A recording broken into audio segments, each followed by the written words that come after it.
everyone, and welcome back to the stream. I hope you guys are doing well and having a great week. Also, Dingy's spotting. He's been chilling up there for a while, even though I have been bothering him. But anyway, welcome in. Zenith, congratulations on redeeming first. Also, welcome in, dear, and welcome in, Bestie Berinnen and Overlord and Pyramus. It is a full house tonight. How are you guys? Dingy mention, of course, of course. We love him. You know, sometimes I think my cat knows when I'm gonna be leaving for a couple of days because he's like extra clingy, even though I've not said anything to him about it. And nothing about my behaviors particularly changed. But it's like, as we've been getting closer to the weekend when I'm gonna be going away for the Ren Fair, he's just extra clingy. Like, he knows. Welcome in, J Train. How are you? I hope you're doing well.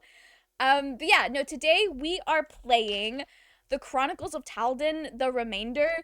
I think there might be another game set in this universe, but from what I could tell, isn't directly related to this one. From what I could tell, I'm a little confused, but I think they're standalone things. But this one looks really good. We might also be stupid because it's a game. Okay, so the premise of the game is that we and another like magic user are doing a ritual or something, and we have to either figure out like how not to die, or just like we have to figure out what's going on by like reading between the lines. It's a game you have to be like smart to play. I didn't realize that. I bought it because I thought the art looked nice and it was like in a category that I was kind of vibing with. And then I read more about it and I was like, oh wait, this sounds really fucking fun. This sounds really cool. So I'm excited. Also, the love interest character is non-binary. Something just fell. Something just fell and I can't see what it was, but I heard it and that was very strange. Anyway, I wanted to name stream tonight two non-binary Magis. One may die, they may kiss, who knows? But you can't title a stream that. Apparently they're trying to reduce harassment on like LGBT people, so you can't put non-binary in your title. That was very confusing to figure out. At first I thought it was the they might kiss part that was getting me flagged, so I was like, you know what? I could see how like titling a stream they might kiss could be maybe not what we want on Twitch. I could see how that could lead there. And I spent 20 minutes trying to figure out what the fuck was wrong with my title this morning. Anyway, welcome in, Kel. How are you? I hope you're doing well. Though being stupid in video games, it's my favorite thing to do. It is my okay, so the fun thing about being a Twitch streamer is because your focus is split on the game and on chat, and if you're like trying to be a good streamer, also like split focusing on trying to be somewhat entertaining, it's less brain cells dedicated to actually playing the game smartly. Like you guys do not see my best game performance at all. So it's like extra dumb when we stream, and I kind of love it. It's kind of a vibe. Pretty sure your house is haunted? Possibly. Possibly. My grandpa did die in this house. If there's anything in this house, it's got chill vibes. I'll say that. Today was fine till I saw Studio Ghibli AI Jin shit. No! No! At least we know Hayao Miyazaki would probably hate AI. He probably does. I don't know why I said that like he's dead, because he's definitely still alive as far as I'm aware. Which term was it? You're not allowed to put non-binary in your Twitch stream titles, Brennan. I don't know when they enacted that. I don't know if that's a new thing or not. I don't know. I was so confused. Yeah, it's okay. It is interesting. I don't know what to think about it, but when you look it up, Twitch is like, oh, it's to like keep people from like being targeted and harassed, but also non-binary is a stream tag, so like that seems a little silly to me. But I don't run this website. My fraction of what I know goes on this website is so teeny tiny. I don't know how the people who are good at games while they're streaming do it, man. I will say some streamers do lock the fuck in like during matches when it's something like League of Legends or like a more competitive game with a lot going on, and that's fine. People aren't really there for their personality though. They're there to watch their gameplay, which is fine. That's just a completely different like gaming content than what I usually watch. So, it's kind of like a whole different field in my brain at least. Dove, welcome in. How are you? I hope you're doing well. His spirit watches you stream? Absolutely. His spirit's out here like, bro, what the fuck are we doing? Why do you keep raising up all these weirdos in these dating sims? Like, what are we doing?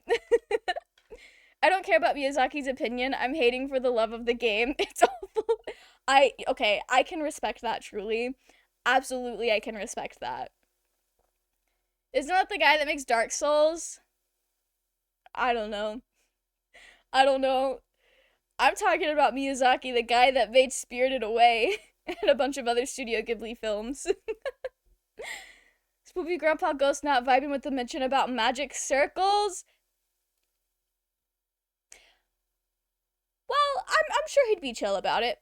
We were allowed to watch shit like Harry Potter growing up. My mom was not like, because this is my mom's parents I'm talking about, which is why that's relevant. My mom was allowed to watch things that had witchcraft in it. So maybe they'd be chill. Not the boomer cartoonist.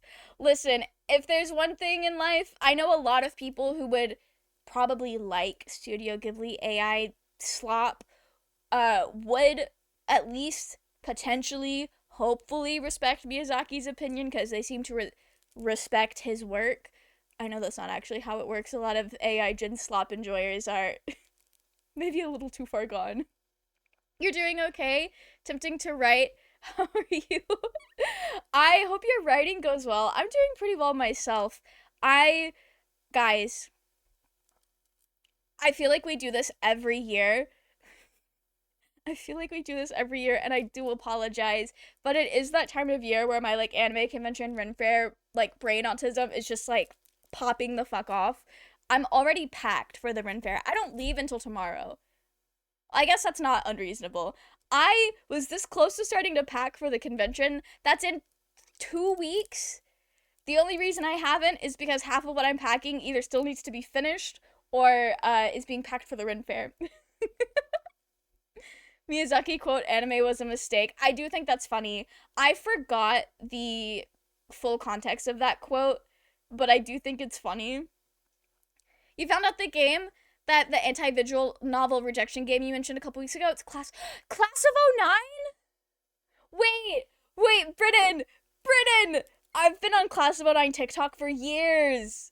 At least I've never played it, but I do know of it, and I kind of really want to play it. It looks so silly. We love Miyazaki, the 2022 winner of the Game of the Year, Elden Ring. Is it the same Miyazaki? Good for him. Truly, good for him. Intellectually, I take Death of the Author, broadly speaking, but I'm not intellectual and hate ugly AI shit. No, that's fair. You don't have to be an intellectual to hate AI. That's just you being real as hell, Barmy. Different Miyazakis. Yeah, that's what I figured. Isn't Hayao Miyazaki supposed to be retired? I know he keeps coming out of retirement to make shit, which honestly, I would probably do the same. When my friend was telling me about it, my brain was just, yep, Mel would like that. I love that. I really do. I genuinely really love that. I don't know if I can stream Class of '09, but I do really want to play it. We'll see what we can make happen. I have so many visual novels already queued up to play. He keeps coming out of retirement to tell his son he is bad at making movies. That's so fucking petty. I can't say I wouldn't do the same thing though. If I felt that passionately about it and I kept having movies like that I wanted to make, I could see myself walking the same path. Anyway, let's play this game. Let me get the music turned on in the game. It's one of those games that I had to turn the music off for my starting soon screen. I think that's good. Okay. He was kicked out and locked out of the Ghibli studios. They said, "Get this man out of here. How many times do I have to teach you this lesson, old man?" I love that. Okay. We should be good to go. I will say I should have done this in the Discord post with my schedule when I announced the game. I couldn't find, like, I didn't think there was a lot of, like, content warnings for this game. We have explicit content turned off, so there should be no surprise dicks or anything like that. Not that that's been an issue. But also the... Not Overlord popping off with that. The timing on that is wild.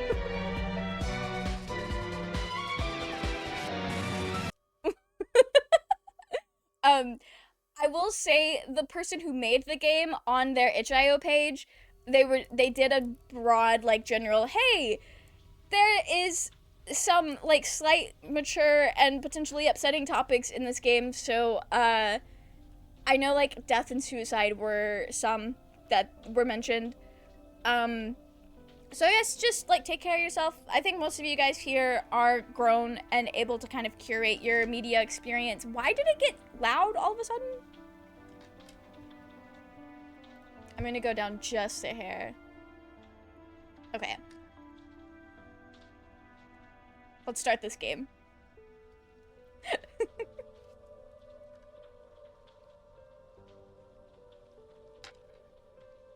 Oh, I was doing all this and I was doing all of this in the options before I hit stream. Okay. Yeah, so disabled the they them pronouns. We're gonna go the there are timed choices in this game. We're gonna go recommended and just, you know, go with it.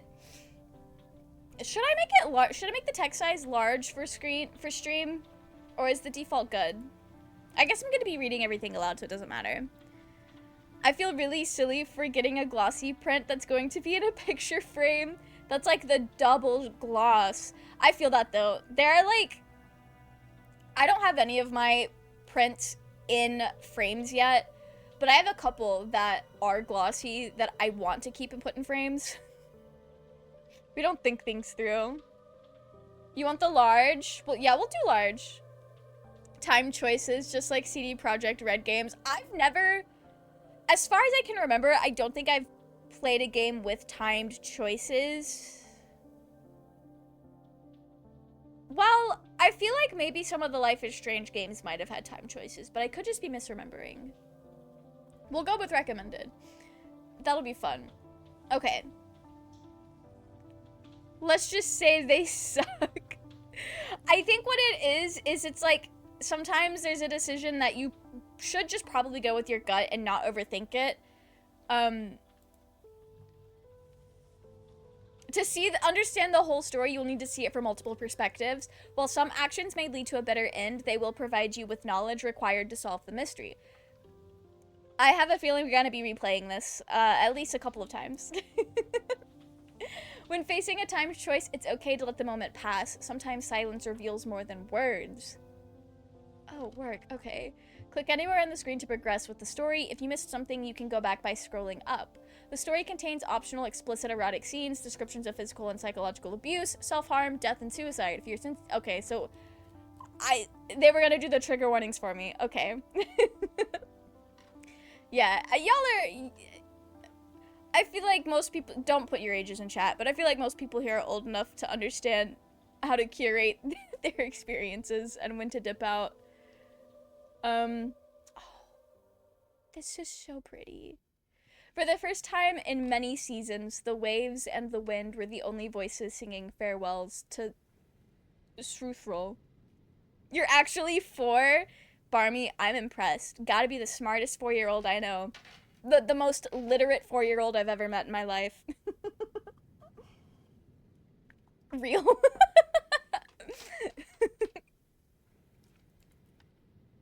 I waited. Oh, I waited, and the colors of the sky changed as I sat. Tension crawled up my throat. They were late. Clouds stifled the light. Heavy droplets started pelting the ground.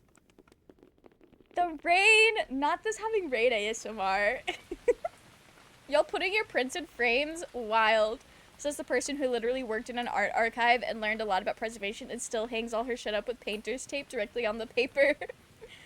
Listen, y'all see my setup.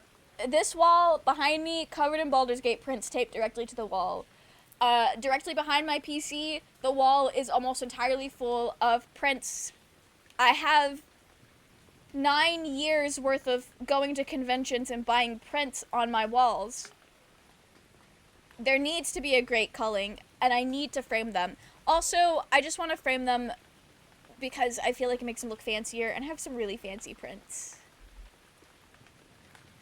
I will not frame all of them, though, because that's a lot of frames. Bought a print from a service that makes glossies. Oh, cute! Do you have a print of Cornelius Coconut? I do not have a print of Cornelius Coconut. I went to McDonald's to get a quarter pounder and fries and big cola, and now I can't move, stomach too full. Rest in peace, Overlord. Rest in peace. That sounds miserable. That was me over the holidays. I don't know what it was. Like, if I was just eating more than I thought I was over the holidays. But I got so miserable. Like, I feel like I got miserably full more often than not. And that shit hurt. I went to frame my prints, but also that's so many frames. Yeah. Yeah. I'll figure it out one day. Who the fuck is Cornelius Coconut? Let me look this up, because I feel like I don't 100% know. But I also feel like I do know. But I want to verify, because I might just be thinking of a different coconut. And it could also just be something that was made up. Who the fuck is Cornelius Coconut? I think Cornelius Coconut is just a coconut. Okay, so I was definitely wrong. That's very funny. You can get some cheap standard size frames. Don't have a lot of prints, but I do have a lot of original art. They're all framed, though. That is so cool. That's so cool. That's your goat pyramus. Yeah, my friend Haley, she's started framing all of her prints, and it makes it feel less like you're in a child's room that just threw shit on the wall, and more like that's somebody who has curated art. Even though it's also just like anime and video game characters. It's just nice. It feels really nice. It makes it feel special. Unfortunately, as a printmaking student who went to a lot of print exchanges / print sales, a lot of my prints are original art, so it's even more heinous for me. Dear! You know what? I can't judge. I can't judge. That's fine. Cornelius Coconut is such a great name. It's a very Pop Tropica-esque name. Pyramus in the memes too deep. What in the coconut is that? That's someone who curated art. He do be my muse. We love to see it. We love to see it. Anyway, we've taken too long and now the rain has stopped. Alright, pressing my lips together, I stood. It was pouring then. The wind ripped at my soaked shirt. Thick, warm, red. A sickly sweet scent filled my nose. I dared a lick. Metallic, greasy. This is wrong. Darkness fell, reducing my hands to silhouettes. A sense of urgency gripped me. I hurried to the looming tower and threw open the doors. Where are you? Endless, empty halls echoed my question. There, at the far corner, I thought I glimpsed a figure disappearing into the dark. Wait! I ran after them, feet echoing on the wet stone. Wait! What was their name again? I cannot remember. Why can I not remember? Hardly surprising. Coming to a halt, I whipped around. When will you take responsibility? Responsibility? Girl. What? My skin crawled. I turned and ran as fast as I could. I reached the end of the hallway, seized the handle there, and wrenched it down. The door burst open. The room was empty. Not here. Somewhere else? Another door, another shriek of the hinges. Nothing. I want to frame a photo of Emma Frost in her Marvel Rivals design on my wall in a diamond frame. That does sound expensive. I should hope so. I'm not just any gooner. I'm the most sophisticated and expensive gooner. I love that for you, Zenith. That's the kind of energy I was trying to bring to my Astarian phase. Fellow art archives person, and hey, there's plenty of ways to hang unframed things safely without damaging. Also, it's fun to live with the art, so you know what? That's so fair. That is so fair. I will say, all of my prints, except for a couple, have no tears, and they only got a little messed up because I've moved them a lot, and sometimes I get a little rough trying to take the tape off the walls. But one of the prints that I have is dead ass just printed onto like normal printer paper. That shit has no tears. You can't even tell that I got it in 2017. That was 8 years ago. For 8 years, I've had printer paper taped to my wall, and I have moved 3 times. Actually, I don't think I've put it up in every place I've lived, but it has been moved off of the walls and around multiple times. I might finally change my name on Marvel Rivals to Izanagi? Who is that? Is that a character reference to something?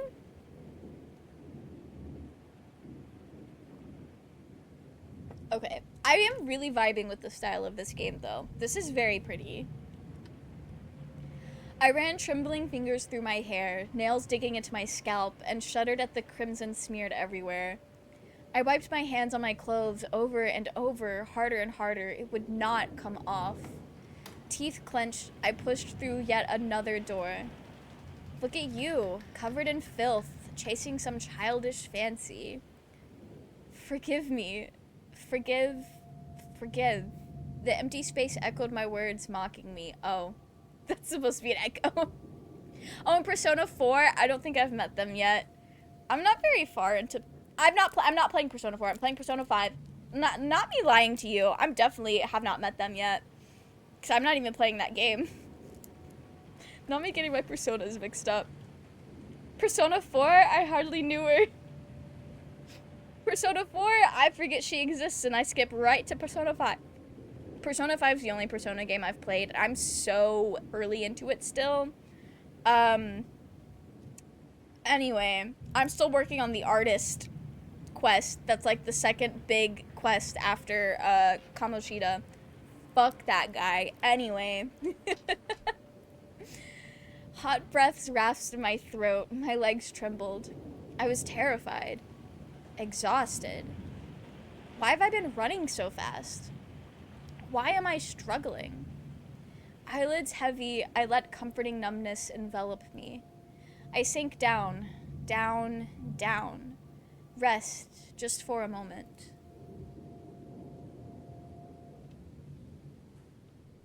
The endless seas in every direction, a diamond dusting of moonlight across the surface above. I look down into the depths. Pressure crushes my chest as the darkness stirs. A star, then 2, then a constellation glitters into life. They are drawing closer. It is not the endless expanse of the seas, but the body of a fish, its silhouette filling my entire view. A gaping maw splits open from horizon to horizon, a deeper black within, approaching, vibrating with life. Mother's Shruthril comes for me. I should be afraid. Her embrace, now all-encompassing, blots out the last feeble illumination around me. I should be afraid. Why am I not? Her mouth shuts with a distant clang, flash of lightning. I feel like I've died. I feel like I'm dead already, actually. How is the same, however, I heard nothing good about Persona 4. I guess that's fair. My fave is tape a washer to the wall and use a clean/smooth magnet, or gentle tape on the back, fold over above the print like a little tab and put a pin through that. Figured I'd drop this since a bunch of you are yapping about art hanging. Oh, okay, yeah, that's cool. I never would have thought about the washer and the magnet. What I usually do And I've learned to do this after I made a tear in one of my prints. But I'll take like a loop of tape and like put it in the four corners and tape it directly to the wall. This is not good for the paint on your wall, so keep that in mind. Keep that in mind. This kind of method probably works best on like a closet door or something. But that way, like the loop, when you go to take it off, instead of trying to take the whole tape off of the back, you just like cut where the loop is so that you can smooth it out. And I guess like if you move your prints a lot over time, you'll have like a little bit of a protective tape layer. I don't know if that's actually good for it, but that's what I have figured out to do to not rip things. Um, but you will mess up the paint on your walls, like taping things to it. I will be so real with that. The only reason I'm doing it in this bedroom is it needed to be painted before I moved in, and we just haven't done it yet. So I was like, the paint's already ruined, might as well add to it. It's gonna have to be repainted regardless. So I just woke up to something watching Pokemon Snow League, only they're not in the room, so it looks like a you fell asleep to Pokemon. You know what? Love that. Love that for you. That's so funny. Good heavens, this is quite the fancy with literary words. I would be so barmy to speak New Times Roman. Not you speaking in New Times Roman. I'm very much vibing with this though. I'm assuming this is a name. So like Waika? I don't think I said that right. Anyway. Oh, wake up. We're being told to wake up. Now I know what that says. Ugh, wake up. Light prickles the comforting darkness. A rumbling rises and falls like waves washing the shore. Calm coolness gives way to crushing heat. A blanket of boulders smothers me. Can you move? Do you hear me? My eyes struggle open to a face. No, be gone. Not the be gone. Fingers grip my shoulders, turning and examining. The buzzing in my head reaches a crescendo, and my mouth tastes of iron. Still in one piece. A hand is laid upon my forehead. I grumble, wishing to swat it away, but manage only a twitch, a single pitiful spasm. I'm taking notes. In school to hang stuff for critiques, we used to use push pins in all four corners, but instead of putting the pins through the art, you just have the edges of the top part holding the corners of the wall. I don't do that at home though, because that would be a lot of push pins going through my walls. Yeah, no, that's fair. I was always really scared to use push pins. One, because that's a lot of holes in the wall, but also, like, I just didn't want to, like, mess it up. I feel like I would have not done it right. It's also a classic way. The only thing I don't like about that is if too much pressure, it can get a little indent on the edges. Yeah, and I would be putting indents in the edges for sure. I would be doing that for sure. Anyway.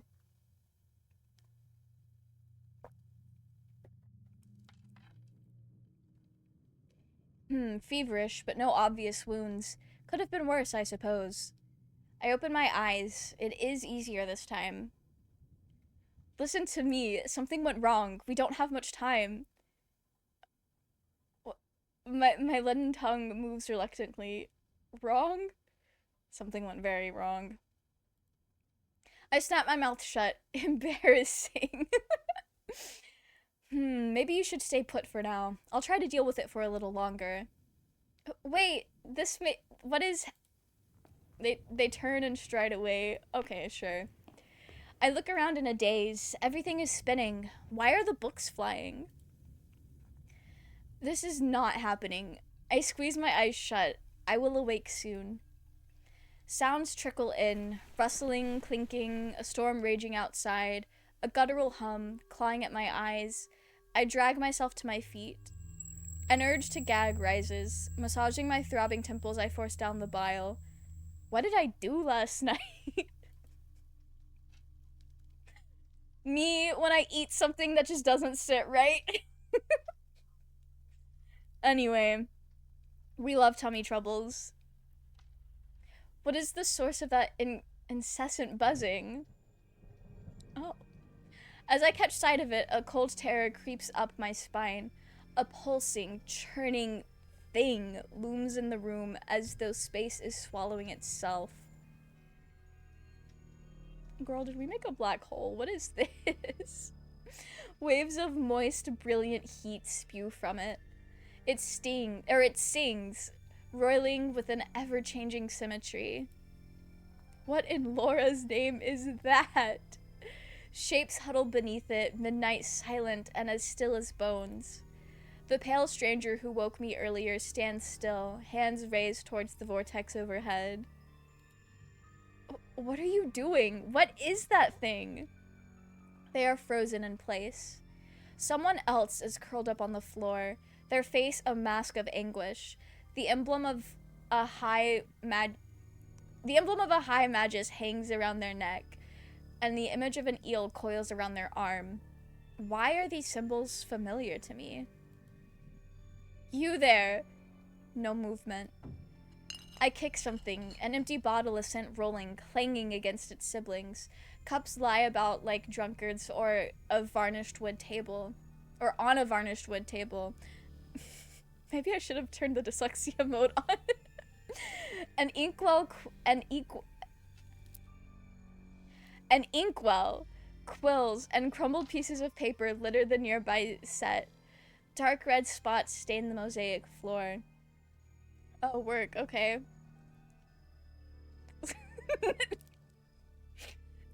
Not Zenith being awoken like a sleeper agent against his bestie he hates so much.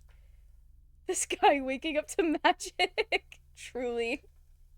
So much fucking reading. Zenith, it's a visual novel. It's a visual novel. There's gonna be a lot of reading. I don't know what to tell you. We love to read. It's so fun. Not the smut audiobook. I think doing audiobooks would be fun. I don't know if doing smut audiobooks would be fun, because sometimes like smut is just written in such a like a strange way. It's so hard to take seriously sometimes, and I don't think you want your audiobook narrator to be laughing through a smut audiobook. That's crazy. I know people listen to them though. I know that's a thing people do. Okay. I've already. Oh, right. A crash in the cavernous chamber sends me scrambling. I duck behind the sofa, heart pounding in my throat. Okay. Okay. There comes the sound of glass shattering, shouting. A cacophony. I did not say that right. But maybe that's just what it sounds like in my voice. Cacophony reverberates from the walls around me. I clutch my ears. Please let me awake already. This has long since lost its novelty. Clamping my eyes shut, I try to block out the drone. Let this be finished soon. Let this be finished. Let this... Don't just stand there. Help me. Whipping around, I knock my knee on the wooden armrest. It hurts. The stranger is back, slumped next to the set, clutching their shoulder, breath shallow. Cacophony? No, that's how I said it. I thought you were gonna help me. I thought you were helping me phonetically, Overlord. I don't know if that's what I said or not. Now I'm overthinking it. People do, it's hilarious to listen to, but there are smut audiobooks where they lock the fuck in, not locking in. Love that for them. I think a lot of romance novels blur the line on if they are smut or not. Oh no, for sure, for sure. Definitely they do. But I feel like for a lot of people, especially in a society that does equate sex with romance, like that makes sense. Someone might not realize what they are in for, / how spicy it's gonna get. Rest in peace. I feel like you could turn the smut I write on Janitor AI into an audiobook and I would die happily. What the fuck is Janitor AI? Are you, is that like actually an AI thing, or are you a just, I don't know if this is an elaborate joke or not. Cacophony! Thank you! Thank you, dear. I knew I was saying it wrong. I knew it sounded wrong. Cacophony sounds better. That sounds more like a word.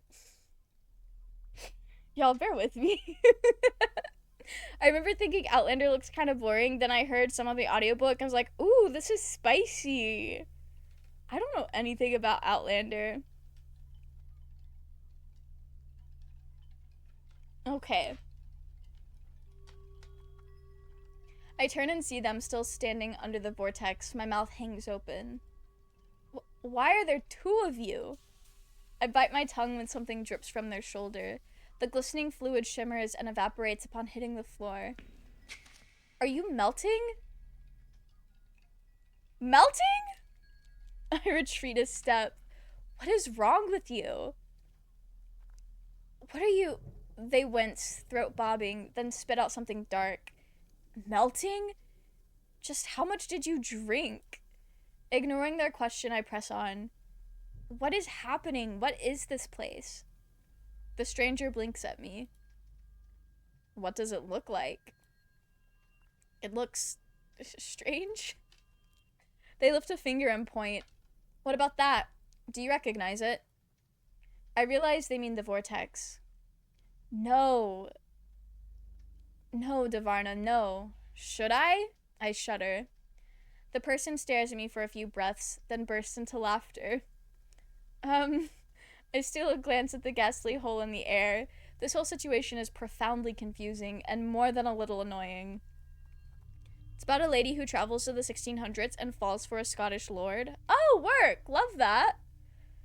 Listen, we've all been there with words we've only read in our heads, and then having a moment years later of, that's what the word is. Truly. Truly. It's an actual website. You can talk with any character of your choice, fiction or otherwise. The shit I wrote can be put on the spicy scale, like aggressively. That's crazy. This is Garnet, back together. And we're never going down at the hand. Never going down to. Wait, hang on. At the hands of the likes of you because we're so much better. I miss my Steven Universe phase. Like character AI, but without the not safe for work filter. I didn't realize character AI had a not safe for work filter, but I'm gonna be so real. I don't really vibe with AI, just like period. Although I think character AI is not. Is it generative AI, or is it more like the chatbots? I don't know. But also I feel like if I started fucking heavy with character chatbots, my grip on reality would be so over. I'd be gone. I would need to be locked away. This is for my safety. It's like ChatGPT as far as I know. Oh, okay. I was gonna say, like, generative AI, boo, but then I was like, wait a minute. I remember SimSimi and, like, other chatbots from, like, well over a decade ago. Like, that's not a new thing. And it's not really, like, I don't think it's the same thing as generative AI. I don't know. I really don't know. Pearl, hear me out. Pearl is such a good character. I really love her. AI is burning the world down. Oh, it absolutely is. We love corporate greed in this house. She's a conventionally attractive gem. I fear she is. It's chatbots, but like very energy heavy. Okay, so it's like the same thing, but more. The only AI I like is that VTuber who is like their creator's daughter. Oh, that's cute. I like when people say boo AI, 9 times out of 10 they are exclusively talking about generative AI, which is like completely different. Don't ask me how it's different. I dropped out of all of my computer classes, so. Okay. When I started watching, Garnet was my fave. Later, Amethyst became my fave. Now Pearl is my fave of the main group. Of the main group, Pearl was definitely my favorite at first. I think now I've come more into being a Steven lover, because Steven Universe is real as hell. But outside of the main group, Peridot and Lapis were always my faves. I love those two. Lapidot is the one thing I won't stop being delusional about. I need the Eero and the Dorito to kiss. Yes, we love Lapidot. I used to say because Lapis and Peridot are basically like two really strong aspects of my personality, especially back in like 2015, 2016. I used to say if Peridot and Lapis ever like had a fusion, it would just quite literally be me. It would literally be me. I don't like AI images and shit. Even AI porn pisses me off. Yeah, there's so many like ethical issues with generative AI. Manifesting blue diamond covered in oil in my room. I hope you get it one day, Pyramus. I hope you get there. We're having the worst day of our life and they're laughing. They're laughing. What's going on? So that thing is the Abystivara, the door to eternal torment. They brush off a stray lock of hair from their forehead. A door? So we are safe as long as we do not go through it. A door that is alive. Well, sort of. And trying to devour us. I see. I duck my head, dodging a flying book. You truly don't remember? What about you being in two places at once? And who is that? I point at the figure curled up on the floor. They look from me to the supine person and back, then chuckle again, shaking their head. That is you! A great magus, farseer, prodigy of the age, so on and so forth. Oh, not that being me. A failure, a fraud. Your name, at least. Tell me you remember your name.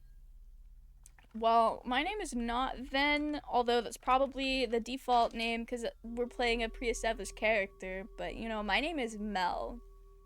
Giant Gem Mommy? We love Giant Gem Mommy. The most evil in Steven Universe is easily Onion. I remember back when, like, Steven Universe would get new episodes, like, once in a blue moon, people would be pissed about an Onion-centric episode. They were so mad. Like, I never got that mad about it because I thought the Onion episodes were, like, kind of cute and fun. And at the end of the day, Steven Universe is a children's show, and we are allowed to take breaks from the plot to have cute, fun times. But I thought it was so funny how mad people would get. AI also tricks old people on Facebook into thinking a 112-year-old woman had to bake her own cake for her birthday. That's crazy. That sounds specific. I fear that probably was very specific. Rest in peace to the old people in your life, J-Train. My one solace is that my currently really gullible grandma does not use Facebook or much of the internet at this point, because she used to use it a lot 10 years ago and then got fed up with how hostile politics was getting and then just logged the fuck off, and now it's like I don't even know how to use it anymore and she's not interested in learning. But you know what? I guess that's fair. Biggest threat to the universe is a stinky vegetable? Absolutely. It's a common theme in Facebook AI slop for some reason. That's so bizarre. The word tickles at the inside of my head. Magus Mel. Got that alliteration going. I am Mel? Not to slight a dire situation, but what a time to lose your memories. It's almost amusing in a way, they murmur. Almost? You appear quite entertained already. This is one of those so bad it's hilarious sort of things. A piece of flying paper bounces off their head. Love that. Well, I do not find it hilarious. This is definitely a nightmare. Why should I believe you? How can that be me? The stranger chuckles, looks around, then raises a limp hand at an ornate mirror meandering through the air nearby. Easier if you go see yourself. I stare at it, finding my feet heavy. Well, grab it before it flies away. Grab it before it flies away is funny. I mean, chatbots Chat GPT are also generative AI and trained on stolen material. My biggest issue above all the obvious ones are isolating people from human connection, making them addicted to be more productive. Yeah, I could see myself falling into that kind of hole as well, Brennan, which is why I have never fucked with character AI. I don't need to be doing all that. I get swept up enough in like silly little dating sims. I don't need that to be an unlimited chatbot that I can always talk to. Misinformation and destruction of critical thinking. Oh, absolutely. Nope. Y'all should listen to Brennan. They know what they're talking about. They're like smart as hell about this. Hit the nail right on the head there. I think my overall fave is Peridot. Lapis is a close second. We love Peridot. Brennan knows their shit. Absolutely they do. Okay. So what do I look like?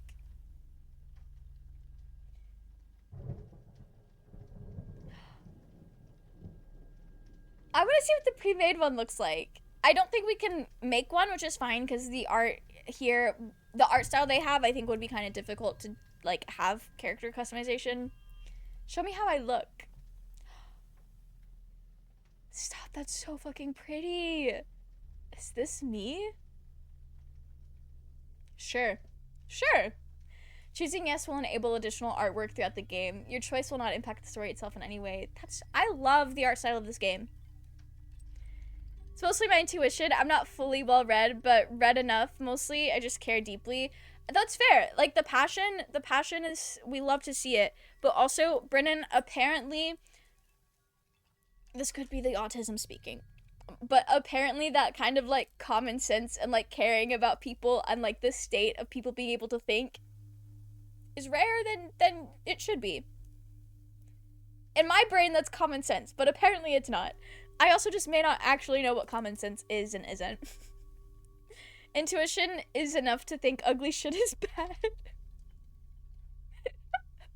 Ugly, soulless. If no one took the time to actually make it, why should I take the time to engage with it? Like, truly. What I see leaves me stunned. My reflection matches the person on the floor. I turn and stare at them, then back at the mirror. Every last detail, down to the piercings, which I only notice now, are all identical. Then, just for a breath, the eel on my arm wiggles. I blink, and it is still again. I look back and forth, again and again. This is not right. But how?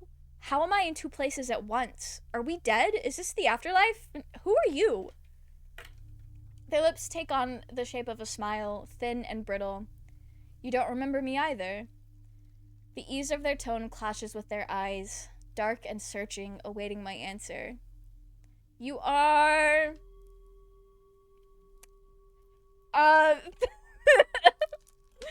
the Slay Magi? I don't know your name. It's also all just so heavy on energy. Like, Chat GPT consumes more energy than all people in a small country. Like, if we just don't have AI, the amount of green energy for people would increase, decreasing the amount of fossil fuels being used. Yeah. Wasn't it like it takes multiple water bottles just to, like, for Chat GPT to, also thank you, Primus, for the hydrate. I forgot to say that. Isn't it like 2 to 3 water bottles to, like, answer a request? That's wild. That's very wild. Only AI stuff I like is the Ouroboros endlessly recycling its own results, producing fever dreams. Oh, how they're like the models, the like AI thingies are like kind of eating themselves because they're training off of themselves. Like, conceptually, that is very funny. Slave Magi, please. Might be a lot more, I'm not sure. Damn. Multiple water bottles, that just doesn't seem worth it. It doesn't. I'm gonna be so real, gang. Technically speaking, I don't know how any of this shit works. I don't know why it's so energy intensive. Like, I don't get it. I just get that it is. wild. Like, I know the water is for cooling. I understand that. That's still wild. It is horrifying, and I guess more art than the prompt monkeys. That's so... That is so, like, interesting. Anyway, how are they gonna respond to this? Not well. Another fit of coughing. Not even close. You must have hit your head quite severely. Worried, I run a hand over my scalp. There are no holes. I do not remember hitting it. But that is precisely how it would be if you did hit it. Oh, rest in peace. How should I say this? Eyes closed and lips parted, their voices barely a whisper.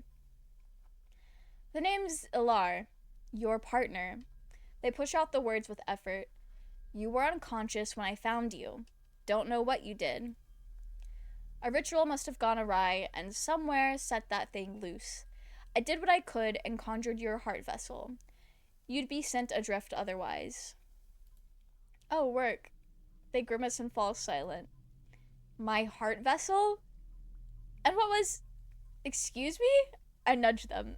Talk. Sink me. Their eyes flutter open and they point a shaky finger at the other side of the room. They motion me closer. I lean in. Your desk. Their breath tickles my ear. Look in your grimoire. Find the spell. Circular gate. Black salt. Mantra. Only way to save. No time. Go. Oh, okay. I wait unmoving, heartbeat like a hammer in my skull. The drone fills the would-be silence in between the resonance of torment. I drive a thumb into my temple, crushing one pain with another, a futile effort. Are you still alive? They must be. I reach for their shoulder and shake them, to rouse them to consciousness, demand more answers, something. Instead, my hand passes through them with little resistance. I gasp, scrambling back. I land hard, sending bottles clattering away as their body melts into milky wisps that disappear into nothing. They are gone. So I've killed my partner. That's crazy. Apparently it's thousands of liters of water per answer or something. Oh, well, that's multiple water bottles for sure. AI is very unethical, very expensive, and companies are looking up to buy nuclear plants to power them. Okay. The only thing that could be considered Gen AI in some way that I'm okay with is ethical vocal synths that use AI for tuning, like Vocaloid 6, Synth V, etc., because all of the vocal providers for those agreed to let their voices be used and were compensated.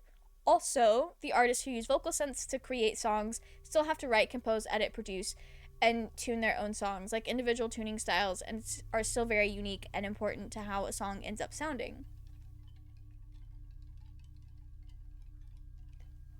I was gonna say I didn't think Vocaloids counted, but I do see you put in quotation marks, so it's like still very different. But no, that's fair, that's fair. I would agree with that as well. I do think it's funny how Elon Musk's AI has turned on him. Apparently it's not the first time. Apparently it keeps happening. Like, the more it learns, the more it's like, actually, trans people are people. Who'd have thought? Who'd have thought? Prompt monkeys being the idiots who want Studio Ghibli AI everything with piss filter, my own term. I love that for you, Barmy. You're making it like a more organized and official effort of hating, and I love that. Gizmo, welcome in. How are you? I hope you're doing well. There's actually some good things with AI, but truly it should only be used for those things. No, that's fair. Gizmo, my partner just died already. We just met them, and they died. I think. They disappeared. Yep, they're gone. Earlier, I heard sounds of a struggle. Is someone else here? I swallowed the drumming in my ears, a beacon for anyone listening. My hands tremble, cold and sweaty. When nothing happens for a while, I allow myself to breathe again. Surely if they intended to hurt me, they would have done so while I was asleep. What if Ilar was the only thing stopping them? Now they are gone, and you are cowering amongst empty bottles. It is fine. If I'm careful, I can find a spell, run away. Why did they melt? Do I even want to become involved? You're already up to your neck in it, Mel. Whatever is happening, I cannot sit here. Alright, we gotta do what they said. That seems like the best case scenario. I rise unsteadily to my feet. Where could that desk be? The place is a disaster. Half the library's contents are caught by unseen currents churning around the vortex. Books, parchments, translucent globes, and skulls of unnameable creatures swim like fish through the air. Beyond this layer of mess, there are even whole bookshelves meandering in periphery. I dodge under floating chairs, vases, and paintings as I traverse a veritable maze. Catching sight of a large desk, I breathe a sigh of relief. Save for a heavy tome set squarely in the center, aligned with the edges, everything, papers, scrolls, measuring tools, writing instruments, is scattered about carelessly. Utterly unacceptable. Worry not, I will put you all back in order soon enough. I run my fingers over the book's evenly placed rivets, over the Melphaneron, meticulously pressed into the leather. My jittery breath steadies, and my head clears somewhat. I flip it open. Oh, we're about to do magic. Oh my. Yeah, guess what? We just got started. We've been doing a lot of yapping. You have not missed much, story-wise. We woke up in a weird place. There's two of us. And we're running out of time. Something terrible's happening. Depends on which version of Vocaloid. Older versions didn't have any AI tuning, but Vocaloid 6 has it. Apparently it's really difficult to turn it off too, which must be frustrating to people who prefer to do it manually. Probably one of the many reasons the older versions are more popular. That's fair. That is so fair. Greetings. You are my grimoire, then. Will you help me make sense of all this? The parchment is smooth and firm under my fingers. I close my eyes and inhale deeply. The faint fragrance of coffee, smoke, and old leather. Memories stir somewhere deep, deep down, but nothing rises to the surface. Still, I cannot help but feel the arcane symbols regard me as an old friend. Written words, soldiers of intellect, regiments arraying on a plainer battlefield, written in a decisive hand. My hand. Geometric diagrams, sigils, maps of heart and spirit, ordered beauty. It must have taken days, perhaps weeks, to draw each one. True beacons of chaos defiance. The sheer number of pages, how much knowledge, how many memories must be stored here? How long will it take to read through all of this? How will I even know which one is the right spell? There could be hundreds. What was that? I tense up. Certain I heard something. I wait. There it is again. Something sharp against wood. I swallow. What should I do? Slowly I turn around. A set of arched doors lead to a hallway lined with pillars and dense with shadows, like the mouth of a titanic beast. An amber glint flashes, another scratch. I squint and crane my head forward. Is that A shape slinks out of the darkness of the doorway. Its fur is so black that it looks like a moving shadow. Its features are sharp and merciless, sinewy muscles rippling under the fur, poised to lunge.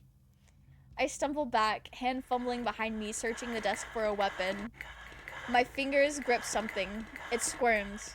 I look down with reluctance. A lidless eye on the pommel of a knife turns its gaze upon me and whispers in a wet voice. Love that. My heart throws itself into my ribs. I hear only its pounding, blood rushing in my ears like a furious tide. The knife's handle is warm and smooth in my palm. The bulge of the eye twitches, squirming against my skin. It's hungry. That bodes well for us. Love the drawing of this desk. So many good trinkets and clutter and knowledge and whimsy. Right? It's so good. It is wolf time, but unfortunately I gotta go start my stream. Enjoy the game. I hope you have a good stream, Kel. Thanks for hanging out with us for a little while. Alright. Yeah, hungry, hungry, hungry. Cat, cat, cat. Alright, Denji's knocked the fuck out. He's not gonna watch us potentially kill a cat. I lock my gaze with it. The frantic motion softens to a subtle quiver. Pity and compassion surge through me. You poor thing. How long have you been waiting for me? The singular pupil expands to blot out the floor, and a sense of tipping forward grips me. I stand as if upon a high precipice, overlooking a boundless, shimmerless black lake. Feed, feed, feed. My lip trembles, acutely aware of my heartbeat. Yes, little one, can you hear it too? You were patient for so long. I sense boundless glee radiating from the knife in my hand, and cannot help but smile as well. Yes, you have waited long enough. I watch my hand lift the blade. It is lighter than a feather, my arm itself soft as a breath of wind. Then it dives down. Shrink, little one, eat your fill. I caress the knife, now reveling in the warmth of my heart. Did I just kill myself? Wait a minute! Somewhere far away, the door to the abyss roils. The crumbling tower moans in anguish. My eyelids drift shut. A smile tugs at my lips. How fortunate I am to bring such happiness to you.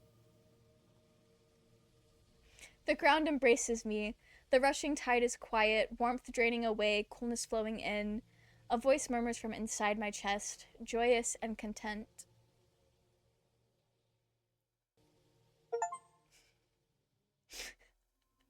I think I just died.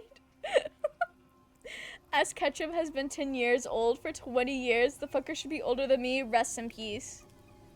That was so sorry. I was truly flabbergasted. This game is confusion. Boyfriend gone, book gone, father gone, main character gone. Everyone is gone. Oh no, please. Where am I? What happened? How did I arrive here? I was attempting to achieve something and simply could not. It was beyond me. And now it's over. Completely finished. I was useless. Entirely useless. I accomplished nothing. But I tried. What more could I have done? Perhaps I ought to surrender and spare myself further difficulty. Nothing. Absolutely nothing. Why? Why did this have to happen? Why me?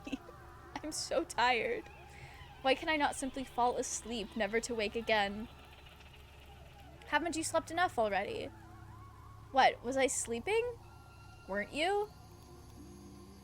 I do not understand. I am so tired. You will, eventually. Okay.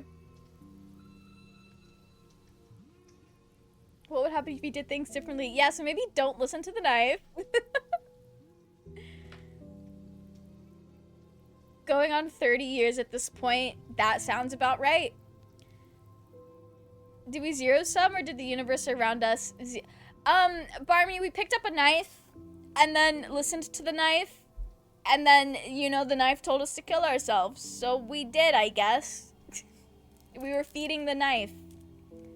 MC gone, Winter Soldier gone, Emma Frost gone, Zenith gone, rest in peace.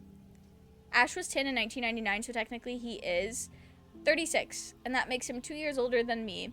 Rest in peace to Ash. He's been 10 for so long. That you can always trust weapons that speak to you. I thought it was my magic weapon. I thought it was like a familiar. I thought this was like a Hua Chang and Yi Ming situation. You know... Okay.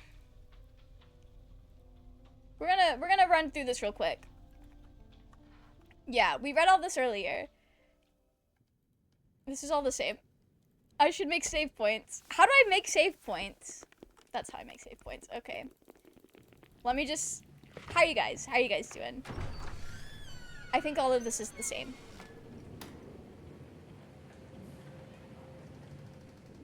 Yeah, all of this, the same.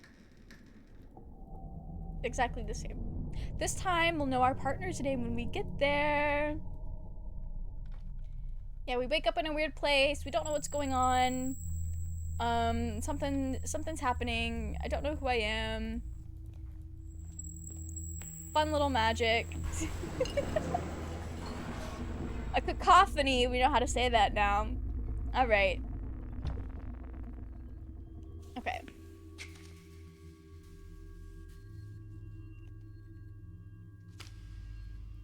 Alright, so we're gonna put in our name.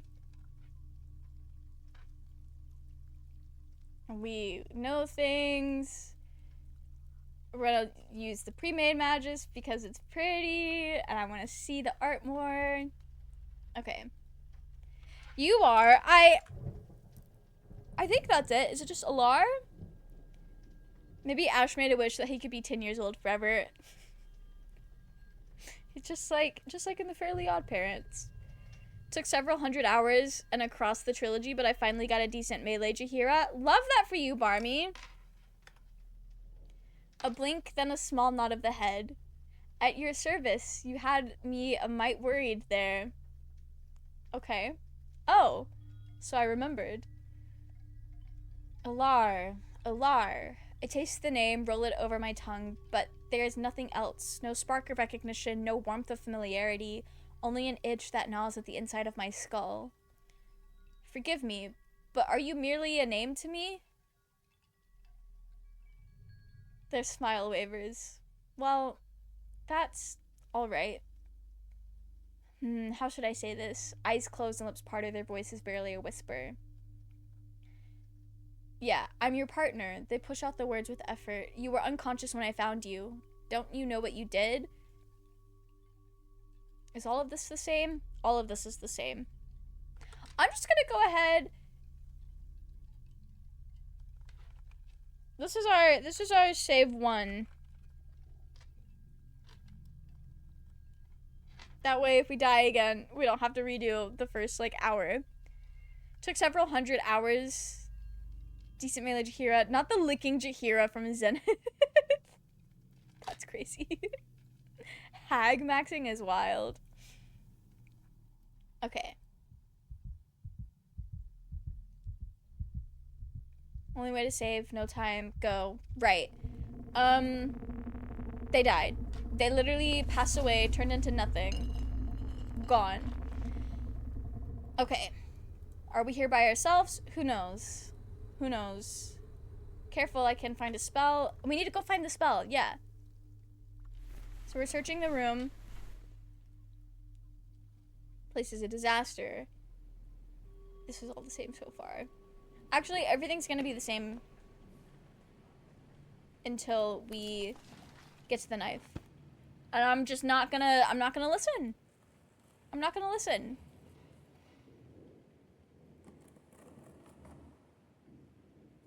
I do like this though. That's a fun little design for a creature. Alright, this time we know. I yelp in disgust and toss it away. The creature creeps forward, unsteadily, peering about the room, sniffing the air, pausing at every little sound. It is distracted. I might be able to flee. It winces, clutching its head, and emits a queer noise, like it is about to vomit. This is my chance. I bolt for the circle of debris. A strained hiss, then rapid footsteps dog my heels. I dare not slow my pace. It swipes at me, tearing a shred of fabric away. It is closing in. I cannot outrun it. What do I do? Girl, I don't know.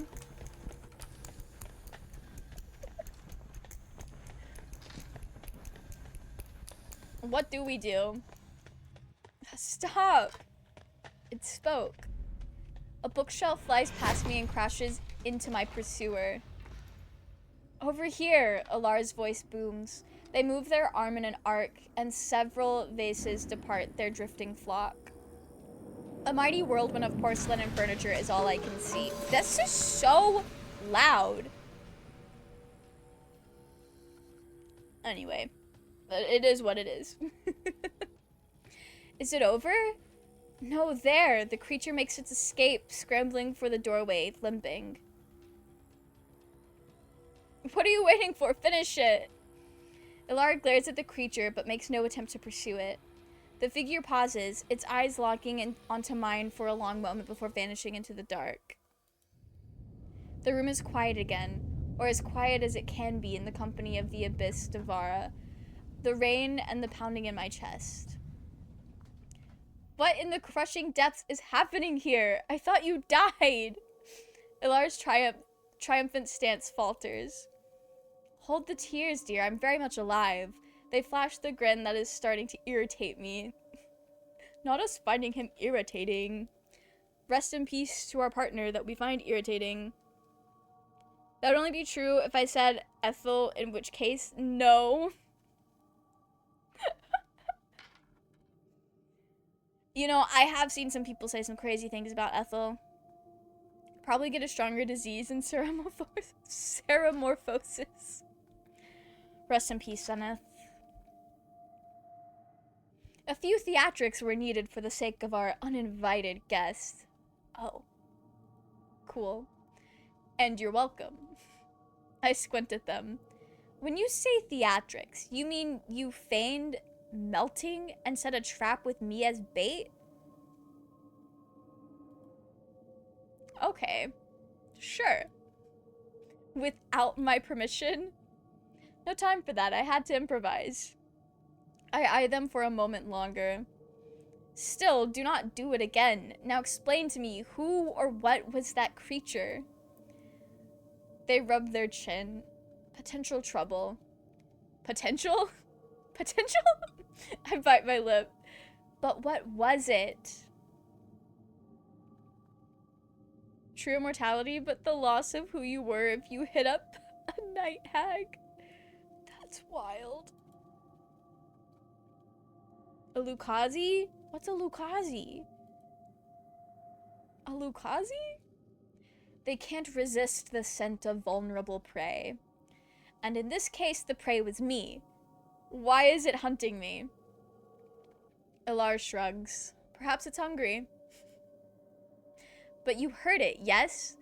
Why did you not finish it when you had the chance? I peer around, suspicious of every moving shadow. Do you presume it will leave us alone? Ilar sways, eyes clamped shut. Are you well? This had best not be another of your theatrics. I reach out a hand in case they topple over. Yes. Yeah? Yes? It will leave us alone? Yes, these are theatrics? Or yes, you are feeling well? They went and straightened up. Maybe, no, and yes. You see, was that such a hard task? Not sure what to do with my still outstretched hand. I scratch my nose. A knife spoke to me? Ilar raises an eyebrow and glances towards the desk. Ah yes, that one tends to do that. Is it alive? Not in the way the two of us are. No? Why is it talking then? It is disturbing. Objects infused with waters often develop certain quirks. Waters? Seas help me, the lifeblood of the world and all living beings.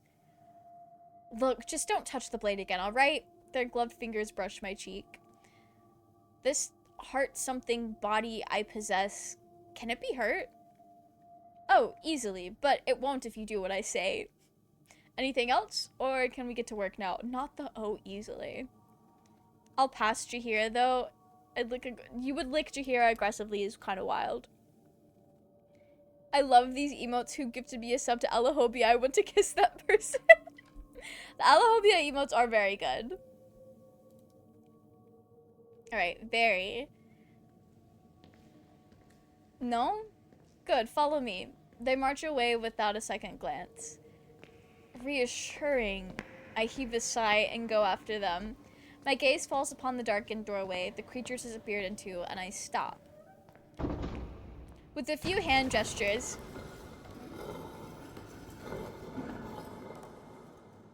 Right. With a few hand gestures and soft words I do not recognize, Ilar slams the door shut and blocks it with a few loose stones and broken furniture. Is this better? Show off, I mutter. Even so, there's a certain sag in their shoulders now. How much is it costing them to do these things? A thin silvery thread drifts close to my face. I wave it away. It sticks to my hand and I realize there are dozens of these threads growing out of Alar's shoulder, flickering and insubstantial. My own arms are guttering the same way. I draw a sharp breath. Alar? What is happening? Noticing my alarm, they wave dismissively. Don't worry, it's normal. Is it? I see. Sure. Why is the writing so confusion? There are words that are randomly put there, and the world building has no explanation. Overlord, that is part of the gameplay, is figuring out the world building, I fear. It's part of the world building. Also, the word issue might be the tone that I'm reading it in, or me mispronouncing words.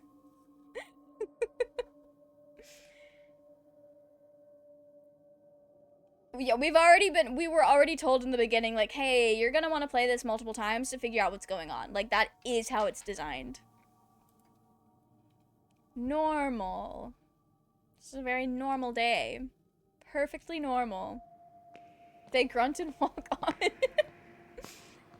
So, one body is flesh, the other is spirit. Am I correct? Mm-hmm. You could have said something instead of letting me stew. It could wait. Just don't do anything reckless. I had enough of that for today. Define reckless? Eating weird things you find on the floor, grabbing a knife by its blade, or trying to run away. You can't live without your flesh. If you go too far from it, or you forget about it. I rub my temples. Too far? How do you forget? That makes no sense. First you forget what you were doing, then you forget who you were. Then you forget that you forgot. Promise me you'll return to it immediately if you experience anything strange. Cotton-mouthed, I nod. My eyes drift to our statue-like bodies, wondering how far is too far. Then it dawns on me. I motion at the grimoire. If being near my flesh helps, I should stay with it. We should take the book and look for the spell here. They scratch their head. That would work, theoretically. I heave a sigh of relief. Unfortunately, we can't. You made sure of it. My sigh turns into a strangled squeal. What? Why? How? Why? You were secretive. Your magic was frowned upon. The tomes warded against prying eyes and greedy fingers. It can't be moved by incorporeal forces. And if anyone tries to pry it open... I stare at them blankly. Something horrible happens to them. They shrug. Something horrible? But I'm not anyone. Surely I should be able to open the book safely, right? They shrug again. Probably. Probably? Will you stop shrugging? I need to know if I will or will not suffer something horrible. Let's be optimistic, eh? They say with perfectly still shoulders. Right. Okay. They clear their throat. Perhaps I shouldn't tell you this. Girl, tell me.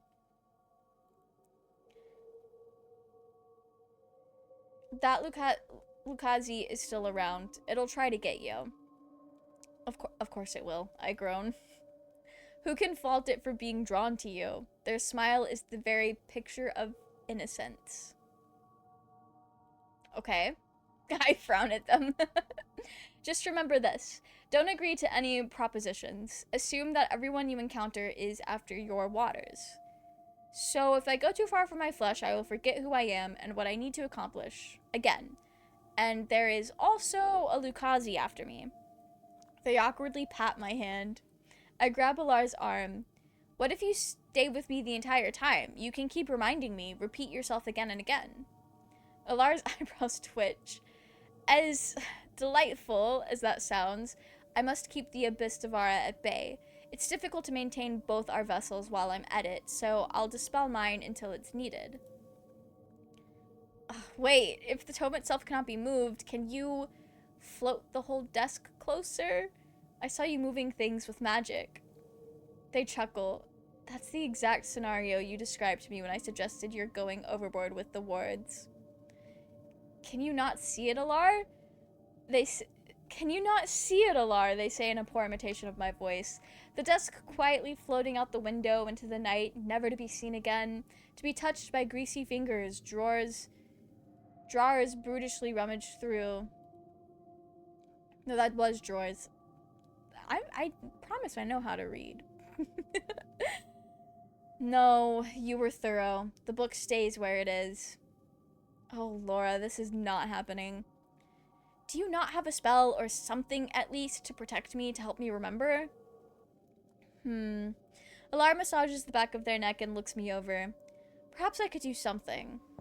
They take a few quick steps away, pluck something from the air, and return to me. Taking my hand and examining it, they fixate on a spot on my wrist and jab something into it. Ow! What? I instinctively jerk away, but Alar's grip tightens, holding me still. Look at me and repeat this. Let the image and words burn into your heart. Sensual pleasures wane, but pain I make my anchor. As long as pain remains, I too shall endure. I crunch, struggling. Say it. The intense look in Alar's eyes brooks no room for argument. Unhand me. They drive the sharp object deeper. Pulling me closer, they hiss into my ear. Say it. Gasping for breath, I push the words through gritted teeth. Alar lets go, satisfied. Okay. I stumble back, snatching my arm away. A shard of glass drops onto the floor with a clink, scattering drops of red. You fiend. What you asked for. You could have warned me. Alar shrugs. I don't know what you expected magic was when you asked me, but apparently not this. I grind my teeth for a few breaths. I will remember this. That's the whole point. They carry on, oblivious to the daggers I glare at them. I'll leave you to the grimoire then. Remember, circular gate, black salt, mantra. Can you manage that much? I gingerly poke at my wound. Of course I can manage. They smile and reach a hand towards me. Do not touch me. No fun. They withdraw, their smile only wavering a little. Once you find the spell, bring me the instructions, and the Abyss Devara will soon cease to be a problem. Simple. I can make out even more of the objects behind them now. Their form thins with every breath. Hurry. With a mischievous grin, Alar gives my wrist a squeeze. I clench my teeth. You really will remember this, right? Count on it, I reply, holding their gaze. Their grip tightens. I inhale sharply. Excellent. It's a fool who makes simple things complicated, so don't overthink this. Just do what I tell you, and we both get out of here alive.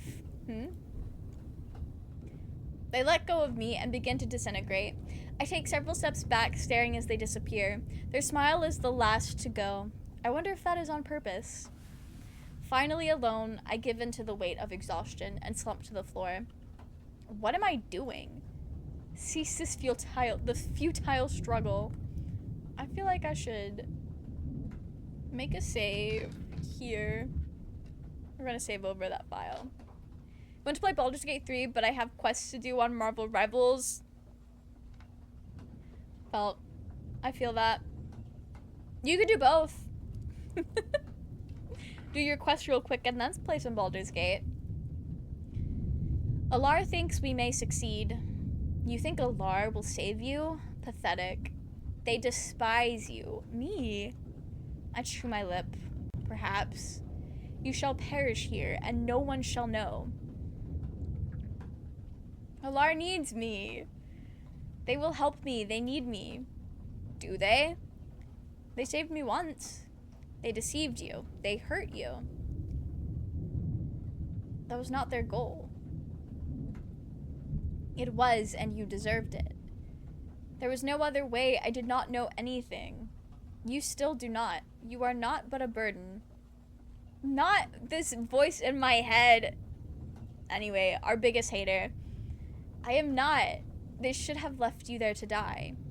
But I am alive, and I will learn. I will not be a burden, not for long. You deceive yourself, not deceiving myself. I will find a way to get through this. No, you will not. I shall prove you wrong. I place my hand on the desk and pull myself up. Am I gonna have to figure out, like, puzzles? How are we gonna find this spell? Remember, do not forget. Do not speak to strangers. Find the spell. I repeat the words in my head again and again, attempting to make them stick. NetEase knew what they were doing. Who is Net? Who is NetEase? What are you talking about, Zenith? Pages of the book flutter even though the air is still peculiar. Oh, even though the air is still peculiar. I'm procrastinating, am I not? Yes, you are. Fine, I shall begin now. Where to start?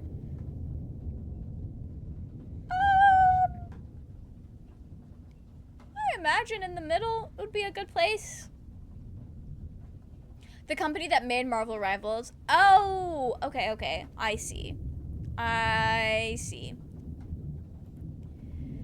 suppose one of the bookmarks would be a logical choice. A large coin engraved with what looks like a silhouette of a person catches my eye.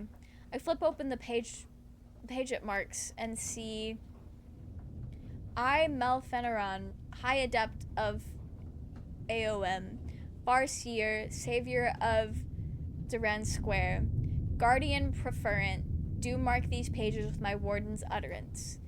May all who trespass upon them see only the murk of the roiling seas. May Divarna of the Four Fathoms aid in their protection and thwart any who would bring them harm. Sublimation, the great work. The temporary liberation of heart from the profane vessel is not new in itself, but the process is fraught with danger and limitation. The duration is never long enough, and the vessel is vulnerable to spirits while the heart roams. Every mystic order since Laura's time has sought to perfect the technique. The Sanguine Sages, Mersynthesis, the Alamont Pygmy Saints, Enshrining Flesh, the thrice-bathed Orients, Johnification. All variants on the same theme, freeing the heart from a profane vessel, indefinitely, absolute freedom, immortality. Many gullible, eager novices have met their end in this pursuit, used as experiments by Magi whose only concern is prolonging their own existence. It is cruel enough to sever any person's heart and observe its dissolution. The tremendous fear, pain, and regret is trying for any virtuous Magus to witness. Even worse is to inflict it upon children and youth, which are the preferred candidates. But worst of all is when hypnosis, bribery, or even outright kidnapping have been used to obtain these vessels. Some less scrupulous sorts also use the opportunity to mistreat their still living subjects in ways with which I do not wish to stain these pages. I am outraged to think that these things can be associated with any Magus. It is that outrage, and perhaps a measure of arrogance, that made me decide never to be party to these vile and outdated practices, which brings me to the subject of sublimation. The idea is threefold: entering and abiding in a state of near death, exposure to the manifold properties of waters at the threshold between the seas and the profane realm, prolonging the above state until the heart is more attuned to the seas than the profane, and attain liberation from the vessel. The alternative method of immortality through transmigration to a homunculus has been considered and rejected by the author. No homunculus, no matter how well constructed, can outlast the aging of the cosmos. Furthermore, a homunculus will still be bound by time and space, whereas a detached heart will not. Great work. This sounds important, but I do not understand most of it. There's no mention of a gate, black salt, or mantra. This feels related. I thumbed the side of the volume. It is at least 1,000 pages. Are these not two of the same things?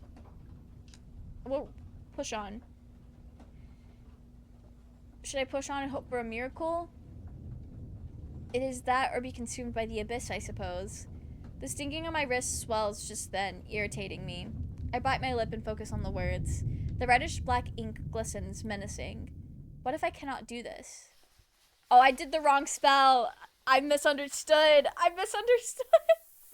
The rustling of paper is sand against my eardrums. How did I come to be stranded here? Tepid leather sweats against my skin. It is not my fault. I never chose this. Thunder rumbles from the darkness beyond the windowsill. I shut my eyes from a blinding flash, then open them to the piercing glare of glow orbs. Outside the Office of Discipline, rain pelts the window. A cane bites into my palm.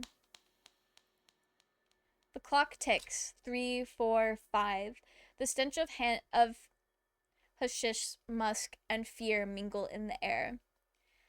Then a deep, terrible searing, burning, unbearable pain. The room blurs and twists in a sudden maelstrom. The glow orbs burning white, the patterns on the floor writhing and trembling. Eyes stinging, I stumble, straighten, stand. 6, 7. Almost over. Almost there. I must not shed tears now. I must not look weak. 8. I will not give them the satisfaction. Not finished yet, Oran. 9. A tobacco-laden voice, gruff, sharp as the corners of their office, harsh as the strip of lightning that shears the window sill, livid as the red stripe left by the ratten's edge. You do not give excuses. You do not waive responsibility. Do you understand me, Iran?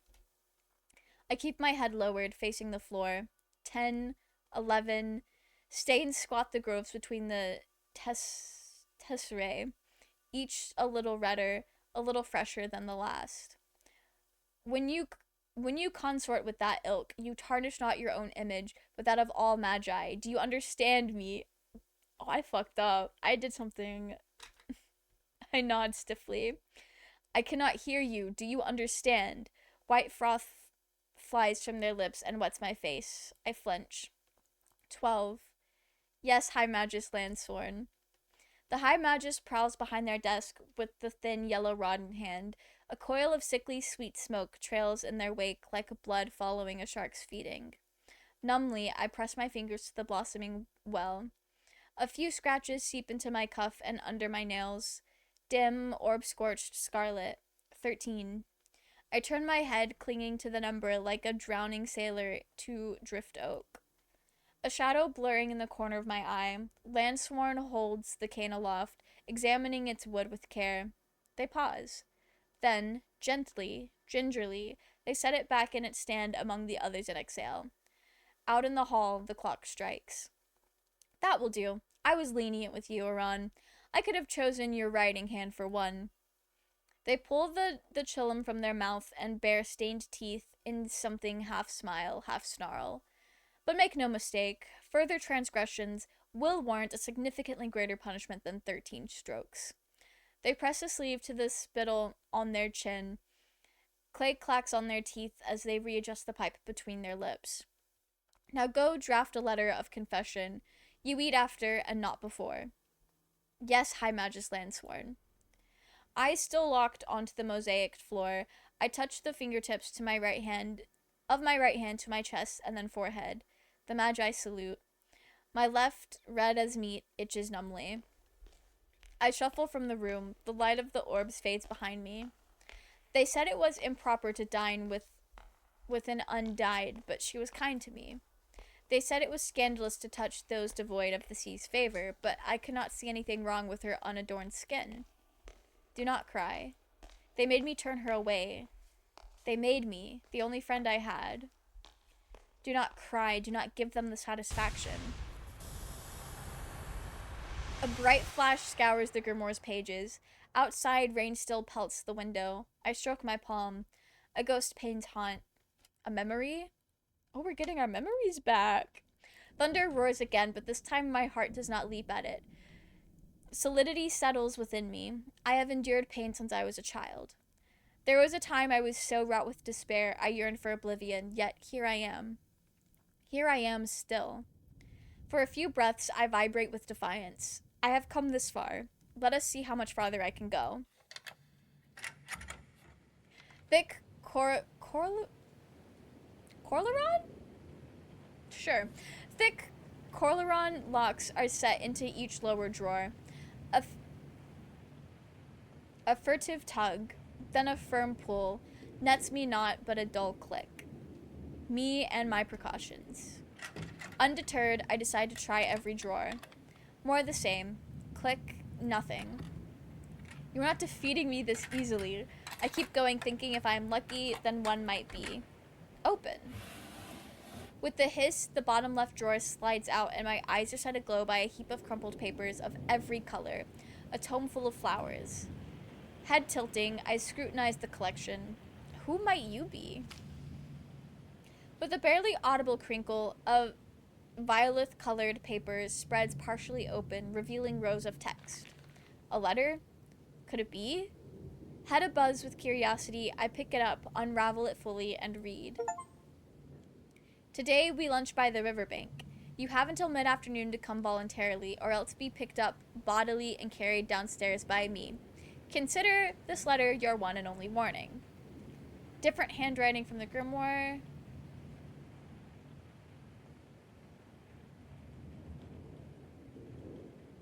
What kind of threat is this? I pursue my lips in confusion. What kind of threat is this? Does lunch not involve food? Why would I refuse food? This makes no sense. Maybe the next letter will have more answers. I'm telling you this for the 100th time already. I know, but you are amazing. I mentioned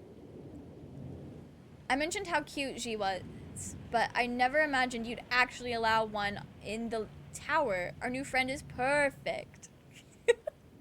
It's a cat. I'm thinking about properly naming Zer for Zer 100th birthday, so we can have a real familiar. We need something respectable. Fuzz pants, perhaps? Milar, Fuzz pants, and me? I shake my head, puzzled. A deep rumble shakes my body. I look towards the abyss Devar, its form obscured by the dense debris circling it. The rumbling settles into a grating hum. It is hard to even think with the noise, but if it gets no worse, I might still struggle through more of these, and perhaps piece together what happened to me. A waste of time. There could be something here, a clue perhaps. I reach for another letter. A force strikes my gut, knocking the wind out of me, and I double over. You forgot, and now it is too late. A pain pulses in my wrist. Perhaps I should go back. Too late. Straining, I snatch a few more letters and turn to leave, but something is wrong.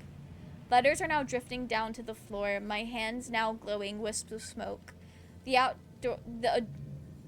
odor of rotten eggs fill my nose. Biting heat creeps up my arms. As I stare, my skin becomes translucent. Fluids pump through my veins with each heartbeat. Horror, fascination. I am frozen, unable to look away. Parts of my skin bulge and tear open, spilling ooze that drifts away into the unseen currents. The eel on my arm shudders, wriggles from the confines of my skin, and swims away. I giggle. My vision blurs, lines and shapes meld. I am alone. A raft in the storm. Helpless. You failed at every turn. A greasy, metallic smell fills my nose. I am alone now. Snap out of it! Arms wrap around me and pull me up through the dense liquid. My head breaks the surface, and I feel firm stone under my feet once again. I am eased onto something soft. Hot, bright needles withdraw from my skull. I moan, overwhelmed by their absence. Welcome back! Alara plops down on the set next to me, smoothing their disheveled hair. That... Words buzz in my head, incoherent, overlapping. I swallow and press my cheek into the soft cushion, focusing on its texture, on the faint smell of incense permeating it. A palm touches my head. I twitch. It goes away. It comes back. Small motions. Stroking. You lingered, didn't you? A tremor runs through me, grows into heaving, escaping my mouth as a soundless laughter. Ridiculous. Me looking for a recipe to close a portal, helping the stranger who drags me about, hurts me, tells me it will be easy? Straightforward. Do not overthink it, they say. My sides are sore from laughing. My world is a blur. Maybe it is better like that. It will all end in the dark depths anyway. Why suffer by delaying it? Alar's awkward patting resumes. Dreadful, isn't it? To find yourself in such a strange place, not remembering, not knowing, peril around every corner. I hear death is not unlike that. You go to the seas, but not as yourself. You go as a new thing, emptied of the past like it never was. Maybe it's not much worse than this.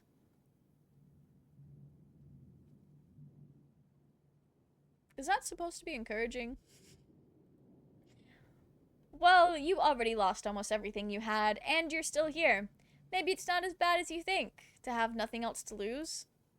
It's liberating to experience death without actually dying.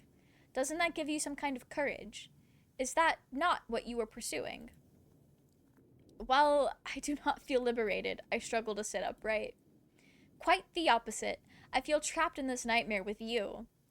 Alar stares at me, then looks away. This is not a nightmare. Not yet. Did you know it was going to be like that? I warned you, didn't I? They gave a tiny sympathetic shake of the head. I suppose mere words fail to prepare for something like this. So, what did you find in the grimoire? There was one entry that gave me a strange feeling when I read it, like it could be important. It seems I was working on something called sublimation. How much do you know of it? More than I care to. What was I trying to do exactly? I often wonder that myself. Were we not partners? How do you not know? You're just full of questions, aren't you? They chuckled dryly. Am I amusing to you? A high magus seeking answers from me is not just amusing, it's hysterical. I squint at them. Are you not a high magus yourself? No. Oh. But you are familiar with my research? Believe me, Alar gives me a sad smile. It's better for you if you leave it be. You are being dramatic. Whatever I did, it cannot possibly be as bad as you are insinuating. Alar tilts their head back for a few breaths. For a few breaths, we stand in silence. There's a kind of fish that lives their entire lives in the falls that feed the sea. Life for them is a perpetual struggle. Ever upstream they swim, because salt water is deadly to them. We are the fish. With a turn of the wrist, Alar beckons me to continue. If I was such a fish, I would try to escape. And sublimation is that escape from the struggles in life? The struggle of life, Alar adds matter-of-factly, then shakes their head. That's how it always starts. It? Being discontent with one's lot, asking, is there a way out? Is it not the right question to ask? They sigh. A way out, I whisper. I do not understand what that even means. Nico, welcome in. How are you? I hope you're doing well. Did I want to die? But what was all the research about then? Killing oneself is difficult, but not exactly complicated. Die? Sees, no. You wanted immortality. Freedom from the body and all the rules it is subject to. That makes more sense. Alar scoffs. Swimming without water would be easier. One could swim in oil. How close did I get? You're here, aren't you? How close? Tell me. No, I've said more than enough. We'll leave it. Deciding not to press them further, I let the moment pass and the tension churning between us dissipates into something more tolerable. I feel like whatever I was trying to do with that is connected to the portal thingy, the door. The portal door. That's ruining things. Doing good, how are you? I'm doing pretty good, thank you for asking. We're currently, I guess we're like an hour and a half or so into this game. A quick little recap, in case you were wondering. We woke up in a place with no memories. This is our partner. It's up to you, whatever that means. We haven't figured that out yet. And now we have to figure out, one, what is going on, and two, how to fix it, because it's not good. The boyfriend is a dick. Just tell me you're French looking. Not the French looking. Rest in peace. I kind of like them though. They are fun. They are very fun. Alara clears their throat. You didn't find any mention of the ritual we need. None. Alara begins to pace back and forth, brow knitted, muttering, there could be hundreds of spells in that book.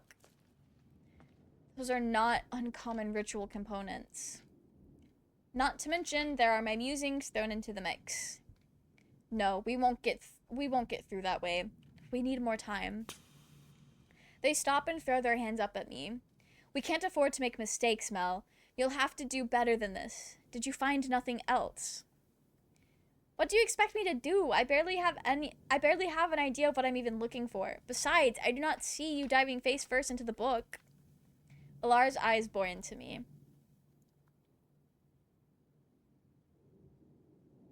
I want to ask about the letter. Why are you still here? I found a letter. Does it mention the ritual? They asked dryly. It was signed by an I. Was it from you? A lengthy sigh. What was it about? Sounded like you were rather forcefully inviting me to lunch. That was signed by an I? I didn't notice that.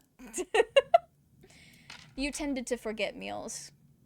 Really? Was I that inept? What would you call someone who neglects their well-being for the sake of their work? Focused? Hardworking? Right.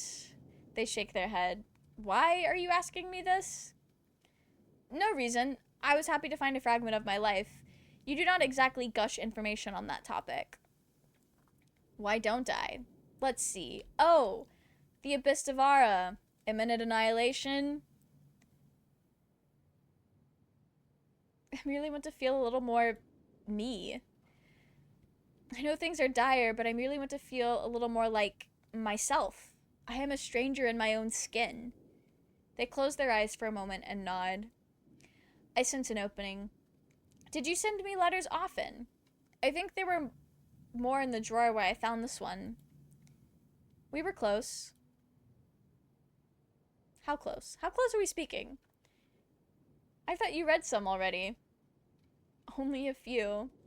They touch their chest absently. An emotion passes over their face, too brief for me to read. Some things are hard to put into words. Are we like Jason Victor? What are they hiding, I wonder? What if I say ask questions and you nod if it's true? At the risk of grossly simplifying things? Yes, if only as a start. Will you get back to the search afterwards? Absolutely. I have your word? Yeah. Fine. I take a moment to ponder my choices. Friends? Nod. Colleagues? A nod. Good friends? Another nod. Best friends? Another nod. Something else? Another nod. Are you nodding to everything I say? Damn. You are cheating. How am I cheating? You're the one who proposed this. You are focused on things that don't matter. Now will you stop wasting our time and return to the task? Conspiring against me, the Abyss Devara growls. It does matter, I mutter. Not while our salvation is at stake. I'm done wasting. Water's here playing games. Fine, I'm going. Besties, I fear worse. I fear it's worse. Good. This is not over. Okay. So I fucked something up trying to reach immortality, I fear. Once again, I find myself before the grimoire, apprehensive, caressing the cut on my wrist. What did High Magus Landsworn say? When a Magus trust their tools, they grant them power. So, Grimoire, I trust in you. Show me the page I need. Show me what you can do. I lift the cover and it almost turns over by itself. Pages rustle softly as my fingers brush against them. It is strangely soothing. It will not work. You will not find it. The book knows what I need. But even if you find it, you will not understand it. I will deal with that when I come to it. And even if you understand, you will not like it. I am done with you. I shall count the pages. 1, 2, 3, 4, and even if 5, 6.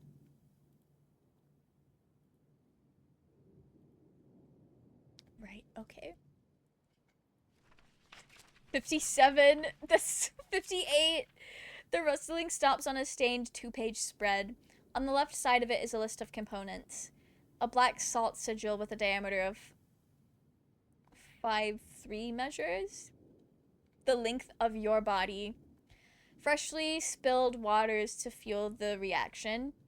Your blood.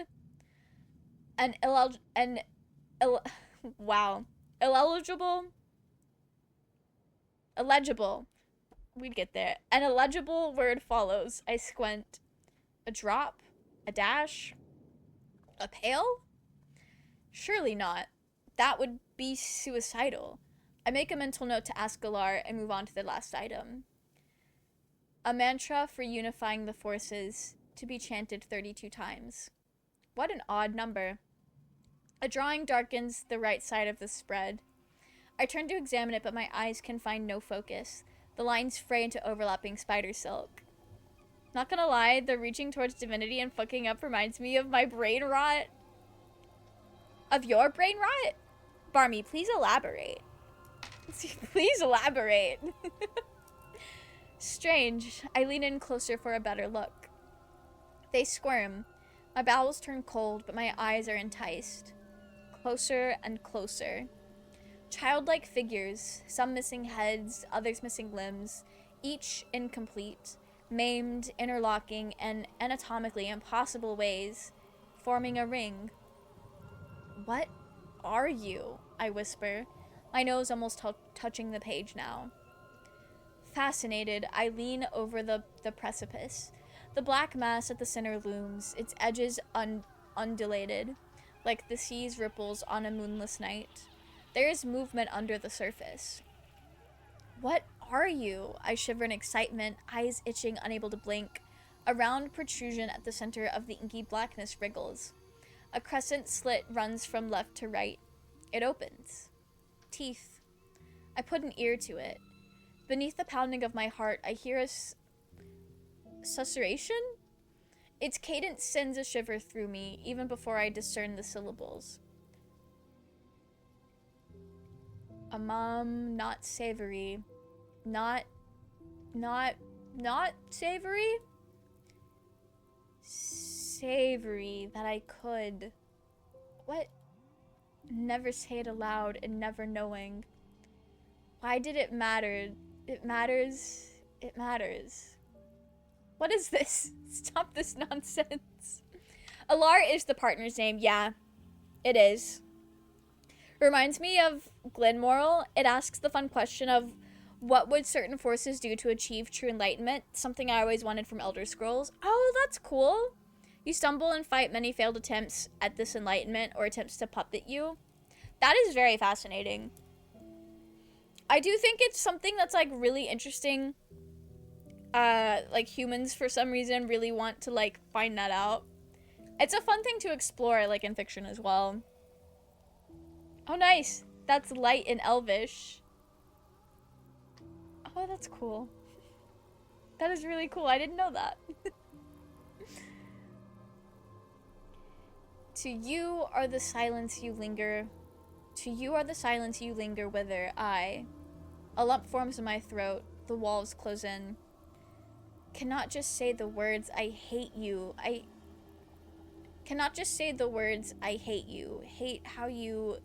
Stop saying these things to me. The weight of the sea presses on my chest and drowns my breath. Dismember how dismember how we lie on the stone all lying. No, no, no, no. Not anymore. Leave me. Be free. Leave me be. Free me, please.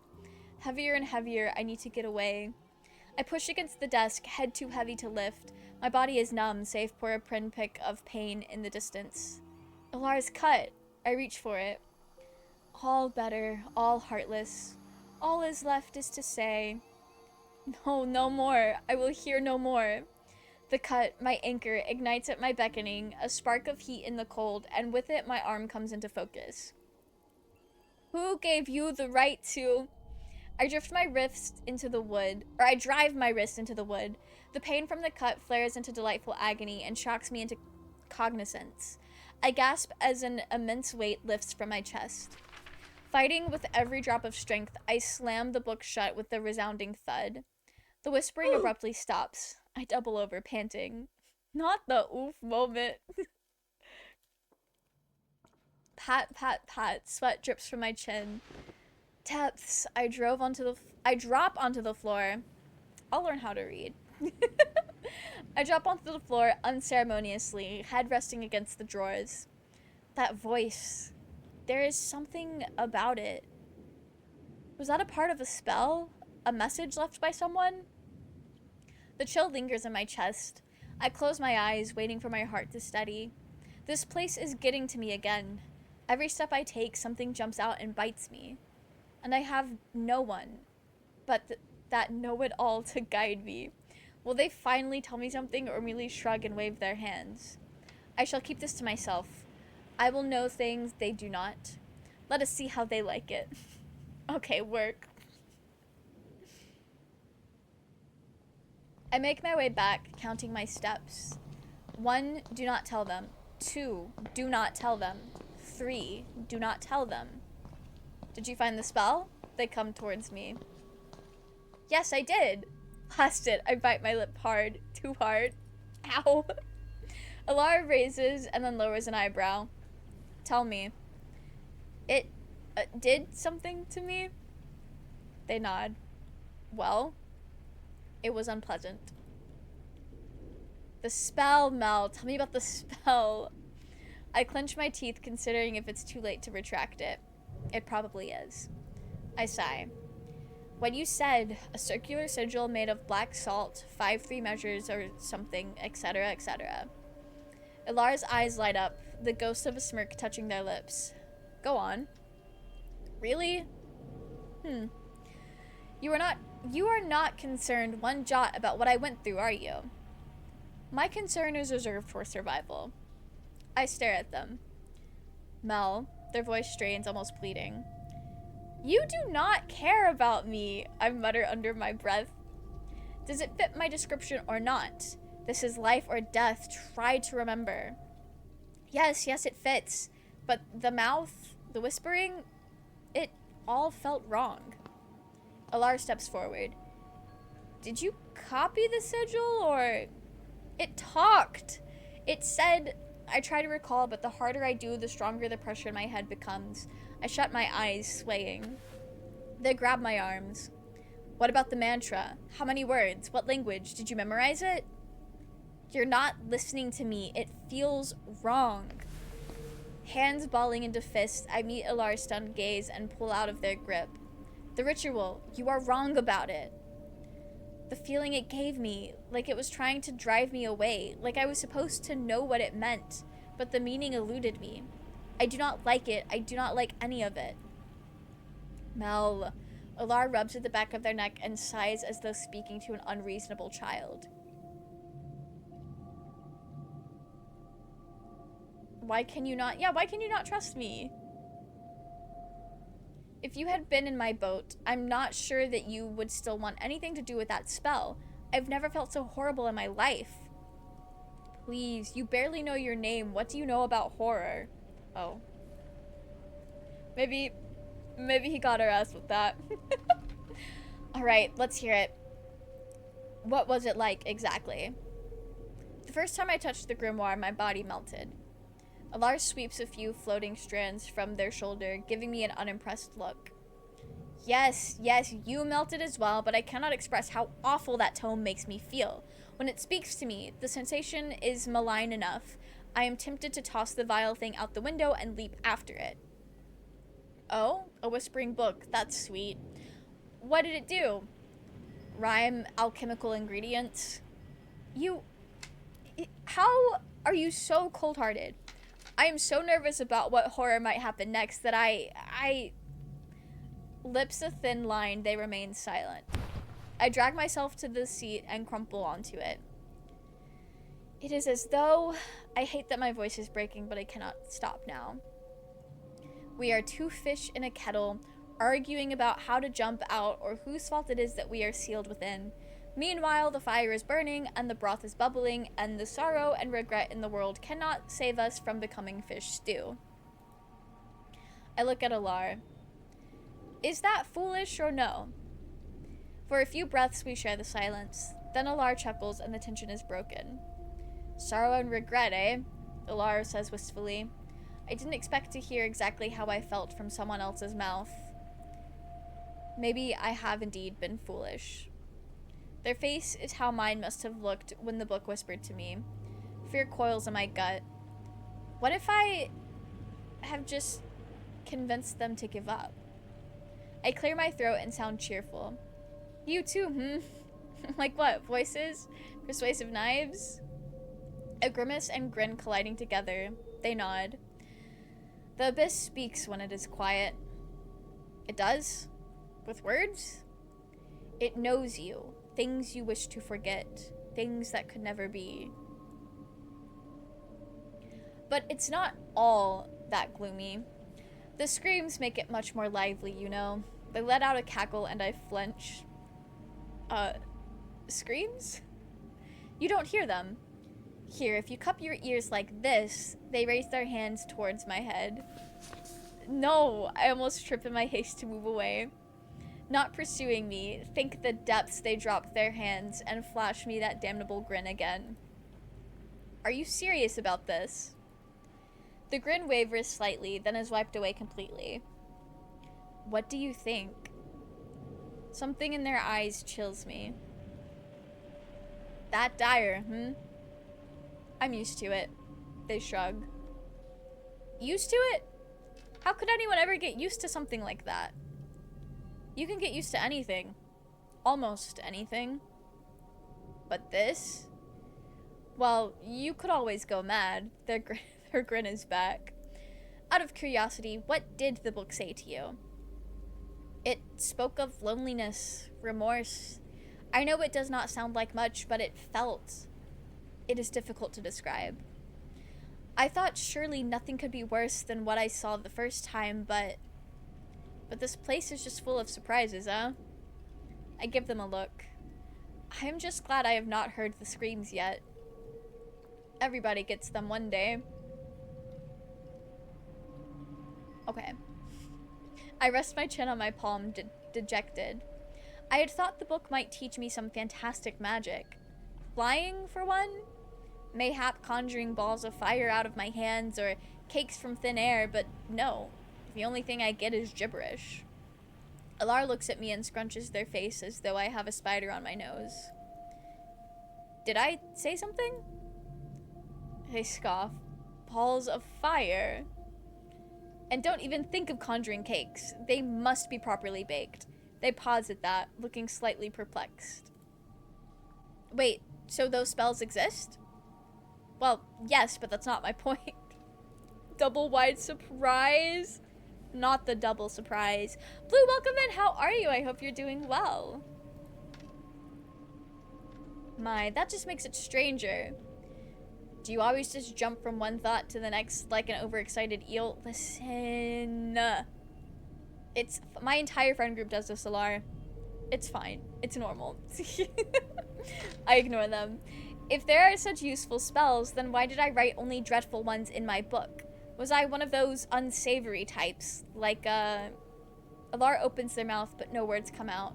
They blink once. Twice. That's it. Their sudden outburst startles me. What is it? Their eyes dart to and fro. Remembering? Calculating? Finally, they look back to Abyss Devara. In the new GTA 6 trailer, there were Georgian license plates. That checks out. That definitely checks out. That's so funny. Do you have a release date for GTA 6 yet? Or is it just like coming whenever? I think I've asked this before and it's like, I want to say 2026. May 26th of 2026. Love that. It's a whole year away and then some. I'm glad you have a release date though. That's nice. So the state of Georgia in GTA 6 is called Gloriana. That's so silly. That is very silly. We have the right spell. They begin pacing. We do? You know nothing of magic anymore, they mutter, lost in thought. Well, maybe not exactly nothing. You're afraid of the book, of what it knows. Tell me, how does the abyss make you feel? Dreadful? Right. Dreadful. A cursed place. Their face darkens. The poor sods that end up there, well, they don't ever perish. Every day they forget a piece of themselves that they foolishly held on to once. Righteousness, kindness, duty, hope. I see? But the things they try to throw away, the mistakes, the pain and regret, those never fade. Until one day that's all they know. All they are. I let out a nervous chuckle. What am I supposed to say to that? Finally, Alar shuffles over to the seat and drops onto it, sighing with grim satisfaction. Do you get it now? The dread you felt from the spell is only a small taste of the abyss. You're on its trail. So it will only get worse from there? Great. Love that. Much worse. They give me a stiff pat on the shoulder. I groan. You should rest. Gather your resolve for another try. What would help my resolve is to have some answers. Why did I have a feeling you'd say that? Go on. What do you wish to know? How did we meet? How did we meet each other? I'm not at all sure if it'd benefit you to know that. Answer the fucking question, please. Really? What harm could there be in a little bit of conversation? There are ways you wouldn't expect to be harmed, which are often the most harmful. Just tell me. Fine. Copious amounts of intoxicants were involved, as well as some thrashing, wailing, and a bit of blood. You didn't remember much afterward, and likely regretted the whole ordeal. You're making this up. No, I assure you, it's all true. Shall I continue? Better not. But I was just getting to the good part where you... I do not want to know anymore, alright? So were we freaks, or did they make this up? Alar's grin is so smug it physically hurts me. One more word and you shall receive a cushion to the face. Final warning. Alar cackles and relaxes into the soft seat, looking entirely too pleased with themselves. Smarmy fiend. I eye my would-be projectile wistfully. A moment of silence descends upon us. Scrolls glide by, quivering from the abyss Devar's rumbling. Time for me to go. I enjoyed our... When I look again, Alar is already gone. Chat. One day I want to do that to them, I mutter. I move towards the desk once more. Alright, so what are we looking for now? If we have the spell. Again, I find myself back at in front of the desk, working up the courage to open the tome. There will be pain, but if not pain, then oblivion. Pain or oblivion. Why are these my only choices? I grind my teeth to stifle the thoughts. At present, I should not be asking why, but rather how. How do I avoid that nasty sigil? Peeling open only a gap between the pages, I spy the number 58 on the corner, then flip directly to the page after it. No sigil here. I loosen my grip, only a page of mantra verses. Even so, my hand lingers on the cover, ready to shut the book if I hear so much as a syllable out of it. The words are utterly foreign at first, but I stay as relaxed as I can and keep my eyes on them, waiting. A rhythm gradually takes shape in my breathing. First, just a faint rasping, then a low mutter. Is my tongue shaping the words on its own? Dreadful familiarity. Meaning scratches at my scalp like crawling ants, but when I try to pin it down, it disperses like a shadow skittering away from the edge of torchlight. I relax again and focus on my breathing, and it comes back. I do not chase it, and simply observe. As I read one line after another, a chill spreads into my fingers. Icy tendrils crawl down my neck, making hairs stand on end. Though my concentration remains unbroken, I can feel the room descending into a slow dervish about me. A voice. It is definitely a voice, singing something over and over. Mel, Mel, Mel. So cold, my breath stutters. Mel, Mel. The tune takes a downturn. Well, I didn't do that. Frigid needles pierce me. Hate you, hate you, hate you. That's crazy. Why? What did I ever do? The page flutters in my shaky hands. Had to have the last say, didn't you? To leave me agape without room to retort, without time to respond?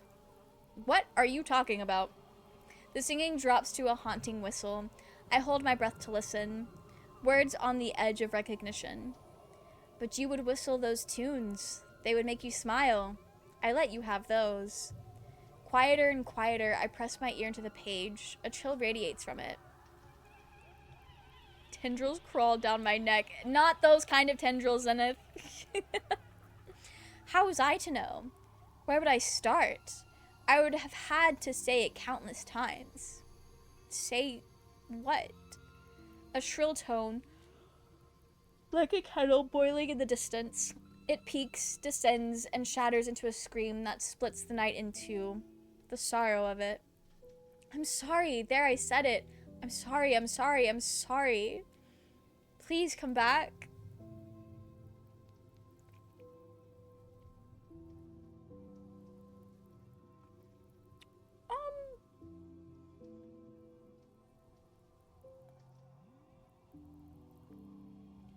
I'm gonna push on because I want to know more. But I feel like I shouldn't. We'll slam the book shut. I hear a thud, then see that I have shut the book. The voice lingers, just a hiss now. Sorry, sorry. Pain throbs inside my chest. I press my knuckles into its center. It does not help. I take a few filling breaths, clearing my head of the noise. What shall I do now? I'm not ready to face the grimoire. Not alone. Not like this. Shivering, I hug myself for warmth. I could use something soothing right now. A hot tea, a book, a letter. The thought of it already warms me. Take a letter from the drawer. I look down. The drawer is slightly ajar. My heart beats faster. As I peer inside, it sinks. The drawer is hollow. Disbelieving, I slide it out fully. They're all gone. Not a scrap remains. Did I imagine them? No, I know what I saw. Could the currents have stolen them away? I whip around, eyeing the vast chamber. There must be 1,000 things circling the Abyss Devar. How will I find them? Wait, everything else is in order. Besides, I left the drawer open and found it almost closed. Somebody was here. Somebody did this. The Lucasi? Are those things even capable of reading? Who then? Alar doesn't want us to know. They don't want us to know. Why would Alar steal my letters? If not them, then who else? Was there something important inside? Something I missed but Alar noticed? Should I confront them? They will likely be none too pleased to find I was looking for something like that. Let's read the journal a bit more. I could read something else, approach it from a new angle. Very carefully, like handling a fistful of knives, I open the book again, somewhere near the beginning. All my senses alert like a nocturnal creature. Now whispering, thank Laura. No whispering, thank Laura. Several conditions are needed to nurture exposure to the seas. Total darkness, a cellar is suitable. Digestion hinders clear seeing. Fasting needs to last the entire week of the ritual. Immersion in ice water further reduces profane activity. The discomfort subsides with tolerance. A partner continuously injects smoke of Somolera bark into the chamber, suspending the magus in a dream state. After half a day under these conditions, all bodily activities are reduced to a minimum, allowing pelagic vision to arise. The magus sees the waters at the boundary of life and death as clearly as the full moon on Howling Eve. Sruthrul's call will be heard, urging one to return to her embrace. Without a high adept's tranquil heart training, the temptation is irresistible. Do not attempt the ritual unprepared. Death will be immediate and irreversible. Love that. I had felt a resonance with the seas. It was intoxicating. Effulgent? Effulgent illumination, divine music of the Divarna, expansion of the heart towards infinite space, the ecstasy. Merely a single second left me changed, but my waters drained at a fantastic rate. Death swam through my veins, the burning cold, the abyssal groan. Sruthrul would have eaten my memories had I been careless for a heartbeat. Even fully prepared and brimming with energy, I could not maintain the ritual for more than 7 days, and even with a long rest between rituals, it takes a toll on both vessel and heart. Obstacle? I estimated a final ritual of 14 days is needed, requiring between 17 to 23 vessels worth of waters. How will I supply this amount? Sruthrul would have eaten my memories. Finally a clue. Is this what happened to me? Nails digging into the book, I read the passage once more. If I completely botched the procedure, I would not be here. That much is obvious, but no mention of what to do if things veer off course only slightly.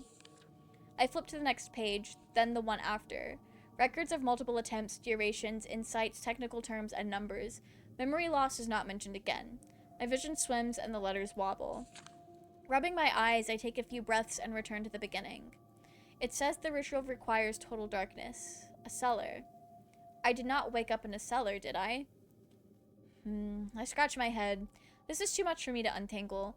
The obvious solution is to ask Alara, but they might be irritated if it does not help our Abyss Devar problem. However, if this is how I lost my memories, I will be one step closer to getting them back. I can already picture their reaction when I spring this upon them, but this is too significant a clue to just ignore. I will just have to put up with their grumbling. I turn and head back, questions rushing through my head like a river. Okay, work. Love that for us. Alara's already sitting by the small table. They frown when they notice me. Something's behind you. I freeze mid-step. The Lucasi? No. Looks like you picked up some trash on your way. I glance back just in time to be bumped on the nose by a vibrant ball of paper. I flinch. It bounces off harmlessly. I pluck it from the air. And who might you be? Another pair of crumpled and tattered papers hovers gingerly nearby. I chuckle at the pulpy procession. Alara does not seem to share my excitement. How did you fare with the book this time? The mantra turned out to be more challenging than I had anticipated. Yes, like I told you it would be. Well, words do not quite prepare you for something like this. Apparently not. Why are you being like this?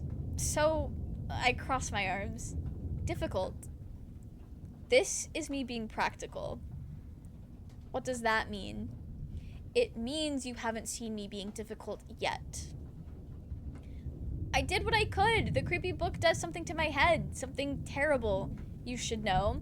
You used those very words to warn me. What I know is you keep wasting time on this. They slap away the paper ball that has been circling my head. I do not even know what they are. They followed me of their own accord. I do not know why. I barely know anything and am trying my hardest to do what you ask of me. Not because it is what you want, but because I have no other choice but to believe that it will help us get out of this. If I devote a sliver of my time to what you call distractions, it is more likely than not because they just magically sprung up in my face. Not them being so annoyed with us. Silence. You demand of me to conjure up this damned spell, yet you offer no actual instructions. You merely keep demanding that I do it faster. Every scrap of knowledge I have acquired, I had to fight tooth and nail for it. And let us not forget that that magical book is trying to turn me away every time I look at it. Using only, what, a few instants worth of life experience to draw from? So, I'm sorry if this is insufficient by your standards, but it is what you are getting. And you stole my letters. Our eyes clash, the air erupting with tension. Wind howls, the tower whines. Come back with a spell, or don't come back at all. Oh, rest in peace. Ilara dissolves, leaving me alone in the room. So they hate us. Something touches my shoulder, and my eyes snap to the decrepit papers congregating next to me. What do you want from me? I raise my hand to slap them away, but then freeze instead. Sorry, I did not mean it. I did not mean to. It is not your fault.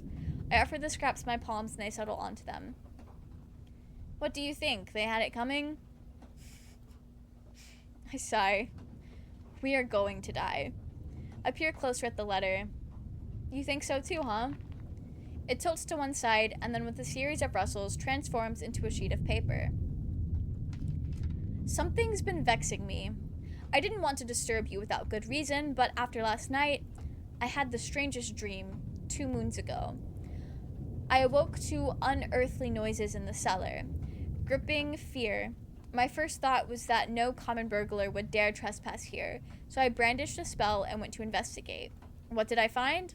Nothing, save one of the tanks turned thoroughly murky. I disregarded it until now, but when I pulled you out yesterday, the tank looked just like the one in that dream. There's something you're not telling me, isn't there? I could see it in your eyes. We need to talk. Something is amiss here.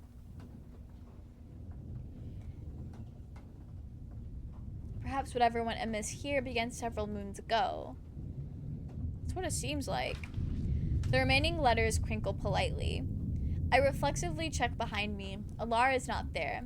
Shame. I would have liked to read these in their face. I unfold each page and devour the words with a vengeance. Don't panic if you find yourself under attack. I don't know whether you're ignoring me or you're just lost in thought, so I am enchanting letters to bump into you now. A desperate measure for desperate times. Laura, forgive our transgression against fellow Magi. Okay. That rotten... Why are they accusing me of wasting time on letters when they literally enchanted them to follow me? Seething, I read the other one. Heated debate you're having with your books there. Judging by the names of the Devrons being shouted, I presume it's the Pelagonomicon? What's the topic this time? Did one mispronounce its own name again? I slapped the letter down on the small table. If I was shouting at them, they must have deserved it. Slumping back, I rubbed my temples until they hurt. Magi are so infuriating. Cannot reason with them, cannot just walk away from here. What option do I have left? What is left? That cursed ritual. I grab a cushion and groan into it. The letters flap weakly. Yes, I know I have to get it. Stop nagging me. I know that is what they would want me to do. Look, just let me... 50 breaths. I will rest for that long. Then, I sigh. But if Ilara gives me any more grief when I come back with their precious spell... Alright, no more dwelling on this. Breathe. 1, 2, 3.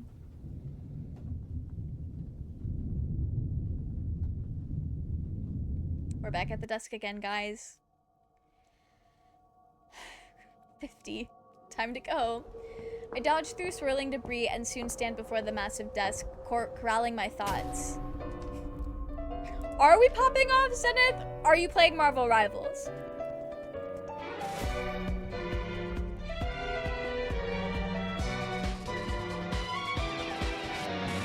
Are you popping off in Marvel Rivals, Zenith? What needs to be done? Copy the sigil, find the black salt, transcribe the mantra. All tasks are accomplished by reduction. Subtract, divide, execute. Brevity is magic, magic brevity. My heart is racing again at the thought of touching that awful page. I should tear it out and sink it into the abyss before this is done, or else it might haunt me for the rest of my days. A 10 kill streak is wild. That is very impressive. I imagine ripping it out and crumpling it into a ball, or mayhaps shredding it into tiny pieces, or setting it aflame, seeing it blacken and hearing it sizzle and beg for mercy. A quiet mewing drifts down from somewhere above, breaking me out of the grim exercise. I swallow and look up slowly. From the shadows above the giant shelves beside the desk, a black shape pokes out. My throat tightens. I ready to reach for the weapon. A pair of pointy ears rises from the shape and I inhale. A fluffy black cat. Fuzz pants? Startled by my voice, the cat bolts back into the shadows. I'm being forced to save here.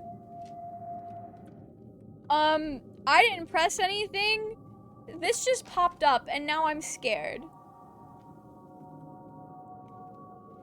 As moody as their owner, that fuzz pant. Too bad. I would have liked to bring Zara to Alara. Maybe that would make them behave a little nicer. Maybe they are just lonely. Then again, I might get another earful for wasting time on distractions. Peering up, I click my tongue. You will return, yes? I could use a friend myself. I sigh. Enough. I need to get that spell. I straighten my spine and nod to the book. It sits on the desk defiantly. A page turns over by itself. My eyes narrow. Taunting me, are you? I turn to page 58 with extremely cautious optimism. A quick darting peek at the sigil. No whispers. I resist the urge to lean in and double check. Nothing untoward so far. I pick out a pen from a bird's nest of instruments and grab a blank sheet of paper from a stock shelf. Civil post size. Fine grain. I did not notice these details last time. Lost memories trickling in? This is good. I can do this. I'm in my element. The performance of work, the fulfillment of duty. Confidence seems to jog something loose in my heart. Thoughts spring up, inquisitive, intelligent, foreign. I hear them like a stranger eavesdropping on myself. The whispers were the problem. I need to drown them out. Breathe through a constricted nasal cavity. Make it continuous. That makes sense. I should try that. Inhaling, I let the air fill up my abdomen, then stomach, then chest. Lips sealed, I expel it in a thin stream through my nose. My body hums with the sound of its passage, the rumble of mighty waves crashing far away. The other noises in the study all but disappear. It is working. I open up to the sigil, dip the pen, and begin to copy it. As my breath wanes, I hear a faint, tenuous lullaby insinuate itself. Unacceptable. I scrunch my nostrils more, forcing the rasp louder. It clashes with the whispers. Effective, but not for long. My pen flies over the paper. My chest burns, urging me to gasp. The voice hisses. My hands shake. I'm almost there, just a little more. Squeezing the air out, chest on fire, pulse beating in my ears, I finish copying and shut the book, putting the words to sleep at last. I smile despite the dizziness. Yes, progress! I roll up the piece of paper and slide it into a pocket. Black salt, mantra, and we have the blood letter for releasing of waters. Lying on the floor, the wet eye blinks at me. Ugh, it stays mercifully quiet at least. I shall come back for you later. 2 more pieces and I can solve this puzzle. I pat the tome. Stay put, I will return soon enough.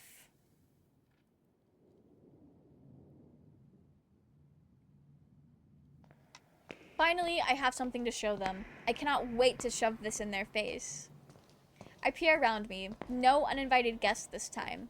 No Alar either. Papers rustle nearby, just a book gliding too close. I brush it away. I have a bad feeling about this. Are they still angry with me? I sigh, determined to not give in to the gloom. Very well. You should bring cheer to others if you yourself are Morris. I start picking up papers scattered around, hushing them. You poor things. More letters? Is every shred of paper around here a letter?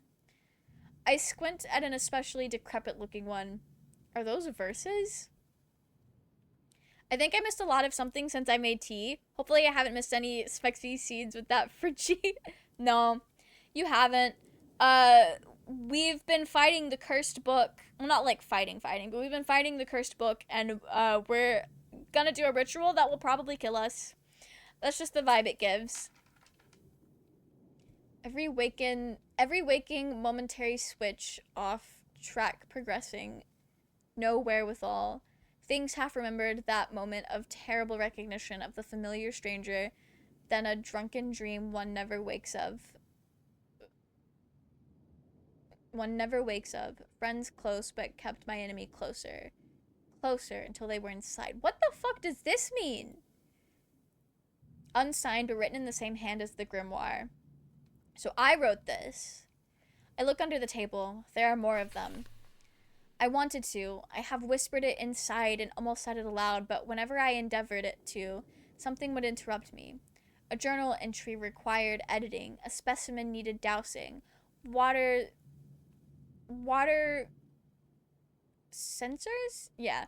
Water sensors had to be refilled. A mantra for the next ritual demanded further articulation. The afternoon tea and...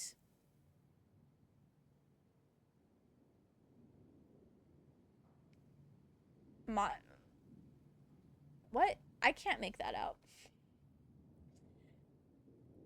Okay. Sure. Curiouser and curiouser. I can still do it, you know. My intellect and the knowledge of a lifetime still fill my heart tree. The relics and mantras ready, the homunculus nearing full maturity. Nothing prevents this. No material thing. Why can I not? If only you. If only. My brow wrinkles. This writing is not dissimilar to the book's whispers.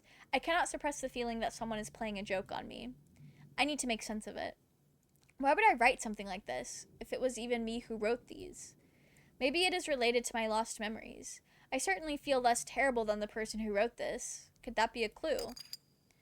I startle at a soft clinking behind me. I tense and slowly turn. Only a triplet of cracked glass cups swirling by. All of this is making me nervous. Still no sign of Alar. Dejected, I look at our unconscious bodies beneath the abyss of Vara. At least you were still there.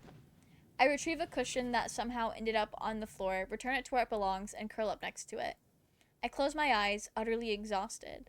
The light behind my eyelids dims and sound dulls. Walls press in. I need to rest just for a little while, just to refresh myself. Maybe Alar will be here when I wake.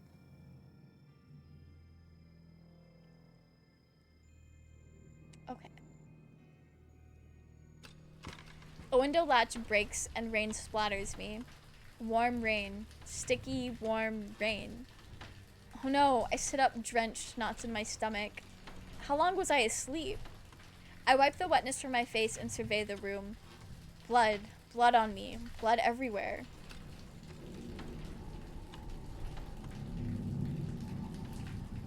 Sweet. Okay. Sure. Dark. Rippling. Alar forgot to close the windows again. Again! Alar, I shout. Distant rumbling drowns it out. Where are they? Alar! I march through the halls, up the winding stairs, throwing open doors to dark, empty rooms. Nothing. Where are they? Alar? Where are they hiding? Where are they? A trail behind me, I lick my fingers, metallic, greasy. Whose blood is this? Am I hurt? No wounds on me. No pain, nothing. I pinch the skin on my forearm. I feel no pain. Nothing. Nothing. Nothing at all. So what the fuck did I do? No, no, no. Alar, where are you? Alar! I dash down the hallway. Alar! I wake to my own shouting, hoarseness burning in my throat. A dream? Sparks swim before my eyes, and the hairs on the back of my neck stand on end. Someone is watching me. Light jitters, shadows dance. Can I be imagining it? No. I am not certain how I know, but I do. Should I look? What kind of question is that? On the count of 3, then? No, now. I turn my head and look into the gloom. Has it always been this dark in the study? Streams of debris prowl the air, occasionally shuddering in sync with the abyss of Vara. A pocket of deeper darkness draws my attention. A pair of golden jewels glint at me. Not the fuck-ass cat creature. I squint. The jewels blink, growing brighter. You got MVP? That's so slay, Zenith. Love that for you. You are popping off, and we love to see it. Congratulations, Zenith.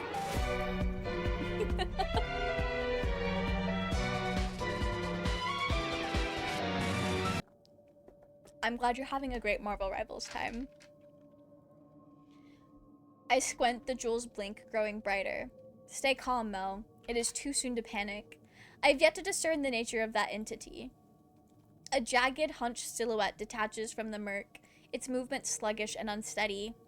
Alright, it is time to panic. Overlord, thank you for the stretch. Oh, I didn't realize that I needed it. But I felt my shoulders popping. Okay. It is time to panic. Oh, work. Love that. Actually, this is looking more like an owl than a cat. I do like it, though. It's a fun little design. I begin backing away, keeping my eyes on the Lucasi as it creeps towards me. It cups one of its large, pointed ears with a paw and grimaces. Come closer, and I shall give you something else to grimace about. Okay, so no, it is more like cat language, but the face is giving owl. What is that? It's the monster that's been lurking. We encountered it earlier, but that was like a while ago. That was a while ago. Basically, Alar told us Alar didn't kill the thing, but they did tell us that this thing will be lurking and we should be careful because we are vulnerable right now. That's all we know. My heel kicks something hard. Reaching back, my hands find a massive bookshelf on one side, an unyielding stone of on the other, a corner. I grope for something to defend myself, grasping nothing but books. Oh, that's cute.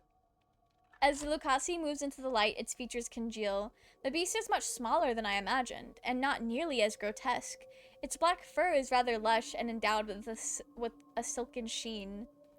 The creature lets out an exaggerated yawn and shudders, revealing a set of vicious teeth. I can smell its pungent breath. It stretches its arms overhead until its entire body is outlandishly arched. A pair of large earrings glints dully. It wears jewelry? The Abyss Devara rumbles. Black ears twitch. A strange sensation crawls over my scalp. Thick raven fur around the legs, pointy ears, golden eyes. Fuzz pants? How can this be?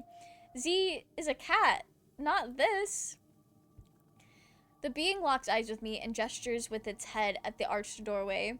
My spine tingles at the possibility of it. My feet almost step forward on their own, but Alar's warning resounds in my head. I pull back. Who are you? The creature gestures at me to follow again, tail swishing impatiently. It turns to leave.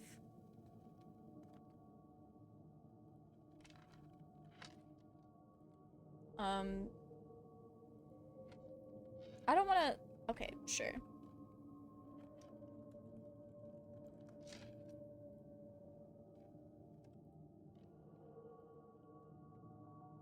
I'm gonna follow it. I'm gonna follow it. The creature's silhouette melds into the gloam, following the Lucasi to your death.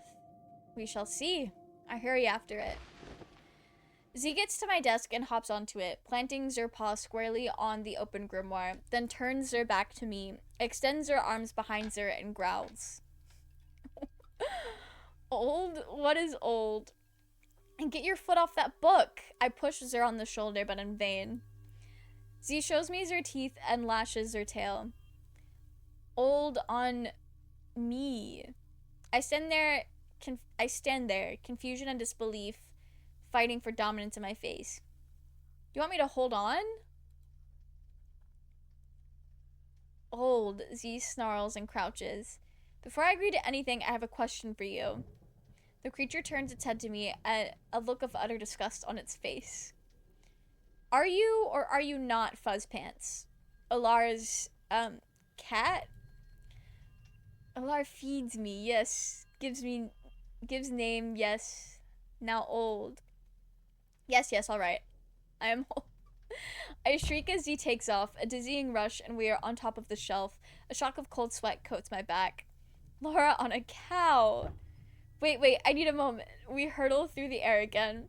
I grab on for dear life as he leaps from one beam to the next, Zur claws biting into the wood. I dare not look, but feel the thump shake my bones each time we land, and the terrifying sway as we dangle. Not the game turning into a furry situation. That's our pet familiar. That's like that's like if Dingy woke up and then turned into a person. Not him looking after I said his name. Wait. This man, this child was dead asleep, and then I said his name, and he looked up. Anyway, we'll stop disturbing his nap.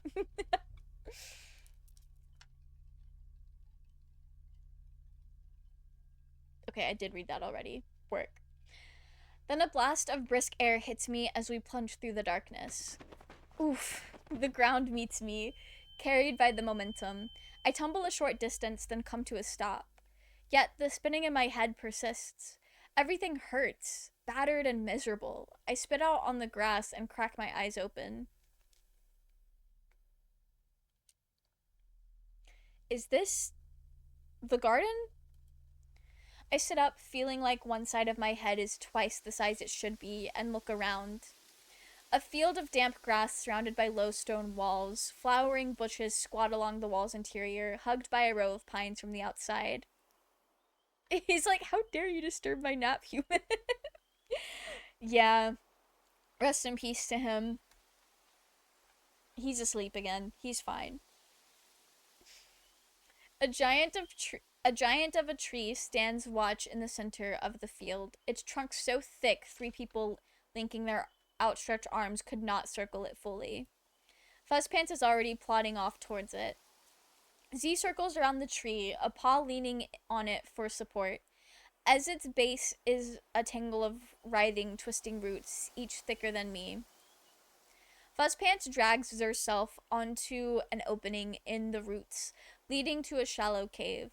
I hesitate for a breath. In for a drop, in for the bottle, I tell myself, then duck inside. A second me returns my surprised stare, eyes glinting. What is a body-length mirror doing in this hollow? With an intricately worked metal frame, no less. Fuzzpants seems to have given up mid-crawl and sprawls atop a bundle of blankets next to the mirror, snoring in a manner that suggests it gives not a fig who hears it. Wake up! I nudge Zer with a foot. Z rolls over, still sleeping. My irritation amounts. Excuse me, you! Talk to me! Why did you bring me here? Fuzzpants struggles to sit up, looking agitated. Z jabs a claw at me, then with Zer other paw, rubs the top of Zer head and croaks something. I frown. Z could at least manage 1 or 2 words when inside. Now Z has regressed only to guttural noises. Z repeats the motion with Zer paws and tries to speak again. Manages a what, then breaks into wheezes. I throw my hands up. You make no sense. Can you write? I do love this. I love that our cat is just this giant creature. Just like for fun. Fuzzpants rubs her crown with more intensity, but all I can do is shake my head. Finally, she gives up and hisses at me with fangs bared. I take a step back and raise my hands. Fine, no writing then. Yes, the cat writing, a brilliant idea. Shush. Fuzzpants fluffs up a tiny bit, apparently startled. Not you. You talk. Z crumples and falls asleep again. Unbelievable. I rub my forehead. What do I do with Zer? Then I notice Zer's lips move. Z talks in Zer's sleep?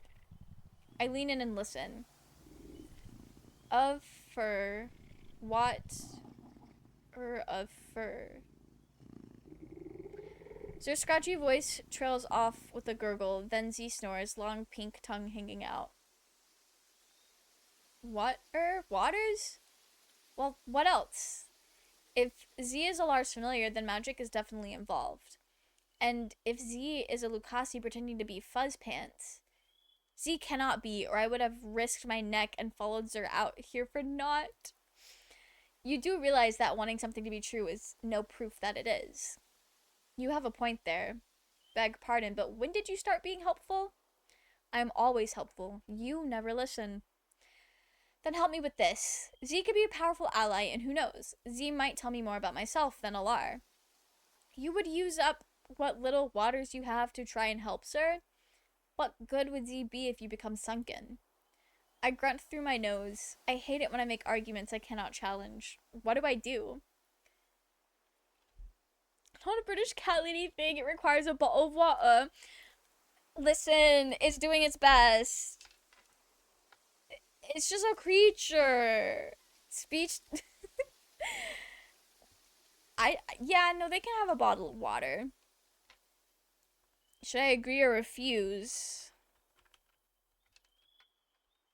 Agree. Wait, what do you mean? I'm gonna agree. I kneel down next to Fuzz Pants. I hope you know what I'm gambling here.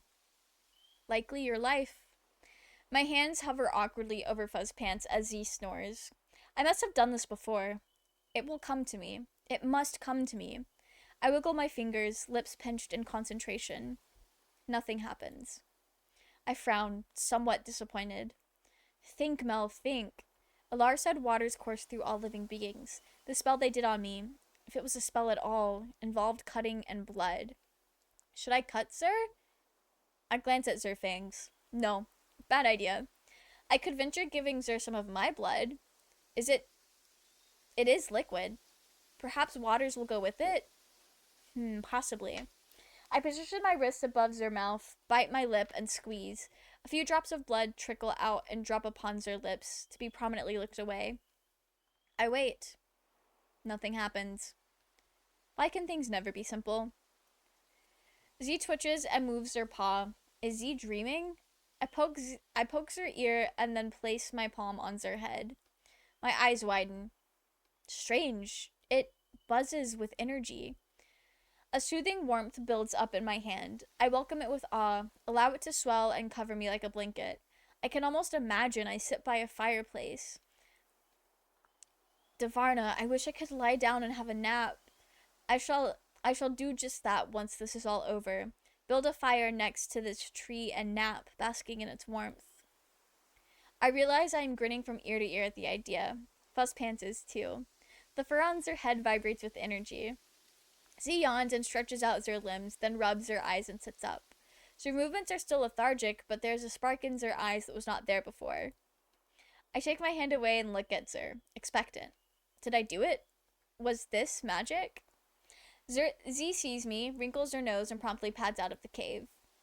You are welcome, I mutter, stroking the cut on my wrist. Alar will chew my ear off. When I exit the tree, Fuzzpants is sitting atop a low branch, busy lathering herself with her tongue. You seem to be in a better shape. I put my hands on my hips. Z scratches Zer ear with a foot. Well, now that I've given you waters, will you talk? Fuzzpants coughs, then gurgles something out that lands next to me with a wet smack. I wince and back away. You stink. My jaw hangs open for a few blinks before I recover and lift my arm to sniff suspiciously. I do not smell anything. Can a heart vessel actually stink in the first place? Why am I defending myself? To a cat, no less. Fuzzpants leans her head towards me and sniffs a few times, then wrinkles her nose again. You stink up my home. I forgive, but why you attack me? My mouth opens as wide as my ears. Excuse me, but I'm fairly sure this is my home, and it was you who attacked us first? Because you stink.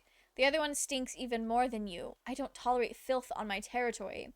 You feed me little, you can stay. The other one, you tell it to leave. You... what? You attacked Alar because they smelled bad? Alar? You lie. Why would I? Now you call me a liar? Z stares at Sir Claus in a daze. If I did, it was it needed being done. You wanted to say necessary, I suggest helpfully. Z ignores me. Are you telling me you do not know why you chased us? Your ears droop flat as he looks at me, brow furrowing. I am not good. Something in head is... Z mimes a clutching and tearing motion with her claws. No there. Ah, so you are also missing parts of yourself. I cross my arms and tap my foot. In essence, Z thinks this is Zer domain, and Alar and I were the ones who wrecked it. Z was defending Zer territory.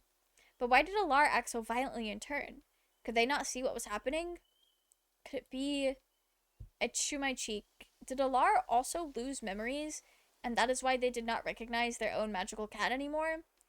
All this time, have they been pretending to know everything when really they only know marginally more than I? Quite a low bar, I admit. But they seemed utterly confident and in control. Do they not know they have forgotten? If this is indeed the case, who knows where we are both headed? What can I do about it? If I broach the subject, how might they react? Will they take my word? So all of us are just out here knowing nothing, no memories, just fucking... Right, okay. This is gonna go so well for all of us. No, I cannot just spring this on them. I must be astute. Choose the moment when their disposition is agreeable. Light bursts behind my eyes, threatening to topple me. I ease myself to the floor, grasping a fistful of leaves. The rustling and crunching between my fingers is the only thing stopping me from falling completely. I take a few deep breaths. When did this happen? Is there anything you do remember? Do the names Mel or Alar ring a bell? Fuzzpants tilts her head and blinks at me with her huge golden eyes. One of her ears flops down. Alar, yes, my familiar. And the clumsy one, Mel. Oh, rip, okay. Her face contorts in pain as Z drops to all fours and gouges deep gashes into the tree. Splinters fly through the air.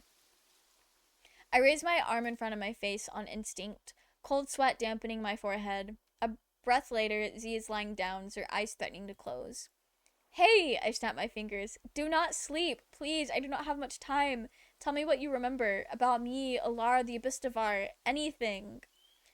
Yes, two served me, my familiar and another. You look like clumsy one, but... Z lowers her ears and sniffs me. You smell wrong. Both yous. If eyes and nose argue, I side with nose. Z lets out a monstrous yawn, blasting me with a musky, salty puff of breath.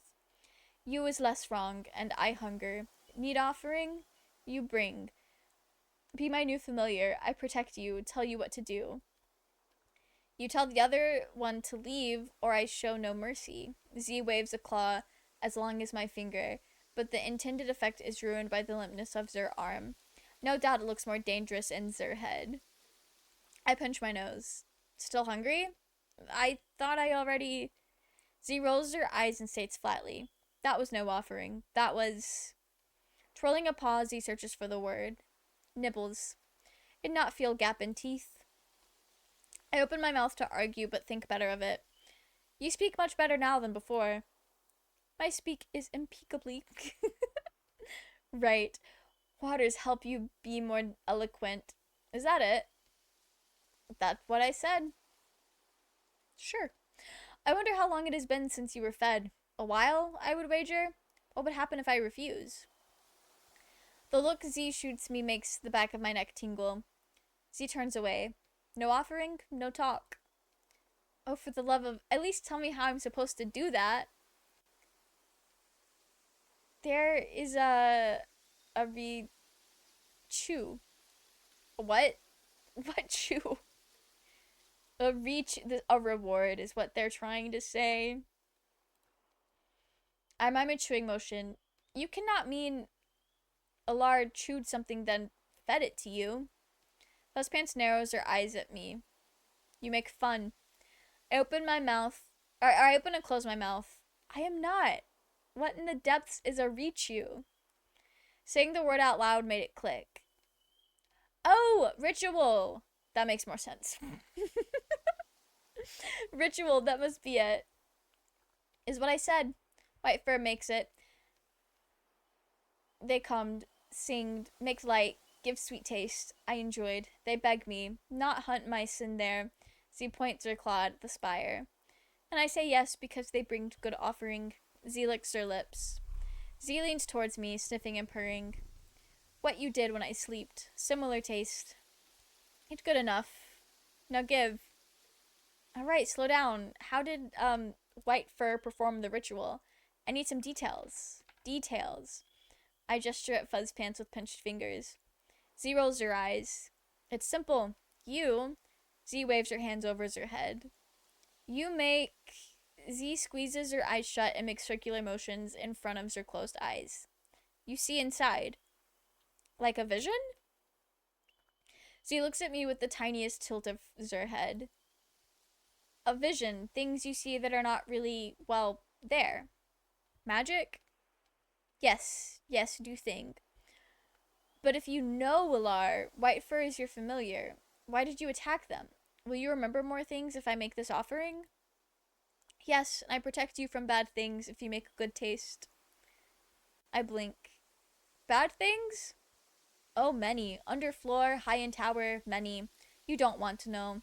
Z yawns. I cross my arms and weigh my options. It would be nice to have an ally, especially one as agile as Zer, but at what cost? Ilar warned me not to make deals with anyone, and this smells dangerously like a deal. They may not be thrilled if I agree. If they find out about this, that is. Oh, please, you already failed the instructions at every step. Now you play at being prudent? I did not fail at every step. I improvised. Fuzzpants slurps the grooves between their toes with relish. Suppose I can pull this ritual out of my sleeve. What if I give too much? What if Z tricks me? A rush of desperation hits me and I glance around the garden. I can run. Climb up that tree, jump over the wall, and... Ow! No, stop that. You have a decision to make.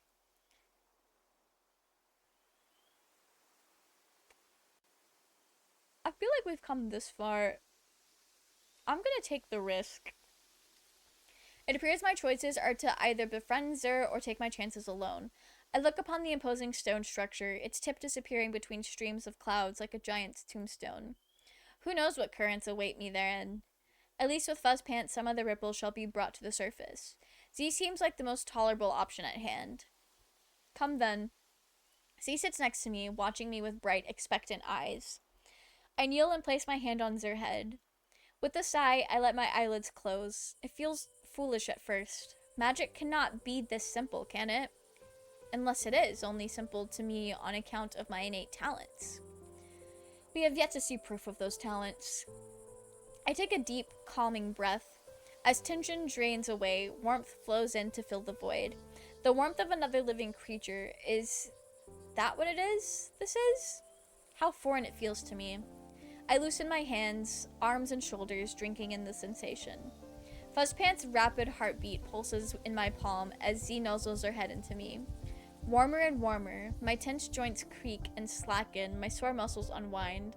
I let out a soft sigh and find myself smiling.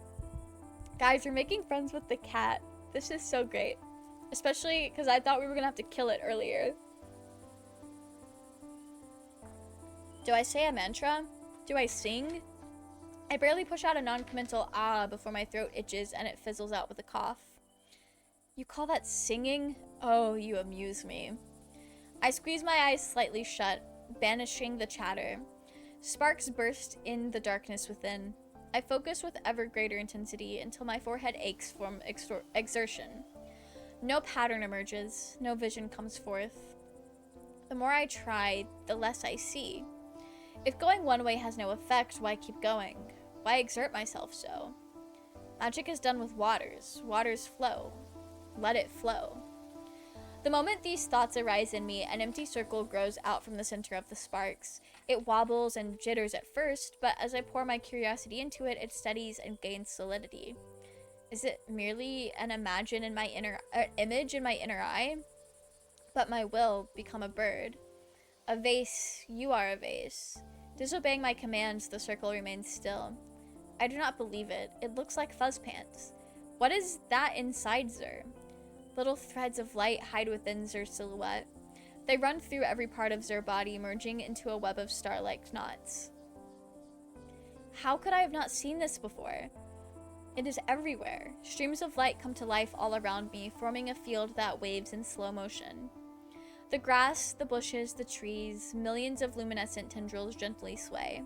Their roots extend under where the ground would be, winding together into a trunk whose size defies rationality.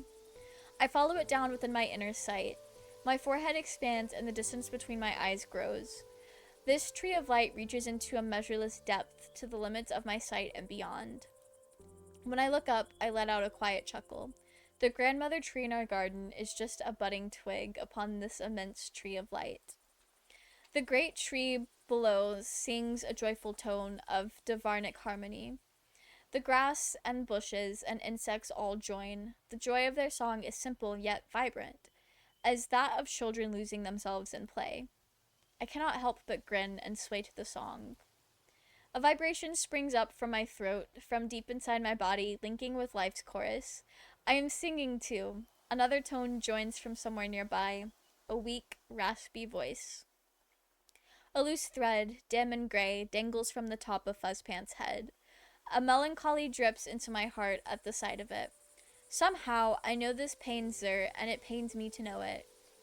I reach for the thread. It sticks to my palm like a magnet to iron. The chorus of voices swells. My own vibration rises, and even Fuzzpants' weak humming strengthens. As the voices reach their zenith... Guys, Zenith is in the game! As the voices reach their zenith, Fuzzpants' strand merges into mine with a brilliant flash, and we are joined. I let out a long, languid sigh.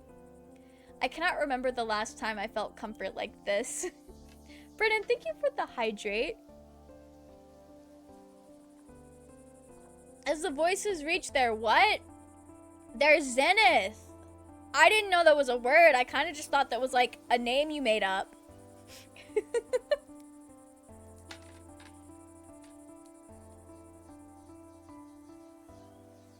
I cannot remember the last time I felt comfort like this. Perchance now I might take just a short rest. I have earned it, have I not? Sinking into the gentle chorus, my inner eye closes. Do plants dream? Am I to join their dreams? I hope so. I hope I stay here forever. Oh, I got an achievement for bonding with the cat. We love to see that. Guys, he's awake and he's hugging his toy. Well, now that he knows we're talking about him, he was looking up.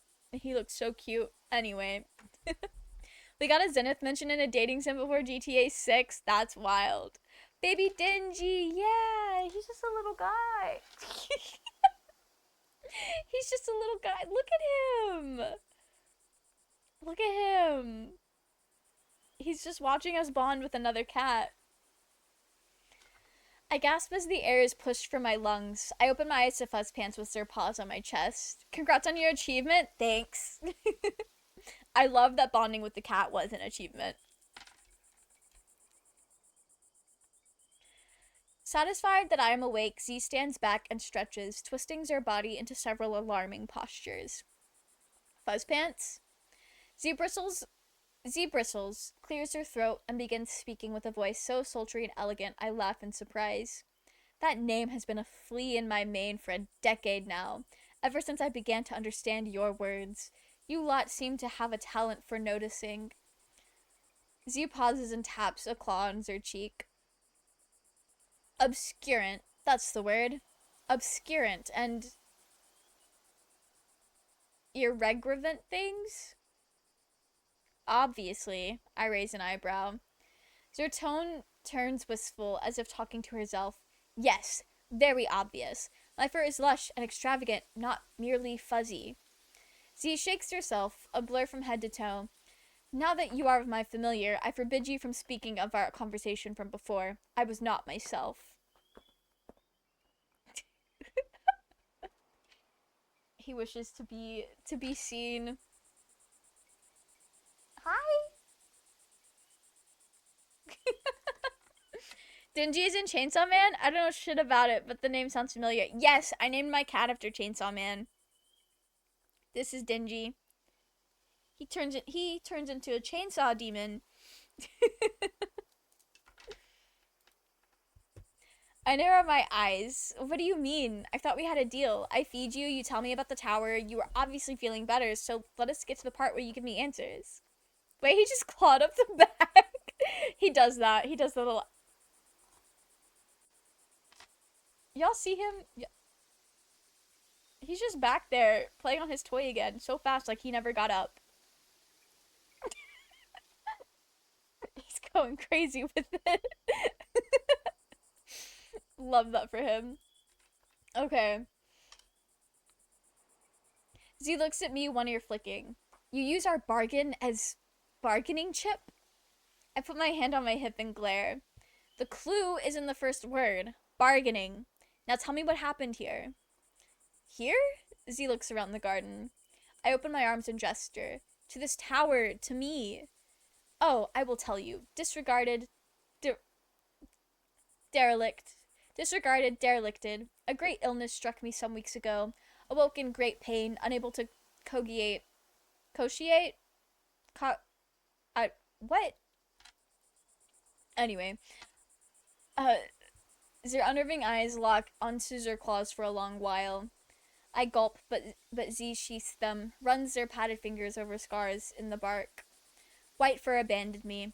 They knew what had happened to me without our weekly ritual. They betrayed me, Z snarls.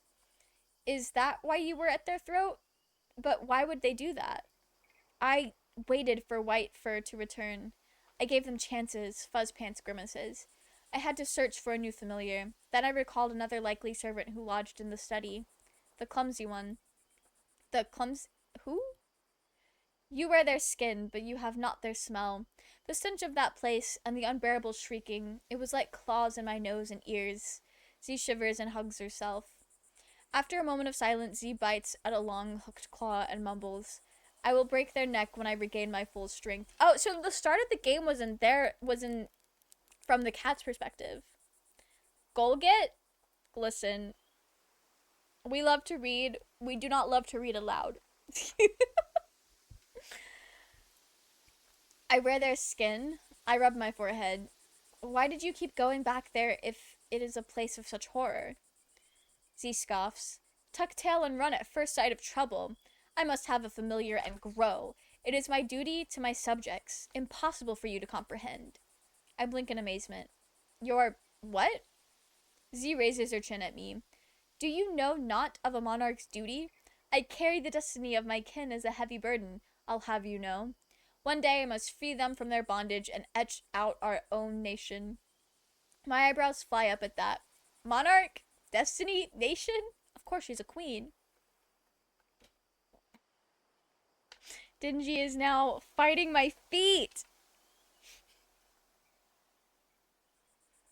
He is all over the place tonight. Love that for him. Like the toothpaste, not like the toothpaste. So Whoosh tried to make a jokey. Yeah.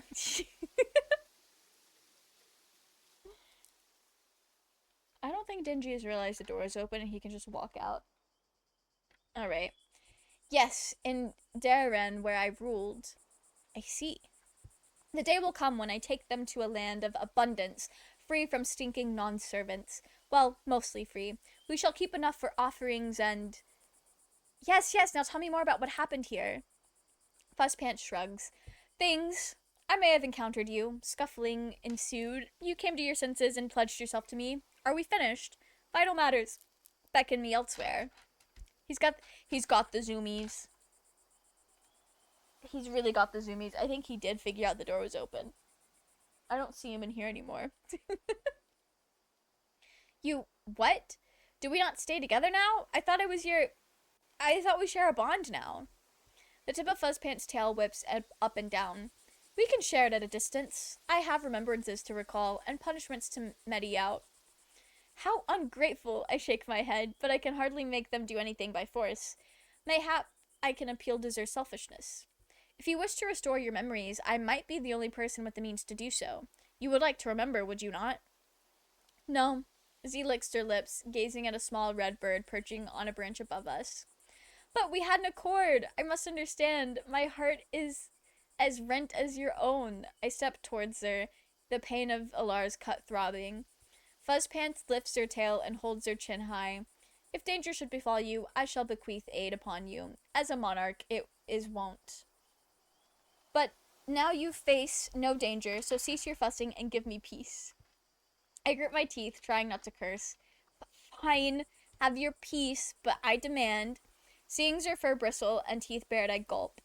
I humbly request you advise me on how to seek you out should I require aid bequeathed upon me. Fuzzpants blinks at me. Well, I ask, uncertain.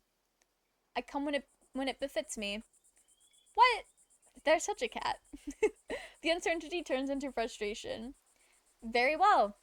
If you must be a nuisance, use the way mirror, and I may grant you an audience. The way mirror? She sighs and puts her face right against mine. Way mirror. Self-explanatory. Something about the word way mirror makes my eyelids heavy. The sound way mirror reverberates in my head. A series of images flashes like the sun reflecting on ripples in the water, hauntingly bright. Images of mirrors, tall ones, oval ones, large as doors. They squat in the study, in a hall, among giant flowers in a chamber filled with them.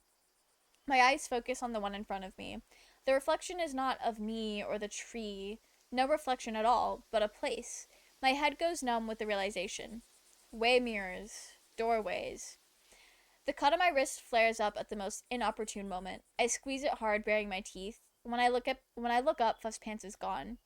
Numbness rushes up my legs. I look down. A curl of smoke winds around my feet. Through a veil of heat, I glimpse the skin of my hands dripping away. My heart vessel! I must return to my... I see a boss battle with the British cat lady on your side. Maybe. Who knows? The air splits open like a maw and devours me. There's a sense of dreadful familiarity about it all, like coming face to face with a snake that has bitten me before. I shoot downward in drops of rain. I crash through bundles of seaweed in a nauseating magenta hue, enormous bubbles of sickly livridian, swirls of coralith eels. I dream of sinking. I dream of ascending. I dream of parts joining together. Guys, I think I fucking died. Oh, no, we're good. We're good. I land on hard stone, panting. No pain. I rake my hands over myself in a panic. The currents and the heat are gone. Thank Laura. I sigh and lie back. After a while, my shaky breathing slows. I gingerly stretch each finger, curl each toe, and run my tongue over the piercings in my mouth. Everything is where it should be. It could be worse. I push myself up. The Abyss Devara buzzes a greeting. You again. I cover my face with my hands. When will you leave me alone? Where in the depths have you been? A voice like gravel greets me. Oh, you know, around. No, nowhere? Their face darkens. You're one to talk, considering your habit of disappearing in the middle of conversations. The spell? I cross my arms. Is that a no? I'm gonna throw the sigil in their face. I crush the paper with the sigil in my fist and throw it in their face. Here is your precious spell, half of it at least. Lest you wish to keep only half, I would advise you to reassess your attitude towards me. I've had quite enough of it. Oh, I'm reassessing my options, very much so. Yeah, so they cannot stand us right now. Fuming with rage, I glare at them. Good. My mouth clamps shut, breath is forced from my lungs as if my chest is squeezed by an invisible hand. The air shimmers and twirls with intense heat, scalding against my skin. A scream bubbles up my throat, unable to escape. I claw at my neck, eyes bulging. Alar speaks and the ground trembles. I think I've made a decision. Each syllable is a scorching blow against my body. Girl, what? What's the matter? Alar lifts a lazy hand and the pain bites into my neck. My feet lift from the ground. Nothing to say. What the fuck is going on? What is going on? What do you mean? Nothing to say. Blood pounds in my head as the pressure builds. Red. I see red. You. What are you? I glare at Alar, clenching my teeth, trying to push out a word, a curse, a snide, remark, but my body can only spasm. The chamber shakes like the earth itself is breaking. Such a waste. Words blow away layers of crisping skin. I scarcely twitch in response. Did I get the fucking bad end? What a fool I'd been. Their voice comes from leagues away, barely disturbing the silence. Then there is nothing but a sea of scarlet. An eight-limbed eye opens, spanning from horizon to crimson horizon. She sets her countless eyes upon me. I laugh a joyous laugh. Her gaze is absolute love, melting me sliver by sliver. There is only laughter now, the laughter of silence. What music, this silence. What liberating love, this terror. What I had imagined to be me drips and swirls into the infinite, infinite, infinite, infinite center, never reaching, never ceasing. Guys, I think they killed us. In that center, Sruthrul opens her loving mouth and sings. I just got an achievement called Torn Asunder, and then like the tagline is, should have seen it coming. I in fact did not see it coming.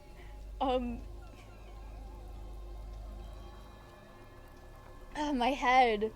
It may as well be in 3 pieces. Why does it hurt so? What happened to me? Isn't that the question? What was I doing? Something difficult? Oh, why do you struggle so? I know not. Why do I know nothing? That's good. That's fruitful. What? Not them killing you. I fear this is becoming a pattern of pretty white-haired people that may or may not murder us being love interests in my life. I fear we are just, you know, creating a stronger pattern here. Not knowing, only an empty cup can be filled. The fuck does that mean? Wait a minute.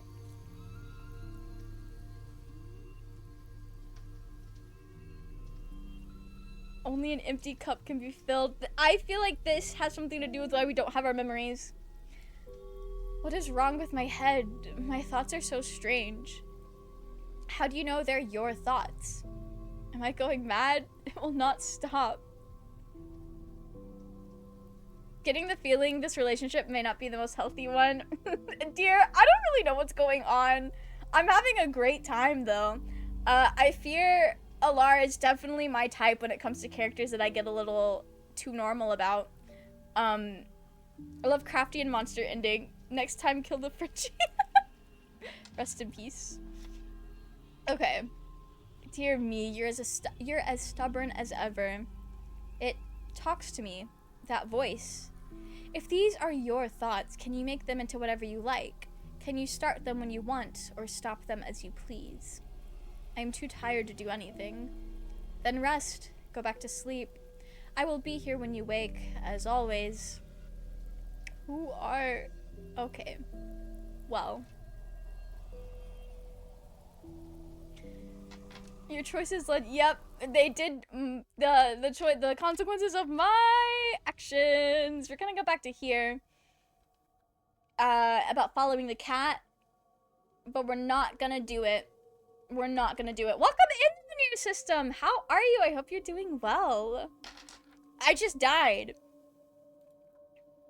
I shouldn't be talking to this thing. Anyway, it's fine.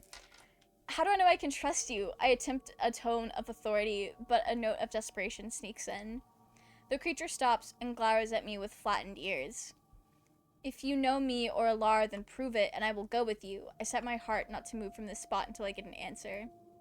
It lowers its head and advances, body growing with each step, eyes unnervingly wide, pupils narrow as daggers. Van? Oh, welcome in, Van! Medley brained right now, so existing. That's so fair. That's so fair. I hope outside factors that are not in your control are going well, though. Um, that's so fair. DID is a trip. Yeah, I've known a couple of people uh who are also diagnosed with DID, and it does seem definitely like a trip. But anyway, we're currently playing this visual novel right now, and we have died twice already, so like things are going so great. Basically, we woke up in a place with no memories, and there's impending doom that we have to figure out how to stop. And we have a snarky, evil partner here along the way that did just kill us, so that's how things are going. I do not need to follow this cat, though. A swallow. Heart, do not fail me now. Remember something. A spell, a martial technique, a dirty trick, anything. Sounds eerily similar to Slay the Princess. Does it? I haven't played Slay the Princess yet, but I really, really want to. It's on my list of... I have like a growing list of visual novels that I want to play on stream. And Slay the Princess is definitely on there. This one's really good though. I'm really enjoying it, and the art is so fucking good. Hopefully we can get to a character soon that's not Shadow Cat Creature. The creature winces and cups its ears as a buzz from the abyss Davarna swells. Mayhap, if I use the abyss Davar as a shield, I shiver at the thought of being near that thing. But I will have a chance. I shift my weight and steel my nerves. I'm gonna make a run for it. The Abyss Devara lets out a blaring groan just as the creature reaches for my arm. It shrieks and twitches wildly. I flinch. A claw grazes my shoulder. Oh, rip. You'd have so much fun with Slay the Princess. I know I will. So that one feels like having DID. We aren't sure if it's intentional, but it's super good. Oh, sick. So I've watched the Markiplier playthrough, but only the first episode of it just to see what the game even was, and I do think I get what you're saying with that. I think a lot of times, okay, sometimes people will accidentally have like really, really good, or like at least like better representation for certain like mental disorders and all that than people trying to do it on purpose. Because sometimes people just have an idea and it so happens to match up with something like DID, whereas a lot of times when people do it on purpose, they're just basing it all off of like misinformation. In Slay the Princess, you kill the princess. Here I feel like you are the princess.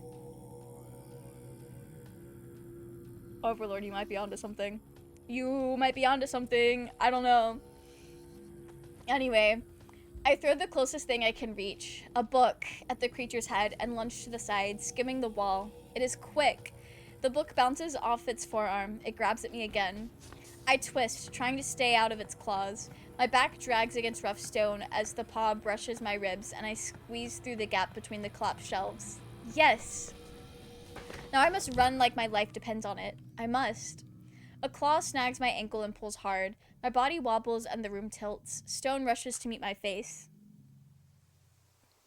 Like Abhead from Community being autistic coded.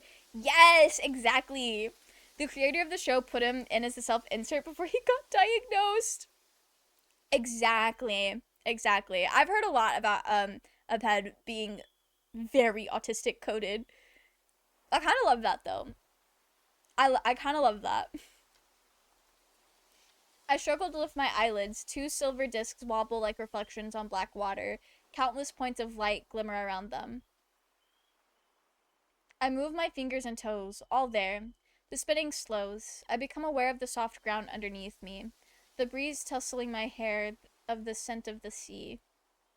And no buzzing. Where in the seas am I?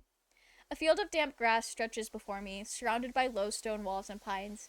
A giant of a tree stands watch in the center. Yeah, we're back in the garden again. So, funny story, I was going to start Dragon Age 2 tonight, but I accidentally deleted my Awakening save, and my stupid brain is forcing me to finish it again. Good luck, J-Train. Luckily, Awakening's not too terribly long. I feel like you could speedrun it pretty well. I love Abed. Community is one of my favorite shows of all time. I've never actually seen it. I've always heard really good things about it, though. Okay, I sit up, rubbing my throbbing head, then groan at the sight of mud all over me. Through bleary eyes, I make out a black figure tottering towards the tree. Huh, it did not eat me. Why is it leaving? As the silhouette disappears behind a tangle of roots, something stirs in me. The way the crickets chirp makes my head buzz, like I've been here before. Of course I have, the old me at least. I gasp a handful of grass and put it to my nose and inhale, reaching for a memory, but the pressure in my skull emboldens the buzzing and the memory skitters back into the depth. Useless head of mine. I pour attention into my hands and feet instead and push myself upright. I follow after it, tiptoeing around the massive trunk to a hollow nestled within the roots. What happened to the author of the Murderbot series? They based Murderbot on themselves. People pointed out that it sounded really autistic coded, and then they decided to look into it and got diagnosed. Love that for them. Love that for them. Trying to bed in the morning. Wait. I feel like I've heard that on TikTok before. That sounds vaguely familiar. Unless I'm mixing it up with something. Ducking low, I listen intensely, but hear at first only my own harrowed breaths, then a low rumbling interlaced with an occasional chirp. I furrow my brow. What is that? I peek my head into the hole. A second me returns my surprised stare, eyes glinting. What is a body... Yeah, the body-length mirror doing in this hollow with an intricately worked metal frame, no less. That's from Community? I feel like I've probably seen a lot of stuff from Community without realizing it was from Community. You got your DID diagnosis by accident? Oof. Oof. I want to say that must have been a shock, but I also feel like maybe after getting it, some things made sense and it was a little bit less of a shock. It's okay, you can skip Awakening. Barmy, I think J-Train wanted, like, some specific choices to carry over, probably. I'm autistic and I really identified with a bed. Funny enough, Allison Brie and Danny Pudi were the real-life Troy in a bed. That's so fun. How the fuck can you get accidentally diagnosed? You go in for something else. You have, like, something else you're checking out, and then they're like, oh, by the way, we found this. I can get shit intentionally. Rest in peace, Barmy. Rest in peace. I know, like, sometimes... Would we like a story time? If you don't mind. Yeah, if you don't mind. It's short. Yeah, go for it. Okay. Yeah, the creature seems to have given up mid-crawl and sprawls atop a bundle of blankets next to the mirror, snoring in a... We did just read all of this. Alright, right, I mutter. Let me recount. It renders me unconscious, abducts me to its den, then promptly falls into a slumber. A dreadful assassin, if an assassin it was. For Laura's sake, its belly is exposed, and it snores as loud as the abyss devourer. If not for the dull pain in my head attesting to how I had arrived, I might mistake this as some manner of invitation. Could it be? Was this creature perchance simply lonely and in need of companionship? I say there are simpler ways of befriending someone, surely. I should leave it be and investigate the mirror instead. I'm just gonna leave it be. I want to make very, very different choices this time. A faint whisper drifts on the wind, so faint that the creature snoring almost obscures it. My body tenses up. Whispers are bad news. It originates from ahead of me. Strange. There's nothing there except... I peer closer at the ornate frame with its intricate carvings, then at the silvered glass itself, eyes straining in the half-light. I wish I could skip Awakening. Rest in peace. Cannot get shit intentionally, still single. I cry every time. I do not have anything helpful to say to that overlord. Most I get hit with my psychiatrist, subdued. Damn, that's crazy. Tic Tac's doing anything? Barmy, I hate that for you. I really do. Like, if you're actually struggling with something and you just do not have any doctors that will listen, that is... I really do hate that for you. I'm sorry. I'm sorry you're going through that. My mom's been going through a similar issue. She's having some unexplained, like, health issues with her heart. And literally every single doctor that she has been to where she lives has been like, well, you're just, like, old and fat. Which, like... No? No? Are we not, like, we're having all these issues and we're not gonna look into that just because we're, like, slightly overweight and in our 50s? Okay. Okay. Sure. So my mom's just been raw dogging her health issues, hoping that, like, something will change, because that's all she can do, truly. So Izzy went in to get an EMDR for some generalized trauma. EMDR works great for systems if they are aware of the fact that they are one. However, if the person fronting doesn't know, things can get interesting. The therapist had us go into the basement of our mind house, and the basement is where the system littles have their trauma. So a nonverbal little got forced to front in the middle of a panic attack. That sounds awful. I'm sorry that's how you had to find out. I'm sorry you went through that. Um, at least I guess at least it was in a controlled environment, but damn. That does not sound like an ideal way of finding out you have DID. This was just over a year ago. Oh, that's rough. Uh I I mean I'm sure you're doing better now. I'm sure y'all are doing better now. Um like what do you even do? It's just like that's such a wild thing to learn. To learn it in that way must that sounds very like I don't know if shocking's the right word, but like that's a lot to process. Very much. I'm glad y'all are doing better. What in the Jesus overlord? Brains are just like brains are weird. Brains just do things.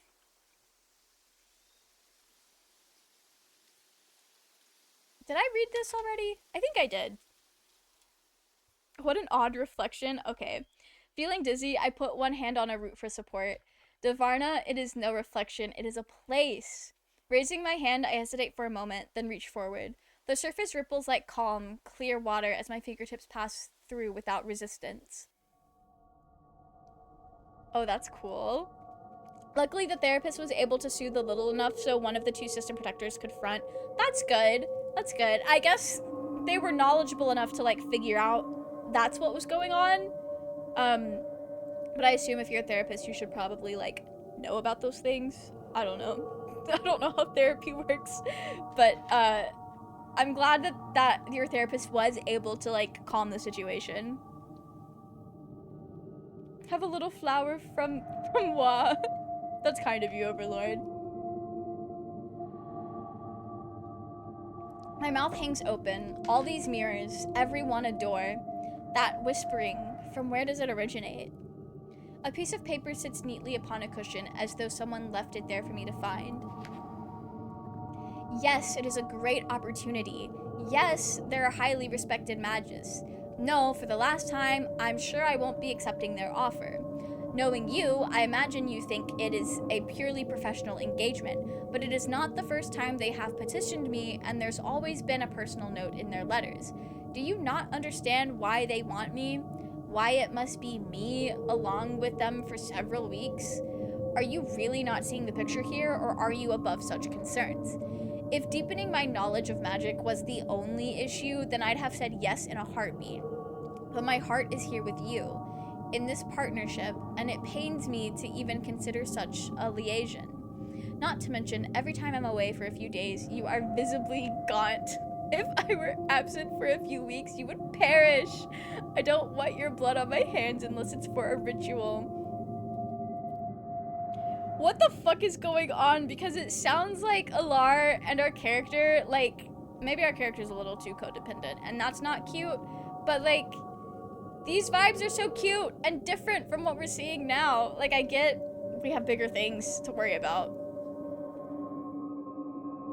Yeah, the music is a bit loud. It's like, so we had music, and then this is like sound effects, which was something different. But I can just turn it down in OBS, because I can't get back to the settings screen for some reason. There's like 3 people in the entire US that specialize in D&D. Only 3? No one knows how therapy works. I guess that's fair. That's very fair. 3 does not sound like a lot. I realize DID is supposed to be like more of a rarer condition, but to only have 3 people that specialize in it sounds like such a small number. Is it just here too. Yeah, I think we did fix the audio. You guys tell me if it looks much quieter now, so it should be fine. It may be a bit more, but we've only found 3 reliable ones. Wow. Hopefully you don't have to travel like too far to like get to them. That's wild. It's kind of like, so my sister got officially diagnosed with autism years ago, and there was like, I think only one person in our entire state. I don't know if that's correct, but like there was nobody local that my sister could have gone to get it. Like my parents had to drive to a town that's like 2.5 hours away, and that was like the closest autism specialist. There's not many in our state, which is kind of wild because I feel like autism is very common. It could just be because my social circle and my family, because it is genetic. So like a lot of my family, like we all have it. You're supposed to find a specialist if you suspect you have something and not a therapist, psychiatrist in general. I think so. I think it might depend on what you're trying to get diagnosed. But like something like autism or DID, I know people go to specialists to like get diagnosed and to, like talk about it, because that's kind of like the people who are equipped to do so.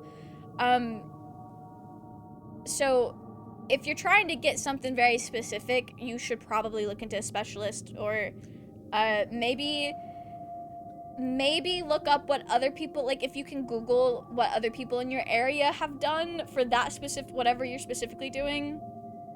Asking Twitch chat because I have less of an idea what to do. Yeah, I would look into a specialist depending on what you're trying to. You don't have to like share specifics if you don't want to, but that would probably work out better for you. Okay. Looks like I'm not alone in thinking they are attractive. Seems they cared for me in more ways than one.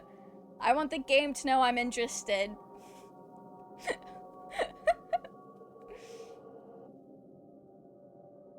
Okay. The game now knows I'm interested. It's really not as rare as you think. People really like using percentages because they're smaller and it makes it less human. 1.4% of the population is recorded to have DID. That's almost 500,000 people. No, that's a lot more than 500,000 people, I feel like. I don't know my math. But no, like, that's the thing. Like, it's rare, but that's still, like, there's so many fucking people in this country. That's still a lot of people. I think it's similar percentages for, like, being transgender and, like, having red hair naturally. In the US, at least. It's like, yeah, the number's small, but that's still such a large chunk of people. That's so many people. I'd believe it. I know, like, people get really weird about teenagers online who make DID content, and they're like, all these people have it, but only 1% of people have it. It's like, you do realize that's still so many people. Almost 5 million? That's wild. That's so many people. And the fact that almost 5 million is just 1.4% of the US population is wild. There's so many people. Why is this? That's so many people. I can't even begin to like conceptualize that many people. Yeah, sounds like there should be a lot more than just 3 specialists. That is wild. Somebody needs to get on that. I need these psychology students to get on that to do better. I don't know why I'm saying I need that specifically. It just feels like that's how it should be. There should be more. Okay. There's that whispering again. Closing my eyes to listen every few steps, I find myself before a frame leading into a dark, damp chamber. A cellar by the looks of it. I enter the mirror. The area yawns before me. Rows of stone pillars disappear into a grand vaulted ceiling. Trinkets and jars litter every corner, a kaleidoscope of colored glass. But towering above like barbarous idols are the tanks. Great glass titans, skulking in shadow. I don't think it's good to ask chat in any stream or Reddit for stuff like medical and psychological stuff. The best ones to ask is a doctor and a psychiatrist for a specialist. Yes, absolutely. Although I will say, if you already like have self-diagnosed as something and you're like trying to get advice for how to like take steps to get officially diagnosed, like what you need to do to like see about your concerns, sometimes people with experience can help, but like the average Twitch chatter probably will not have the information you need. So good luck, Barmy. Now I'm teaching my friend Human Torch. Oof, I tried to play Human Torch once. I was really bad at it. That was not a good game. Even if someone in chat is a specialist in that area, they don't know you. Exactly. Like, all we can do is really just give vague advice of, like, you should probably go in this direction to get started. But, like, the specific advice is going to be so different based on, like, where you live, what kind of situation you're in. Honestly, even, like, insurance. Because I know a lot of mental health specialists, or a lot of mental health stuff, it's a struggle to get, like, covered by your insurance and things like that. Or at least that's been my friends' experiences. Oh, Denji's back in here. Not him grooming in the background. As a person in chat, I can give a little virtual flower. Yeah. So real. And honestly, a very kind thought, truly. Through puddles of water, over thick pipes snaking across the floor, I creep forward. Somewhere far below, angry waves crash onto the shore. My hand glides over a glow orb, and it buzzes to life. Bathing the desk it stands on in feeble light. My eyes fall upon a thickly bound book, paper scattered around it. Research notes? Yeah, I'm gonna rifle through the notes. I run a finger over my name inscribed on the cover and flip open the book to the pages and pages of text and diagrams. Let us see what you can tell me. The parchment is oddly heavy in my hands, as though it resists my probing. Or is it my body that resists the knowledge? Records of sublimation. Date 3/11/9547. Vessel weight 11 stones 4 tussles. I have underestimated the severe body and heart cost of submersion rituals. After just one, I was so drained as to be bedridden for several moons. Unacceptable. I expect the experts to know more of what to do than me. Yeah, no, that's fair. We can give a slight nod in solidarity. Good luck out there, guys. I must find a reliable way to gain ample waters before each ritual, or I will never finish this in this lifetime. Too much is at stake. The order must change its ways, or the civil unrest will only grow. Thankfully, Alar has already embarked on an expedition to find restorative herbs. I will keep trying until a better way is found. So are we trying to, like, prove something to the people in charge?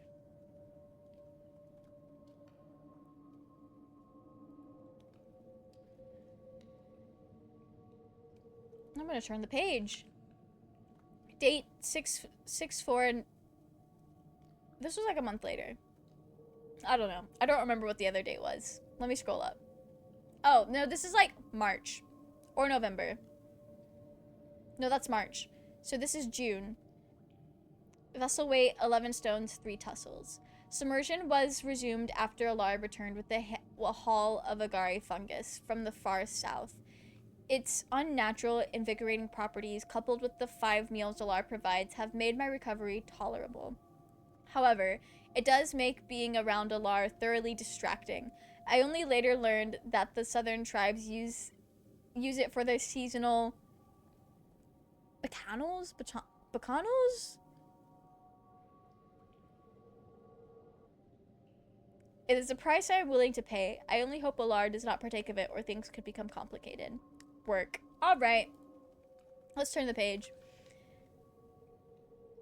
This is the next spring. Vessel weight 11 stones 1 tussle. Expulsora was the answer. My expulsed flesh has now taken on the likeness of a fetus. I estimate it could reach adult stature in 18 turns. Too long. How to hasten? It shows no sign of body or vital activity. Fantastic. A homunculus that holds waters and yet possesses no heart. Oh, Laura, if I could prevent its decay, it would be the missing piece I have been seeking. I heard June and immediately started swooning. June is in the month, not the person. The tank and nutrient fluids are costly, but it will be worth it if no parent has to ever again watch their child's heart be cut away and their body reduced to an empty vessel. Also that a magus can live a few meager decades longer. The riots are reaching the heart of the capital now. I must hurry. Oh, no, like the general public hate magic users right now because we're killing their people. Okay, I understand. I understand what's going on. We're trying to find a better way and, like, maybe not make the general public hate the Magi. Which, you know, fair, respectable, even. Submersion progress through my vessel. Though my vessel weight continues to decline, I am acclimated to the pain at least. Submersion progress. Oh, no, that's literally what I just read. Date 2/21/9552. Weight, vessel weight, 11 stones, 2 tussles. Oh, we gained a tussle. A breakthrough. After losing several homunculi to decay, I at last conceived Alar. We did not conceive. Convinced Alar to add both our waters to the tank. This stopped the decay and increased the growth rate tenfold. A mature specimen in under 2 turns. Alar cautioned me about the potential danger here. I reassured them that I will not give too much at once. Even if we only get as far as perfecting the homunculi, they would still replace the thousands of people sacrificed by Magi every turn, and I plan to go further yet. 8/16. This is my birthday. 8/16/9552. Vessel weight 10 stones, 2 tussle. I lost a whole stone. That's no good. What was I thinking? The loss of the body's mass is a boon, not a hindrance. Less vessel mass means less waters needed to fuel the rituals. I reduced my intake to a bowl of succulents and herbs per day for the last few moons, and my vessel mass has dropped to 87 tussles. That's crazy. Alara objects, but I have never felt more confident. They are concerned about many things, the homunculi's animation among them, but I am not yet convinced it is an issue. So we're just, like, self-destructive. Date 3/5/9553. Vessel weight 10 stones.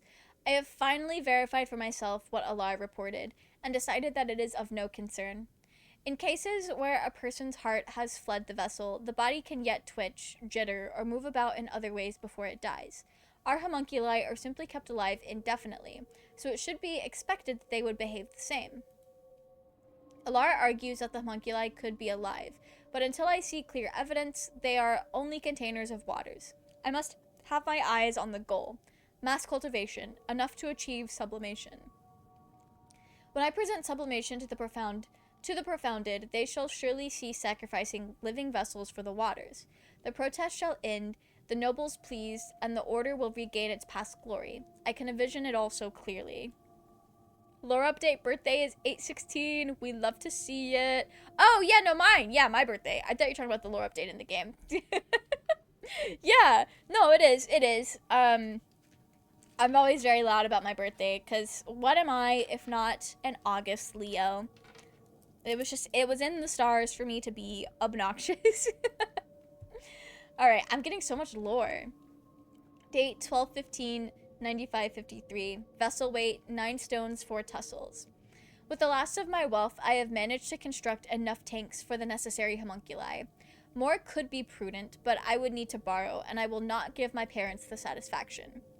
The most advanced specimen is taking on the likeness of both Alar and I.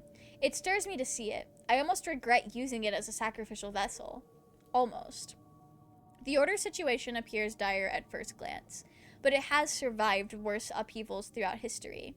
It is not too late. My work can turn the tide. Date 21/9554. Weight vessel, 9 stones, 1 tussle. Submersion ended in failure. At first, all was well. Body temperature was lowered to 5 degrees by an ice bath as normal. After 5 instances, activities of respiratory, sensory, and heart activity all ceased. I was on the edge of the seas. Then there came a vision of awakening in a murky fluid. I was malformed and racked by hunger and frailty, blind, suffocating, confined to a place of harsh, pressing darkness. I could scarcely utter a cry.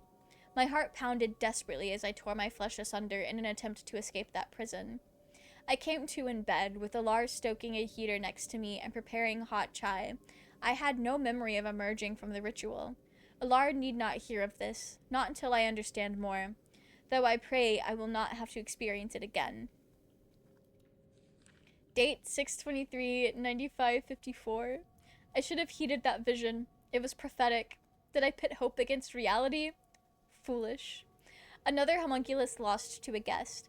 I will not be able to hide this from them for much longer. Those dreams are reaching out. Depths, how does this keep happening? My protocol should be foolproof. The axe head, the moonstones, the mirror covers. None at the Collegium are willing to assist. They are all too busy with constructing their hideaways. Cravens. They need another savior. I will take up the mantle as Laura once did. Not us trying to be Jesus. Date 11/15/9554. Sink those opportunistic, greedy Lucasi.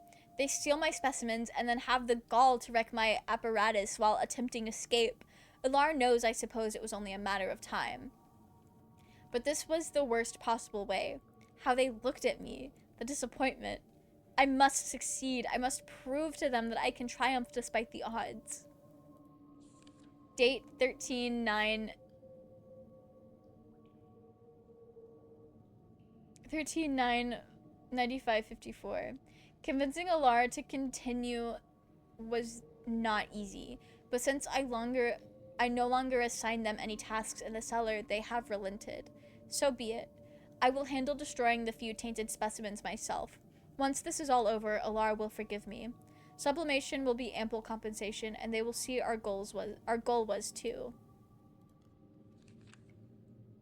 Date 2/11/9555. Vessel weight 8 stones, 1 tussle. Though hard to believe, when the remaining twin reaches maturity, my grand work will be ready. The Collegium does not answer my chimes anymore. Shame. I would have liked to see them bow to my achievements. No matter, my work shall speak for itself. Davarna, I could simply speak to them in dreams when my heart has been liberated, though perhaps I ought not bother. There would be nothing left for me in this profane world by then. I have decided these notes will be burned when the ritual is complete. The potential for misuse is too great. There can be no possibility of it being found by their Bruhai or any other heretics. What the Pokemon is going on in this game? We are trying to reach immortality, or we were. I feel in my bones that this is why we don't have memories, and this is probably related to the Abyss thing. Numbness rushes up my legs. I look down.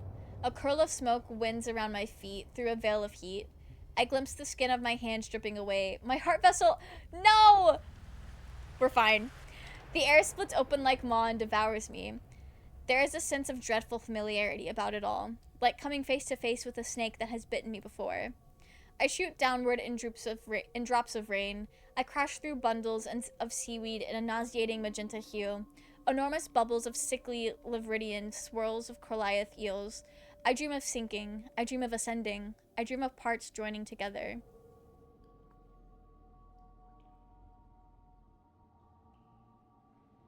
There we go. I land on hard stone, panting. No pain. I rake my hands over myself in a panic. The currents in the heat are gone. Thank Laura, I sigh and lie back. After a while, my shaky breathing slows. I gingerly stretch each finger, curl each toe, and run my tongue over the piercings in my mouth. Everything is where it should be. It could be worse. I push myself up. The Abyss Davara buzzes a greeting. You again. I cover my face with my hands. When will you leave me alone? Where in the depths have you been? A voice like gravel greets me. I swear, if they kill me again... Nowhere? Their face darkens. You're one to talk, considering your habit of disappearing in the middle of conversations. The spell? I cross my arms. Is that a no? I do, in fact, have it. Give it to me. I take the rolled paper with a sigil and present it. Here. They take and unravel it. Where is the rest? The mantra? I still need to transcribe it. Then I'm coming with you to the desk. I'll not let you out of my sight this time, not until it's done. I frown, surprised by their declaration, but decide not to question it. As you wish. Alar stops and retreats a step, nose wrinkled as if they smell something foul. Go on, I'll guide you from here. Their voices austere. A vein throbs on their temple. I find my hand shaking as I nod, walking the last few paces to the desk alone. Surely it cannot be worse than before. Calm yourself. Take 3 breaths. 1, 2, 3. Exhale. I can do this. Overlord, I don't think I can kill him, but I also don't want to kill them. I don't want to kill them. They're chill. They're definitely not chill, but they're chill. Hello, old friend. I wager you simply cannot wait to rend my heart into 2 once more.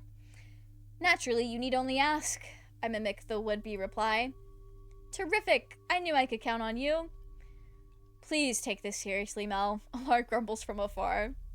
Ignoring them, I close my eyes, breathing deeply. In, out, 1, 2, 3, 4. On the count of 10, I shall begin transcribing. It is no more than 24 words. 1 word, 1 beat of the heart. Then shall I be forever free from that page. They're chill. Mel literally less than 5 minutes ago. I swear they kill me again. Listen. It's fine. It's fine. 8, 9, 10. I open my eyes. A frantic plea rings in my head. Why do you do this to yourself? Hush, not now. Mantra, Alar groans. Listen, let me cook. Yes, I know. Throat tight, I break open the pages. The dry paper cracks, rows of jagged letters shivering to life. I steady my gaze and clench my jaw. Whatever you are, you will not defeat me. My eyes scour the script, my heart deaf to the meaning of the words, but my lips moving to the shape of them still. I'm not even gonna try. That's probably based in Latin, because magic is always based in Latin. Louder, please, I need to hear. From my throat, a foreign voice arises. With an ear on the words, I hastily reach for a blank parchment, an inkwell, and a pen. Light-headed, I wobble and plant a hand on the book for support. Drops of sweat bespatter the page. It is so hot. Why is it so hot? Hearing the next line, I frantically jot it down. The pen may as well be made of solid stone. A discordant chorus starts somewhere within the grimoire. It mocks me. I grit my teeth to stop their clattering. My hand shakes, and the task is only halfway done. The chorus overwhelms my voice, and my vision turns black for a breath. Oh, Laura in a basket. It's either Elvish or Welsh. Oh, really? Do y'all just, like, know Elvish? That's kind of cool, actually. Alar, I am not sure this is wise. My voice fails when I realize they are swaying, eyes closed. Keep going, they grunt. This is reckless, maybe even definitely suicidal, I mutter, trying to catch the words through a metallic chorus. We stop when I say so, do you hear me? Now quit wasting time and... A hollow heave punctuates Alar's words. At the same moment, a sickening numbness spreads through my chest. All sounds fade. I watch wide-eyed as Alar's form gets torn into long strands that sway like a tangle of seaweed caught in stormy waves. Not them melting! Tavarna, I whisper as my own body becomes disconcertingly light. We will be swept away at this rate. Alar gestures at me with a surreal slowness, mouth moving in silence. I grab the tome with both hands and put my head between the pages, squeezing my eyes shut, straining to hear the words. Please, one more verse. Just one more. My legs go numb. Please, one more. A familiar motion takes over my lips. There it is. I scratch the final words just before the pen slips from my flaccid fingers. That is it. That is the mantra. We have done it. Something tugs at my feet. My legs are wisps of smoke. One arm unravels into the unseen torrent assaulting me. I try to run, to pull away from the grimoire, but to no avail. The floor twists away from me. I fall, or perhaps sink. There's no study, no alar, nothing. I'm pulled under, then spewed forth, gasping for breath into a world of blinding brilliance and burning air. With each moment, the light above dims further and the pressure against my chest tightens. A sudden crack rends the water. I plunge into darkness.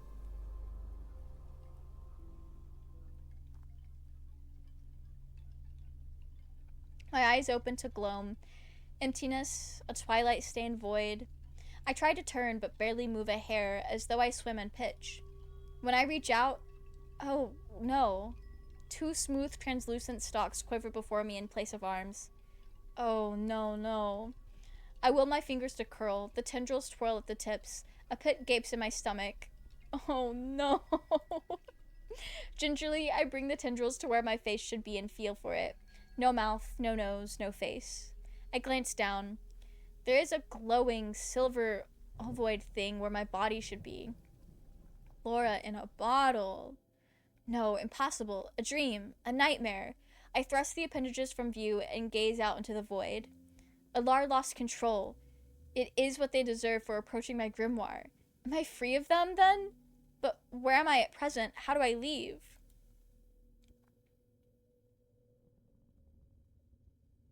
Did I kill both me and Alar? It is impossible to tell the passage of time, nor space for that matter, when there is naught but blackness in every direction. The only change is the growing chill. At first a current, then a stream of gelid waters soaks through me, biting and scraping. I shiver. You thought we were going to forget to yell at you? Raging, welcome in! How are you? I hope you're doing well. I think this might be the 4th time I've died in this game. This is going great. Alar is not coming.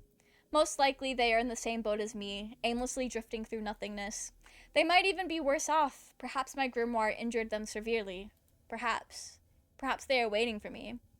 There is naught to see nor hear. After a time, even the stabbing cold has dulled to numbness. F1 brain rotted? I believe that. I very much believe. Were you guys watching F1? I fear I am mentally ill. Not F1 being your version of J-Vic. Love that for you. Love that for you.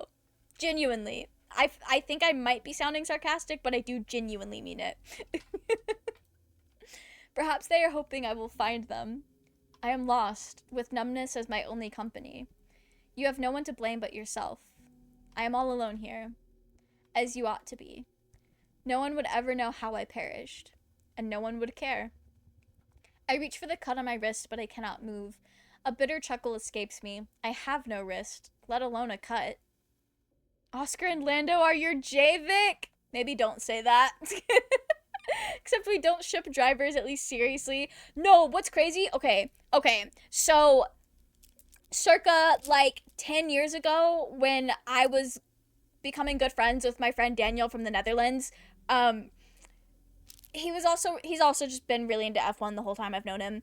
But he was like, Mel, I didn't go by Mel at the time, but he's like, Mel, you would love F1. It's just like sports animes, and we get to it's like watching a sports anime. You like Haikyuu, it's like that. And then people even ship them together. And then he was telling me about 2 of the ones that were having romantic tension or whatever, and I was like, bro, what is going on? Ramblings of the clinically insane. Is that what I sound like to you guys? We do ship George and Max, but as divorced dads to Kimmy. Work. Love that for you. Genuinely, I guess I have no room to judge. I was a Dan and Phil fan in 2013. And if anyone knows what I mean by that, I wasn't as crazy as the extent of it. It was more of a passive, oh, that would be cute if it was true. But I fear I have no room to judge. Anyway. Like a boat without an anchor, you are a failure. Is this how it ends? No. A spark ignites within. Wait, did I not kill myself and our partner? At least it's not the hockey fandom. Apparently those people are extremely feral. Oh! I'm gonna have to ask Kay about this. My dear friend K-Pin, my resident, the only person I know that's like actually really into hockey. Actually, I think I've seen she's posted some TikToks. I've seen crumbs. I will set myself ablaze and boil this realm whole before I yield. Heat, light, and pain burst from my chest. This feeling, I remember it. I see it. Grim-faced figures in long robes towering above, speaking with ashen voices, informing me of the life I will live, the person I would become, the purpose, their purpose, that I shall fulfill. Well, this is new. Drown them all. I shall live a life so contrary as to make them spit blood. I refuse to stay trapped. I refuse to stay powerless. Clutching the memory hard, I let the pain sear me as I pull it from the depths. I shall find Alar. I shall rescue us both. We gotta go find our partner. Also, am I Dragon Age brain rotted, or... I think I'm Dragon Age brain rotted, but I can't help but like draw similarities between how mages are treated, like the whole vibe with mages in Dragon Age versus the lore snippets we've been getting here. It's not the same, but in my brain it's like they connect. I feel like that one meme of that guy with like the red string on the board connecting, that I feel like that guy all the time. Actually, that's my current, like, my default state of being. I shall find Alar. I shall rescue us both. Then I shall cleanse my tower of that cursed hole, and none shall stand in my way. Something cracks, sharp and crisp. I lurch forward, freed from my frozen prison, still screaming. A sleek black bolt shoots from my body, a blur of shining teeth. It rebounds back to me and coils around my tendrils, pulling me onwards. I am surging through water. A light flickers in the distance, growing larger. Distant outlines of walls, pillars, and windows waving like kelp in turbulent water. Here, an arch above a doorway, where the marble column, the unmistakable visage of Lura carved in stone. My heart leaps with recognition. A glowing sigil hovers amid the pillars. It looks like one of those sigils from the grimoire. Silvery, glossy fibers extend from its shriveled, torn form. I draw closer. No. My startled voice emanates like stairs inside a cave. Alar? Guys, I didn't kill them. This is great. This is great news. Finished Awakening again. I hadn't deleted the whole save, but that was the fastest I'd ever finished that game. We love to see your Awakening speedrun. How? That was quick. To be fair, you were also not streaming and yapping. You were like actually playing and focused. I feel like that shit took me forever. I suppose it draws on the trope of superstition of the unnatural and witch hunts. Maybe if it doesn't reference something directly, or from antiquity, or from the Bible, I don't know. Yeah, it probably both things that I'm trying to connect it to are actually drawing from the same source instead of each other. You right.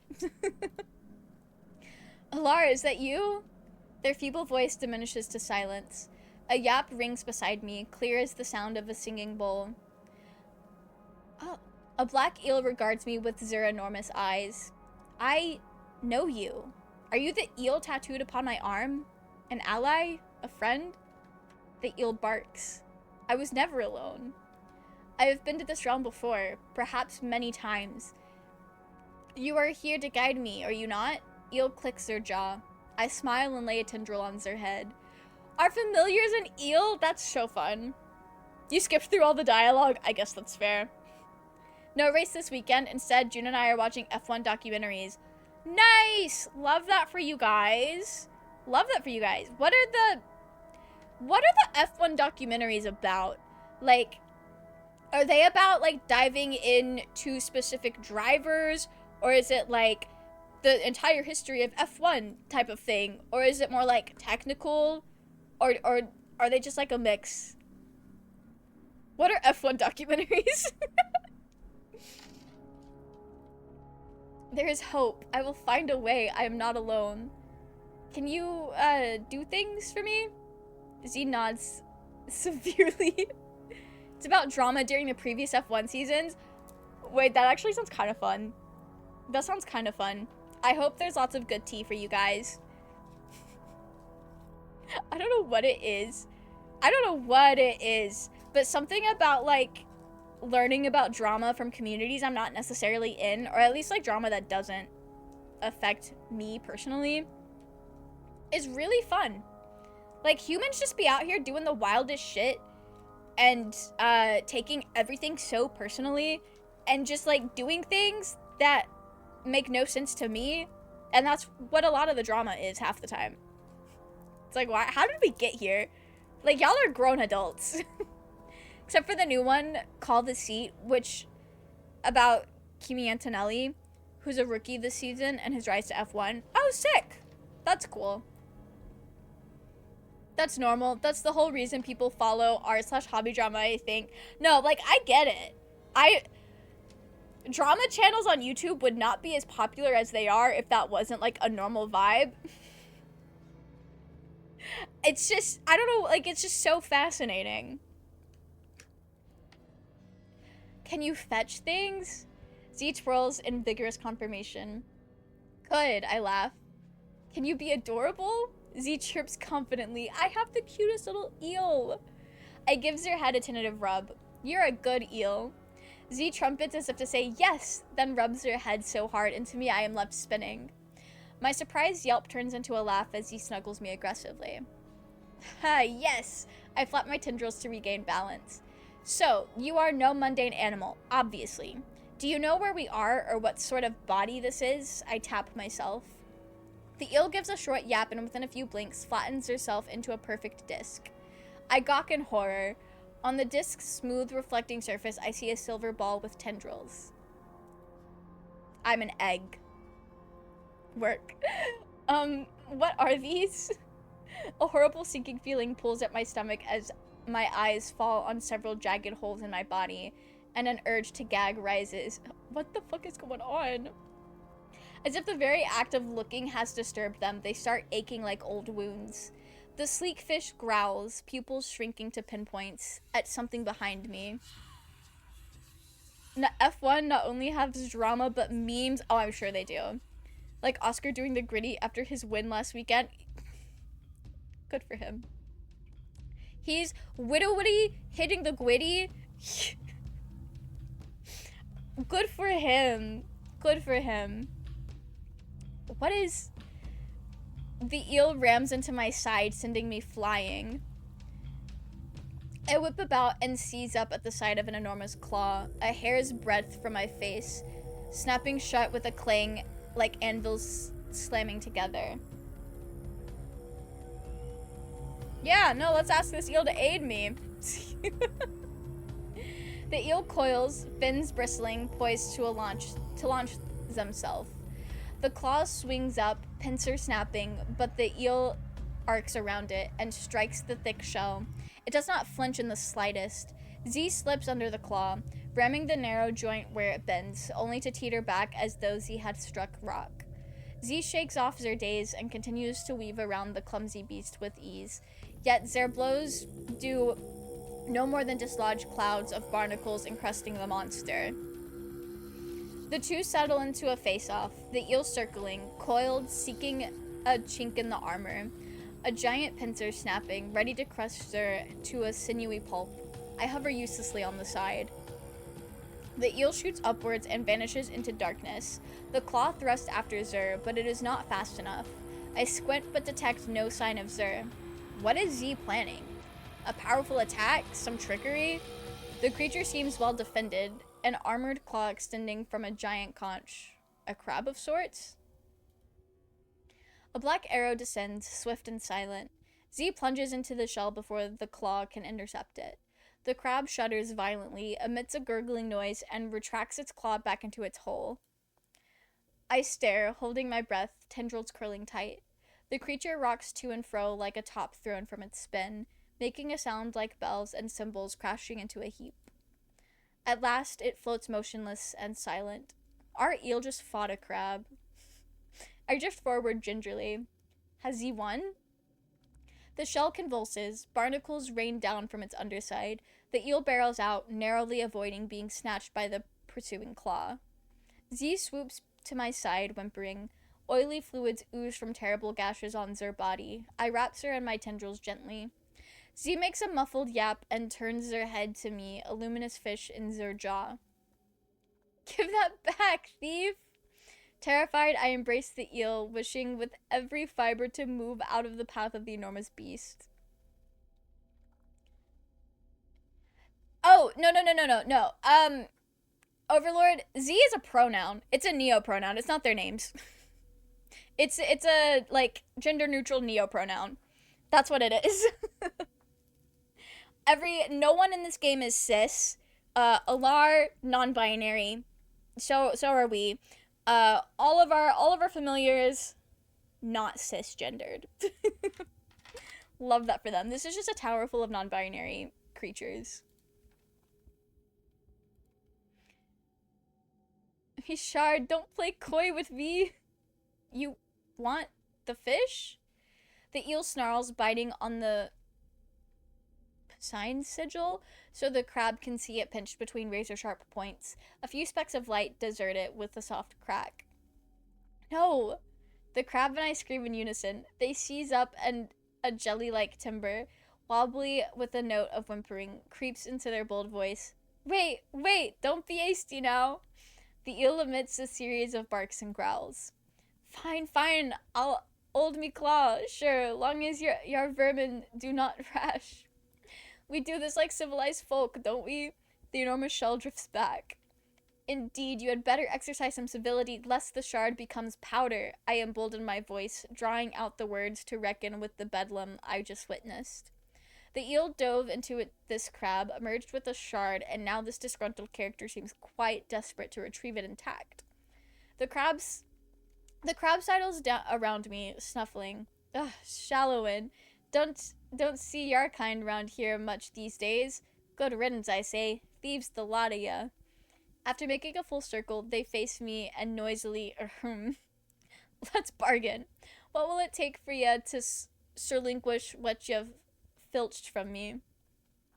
I take offense at your insinuations. I had no intention of stealing. My eel was simply defending. Fascinating, but also quite irreloquential.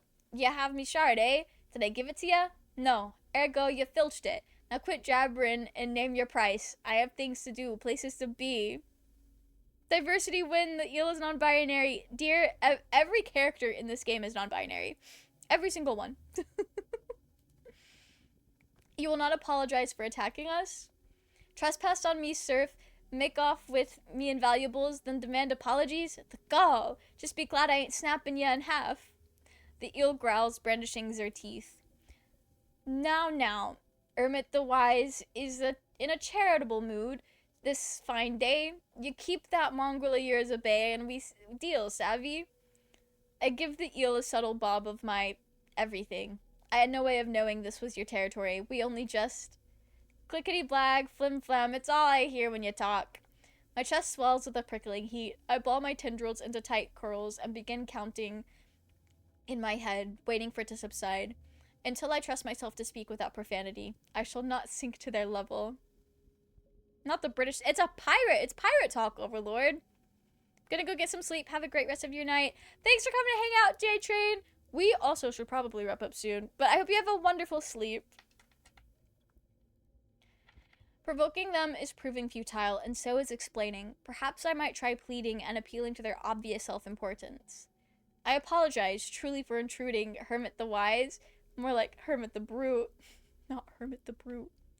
I wish to return with my companions to our realm. Would you lend us your aid? I would be delighted to relinquish the shard in exchange. That is in our mutual interest, is it not? I stroke the eel, and my eyes widen at Zer, now nearly flawless flesh. The deep gashes have shrunken to mere slits. My lovely, you are just full of surprises. Love that. Alara, on the other hand, has turned a shade of ash that nearly melts into the void. Oh. Well. My companion is also in need of attention, as you can see. I hope the shard is worth quite a sum to this vile crab, and that they can actually aid us, or else. I fix my gaze upon the hermit, forcing the thoughts from my head. You're finally talking sense. Better later than never, I say. I'd like now to what? I'd like now to better than you spew a lot back where you belong. Fixing your companion will be a trifle as well. Now, if that's all, let's get on with it. Truly, you'll do this for me? You doubt me? Me? I'll have you know I'm a proprietor of repute around here. Tavern repute. The crab sweeps their claw in a half circle at an absent audience. Crab do be brummy, bruv. Like in the streets of... Is that why I'm struggling to read? This is a dialect I do not ever read. And by all means, proceed. The shard, if you please. I nudge the eel forward. Go on, sunshine. Z clings to my tendrils, snarling at the hermit. Fear not, I stare flatly at the hermit. If they What? If they go back on their word, they shall be stuck with us. Then you may play with them forevermore. Would you like that? Z barks most enthusiastically. I thought so. Not on me life, y'all be out of here so quick and make your tails spin. I promise you that. Go on, I coo. The eel whimpers a little but darts forward and spits the shard at the hermit. With an elated sigh, they pinch up the tiny thing and retreat into their shell. A moment later, the claw emerges again. I tug Alar close to the crab. How will you help them? The hermit sighs. I'll keep this simple so it won't make ya head burst. You must see your companion as they ought to be, clear as ice, and wait for me to weave waters to fill her missing shape. Can you handle that much? What? See them as they ought to be? They snort. Are you krill-brained? To restore currents, you need to know how they looked the whole time. They looked while whole, plain and simple. What if I scarcely know them? Well, then the waters won't know what shape to take, and you'll come out proper befudged. Not me concerned. I wish you had informed me of this. No, we got this. Oh, dear sweet larvae, if wishes could fill the belly.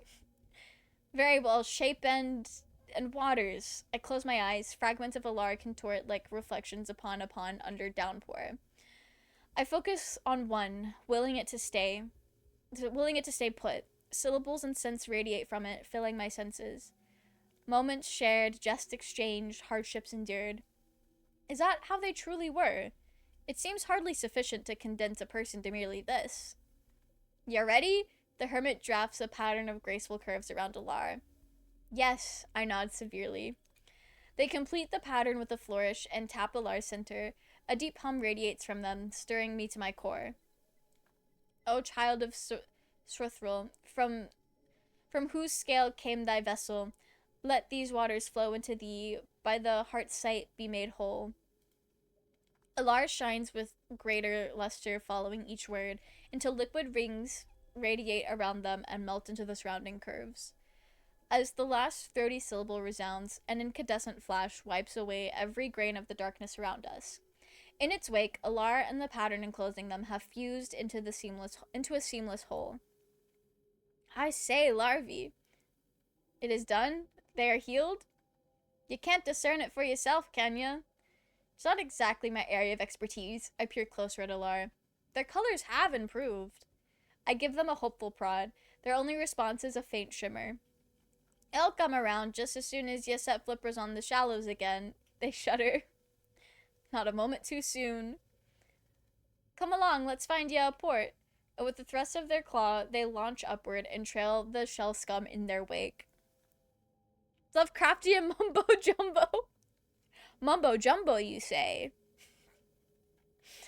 Yeah, no, you're probably right.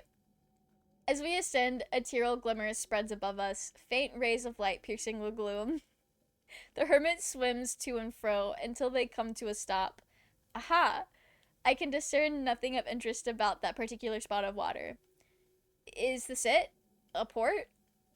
You can't see it. Of course you can't. Oh well, see it or no, it's still gonna squirt you back out if I just. They weave a glowing pattern in the water with their pincer. Tease open a current, dear. Done. I tightly grasp both Alara and the eel, then drift to the indicated point. I suppose I should thank them. It is proper decorum. I wish it was not, but alas. Thank you. Oh, hey, you're welcome. They trail off, voice somewhat softer than before. Have they some decency under that hard shell? I shall never know. Alright, so we saved our partner. Wind rasps across the waves far above me. Sparks of light bob and shimmer on the surface. The rasping rises in volume and soon transforms into a roar. The water cascades down towards us. Despite the dizzying speed, I feel no fear. We plunge through the liquid veil as though carried by a galloping steed. Each sparkling glint a meteorite, each gilded wink a sparkling eye. A smooth body wraps around my tendril. The eel is beside me. A pressure from the other tendril tells me Alar is also present. Good. All is good. A stick-like shape ahead of me grows in size as we approach. It has limbs, a head, clothes waving in the water. How curious, it has the same style of hair as. We land on the floor with a hard thud. When I inhale, a pungent smell scratches my nostrils and stings my lungs. Light jabs at my eyes, tearing away the darkness to which I have grown so wonted. I grope around with my eyes squeezed shut. Alar's silken hair rests upon my chest. They are still, but warm and breathing. I push them off and sit up. Alar, are you awake? I shake their shoulder. They groan. I sigh, rub my eyes, and get to my feet. Everything remains hazy. Something is different. The debris. I duck just in time to avoid a stone block the size of a boulder. It screeches across the floor. I scramble to pull Alara away from another stone barreling towards us. That's when I see the abyss of Vara, and curse under my breath. Thrice the size it had once been. It must have gorged much of the furnishings and minor debris. More cracks crawl across the walls and ceiling with every breath. Our real bodies are gone from the floor beneath it. That cannot be good. I wipe cold sweat from my forehead. How are we still here? A moment later, they stir. Are you awake? I nudge their arm. Alar struggles to their feet. They look at my hand, then at me, eyes empty. Don't touch me, they growl. I recoil. You should have fled when you had the chance.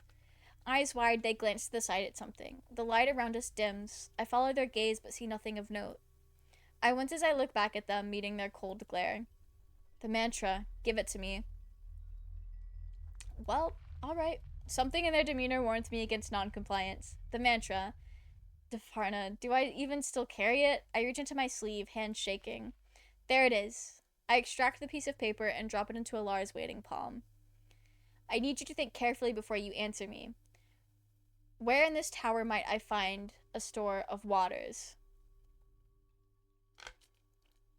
Well, I swallow, thoughts darting. Waters? Your life depends on your reply. Well, I don't like that. Alright, let's tell them what I found in the cellar. Earlier, I found my way into a cellar of sorts. A cellar? Yes, there Alar closes their eyes for a few breaths, lips moving soundlessly. Yes, they smile, open their eyes, and stride towards the barricaded door. With a mere tilt of their head, the debris scatters and the door topples from its frame, passing through without a backward glance. They gesture with a wave of their hand. The floor splits open like a maw and devours me. Shudders rattle my body from the touch of frigid water. I kick and claw, choking and panicked, pitch black mouthful, but grasp nothing. No study, no alar, nothing. I swim towards what I think is the surface. Stroke after stroke, I find no solidity. Ice-cold water soaks through me. The burning in my chest mounts until muffled cries escape my clenched teeth. My heart lurches and I fall, landing on something soft. Panting throat raw, I dare not move except to grasp the fabric beneath with my fingers, relishing in its solidity. It takes a dozen breaths more before I muster the will to sit up and gather my surroundings. Alara is crouching and doing something on the floor with their back to me. What in Laura's name? Where am I? Here, they turn to me. Don't say the end. Alara turns their back to me, feverishly swiping up the black powder from the floor, a sigil from an old ritual. I hear it! I hear it! Any moment now, Alara mutters. Pushing myself up, I glance warily at the dim chamber. Candle wicks shiver, shedding a skittish illumination. Moist heat wraps around me.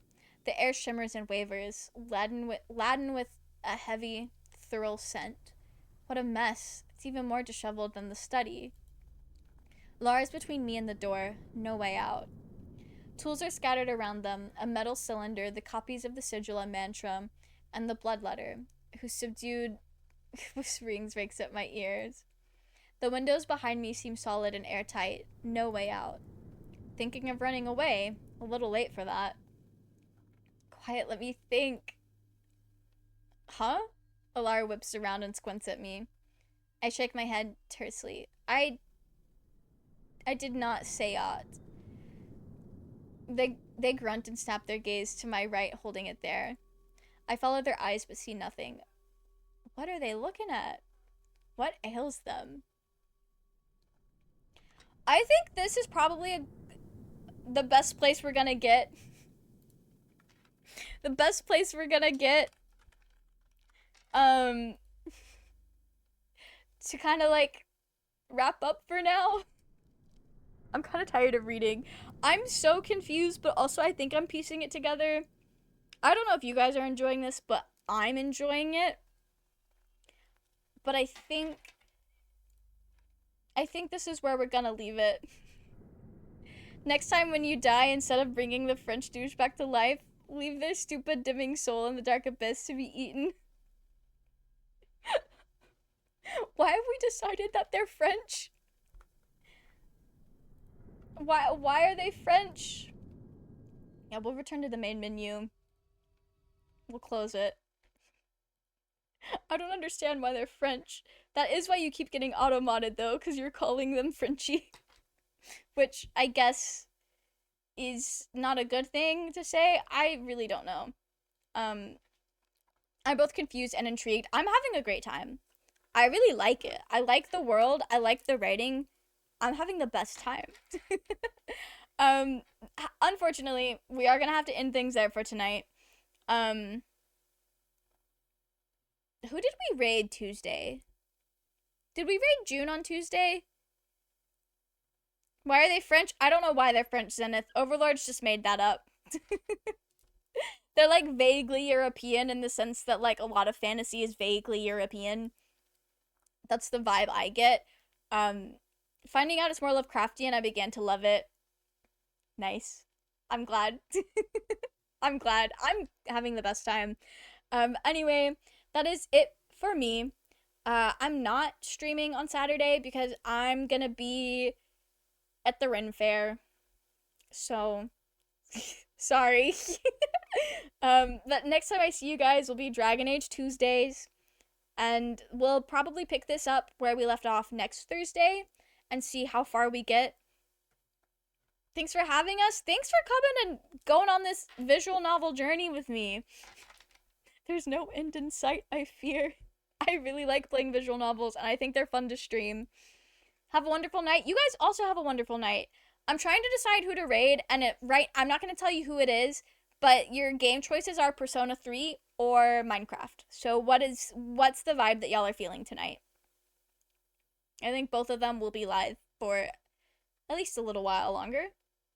Good night. Have a good night, dear. I think I have one in Persona June time. Okay, we'll go to June. We'll go to June. Let me get her stream pulled up for real. So I'm there. I think I spelled that right. Anyway, not me going blurry while trying to figure out how to spell. that's it for me, for real this time. I hope you guys have a wonderful rest of your evening. Please go enjoy June, and I will see you all next time. Good night!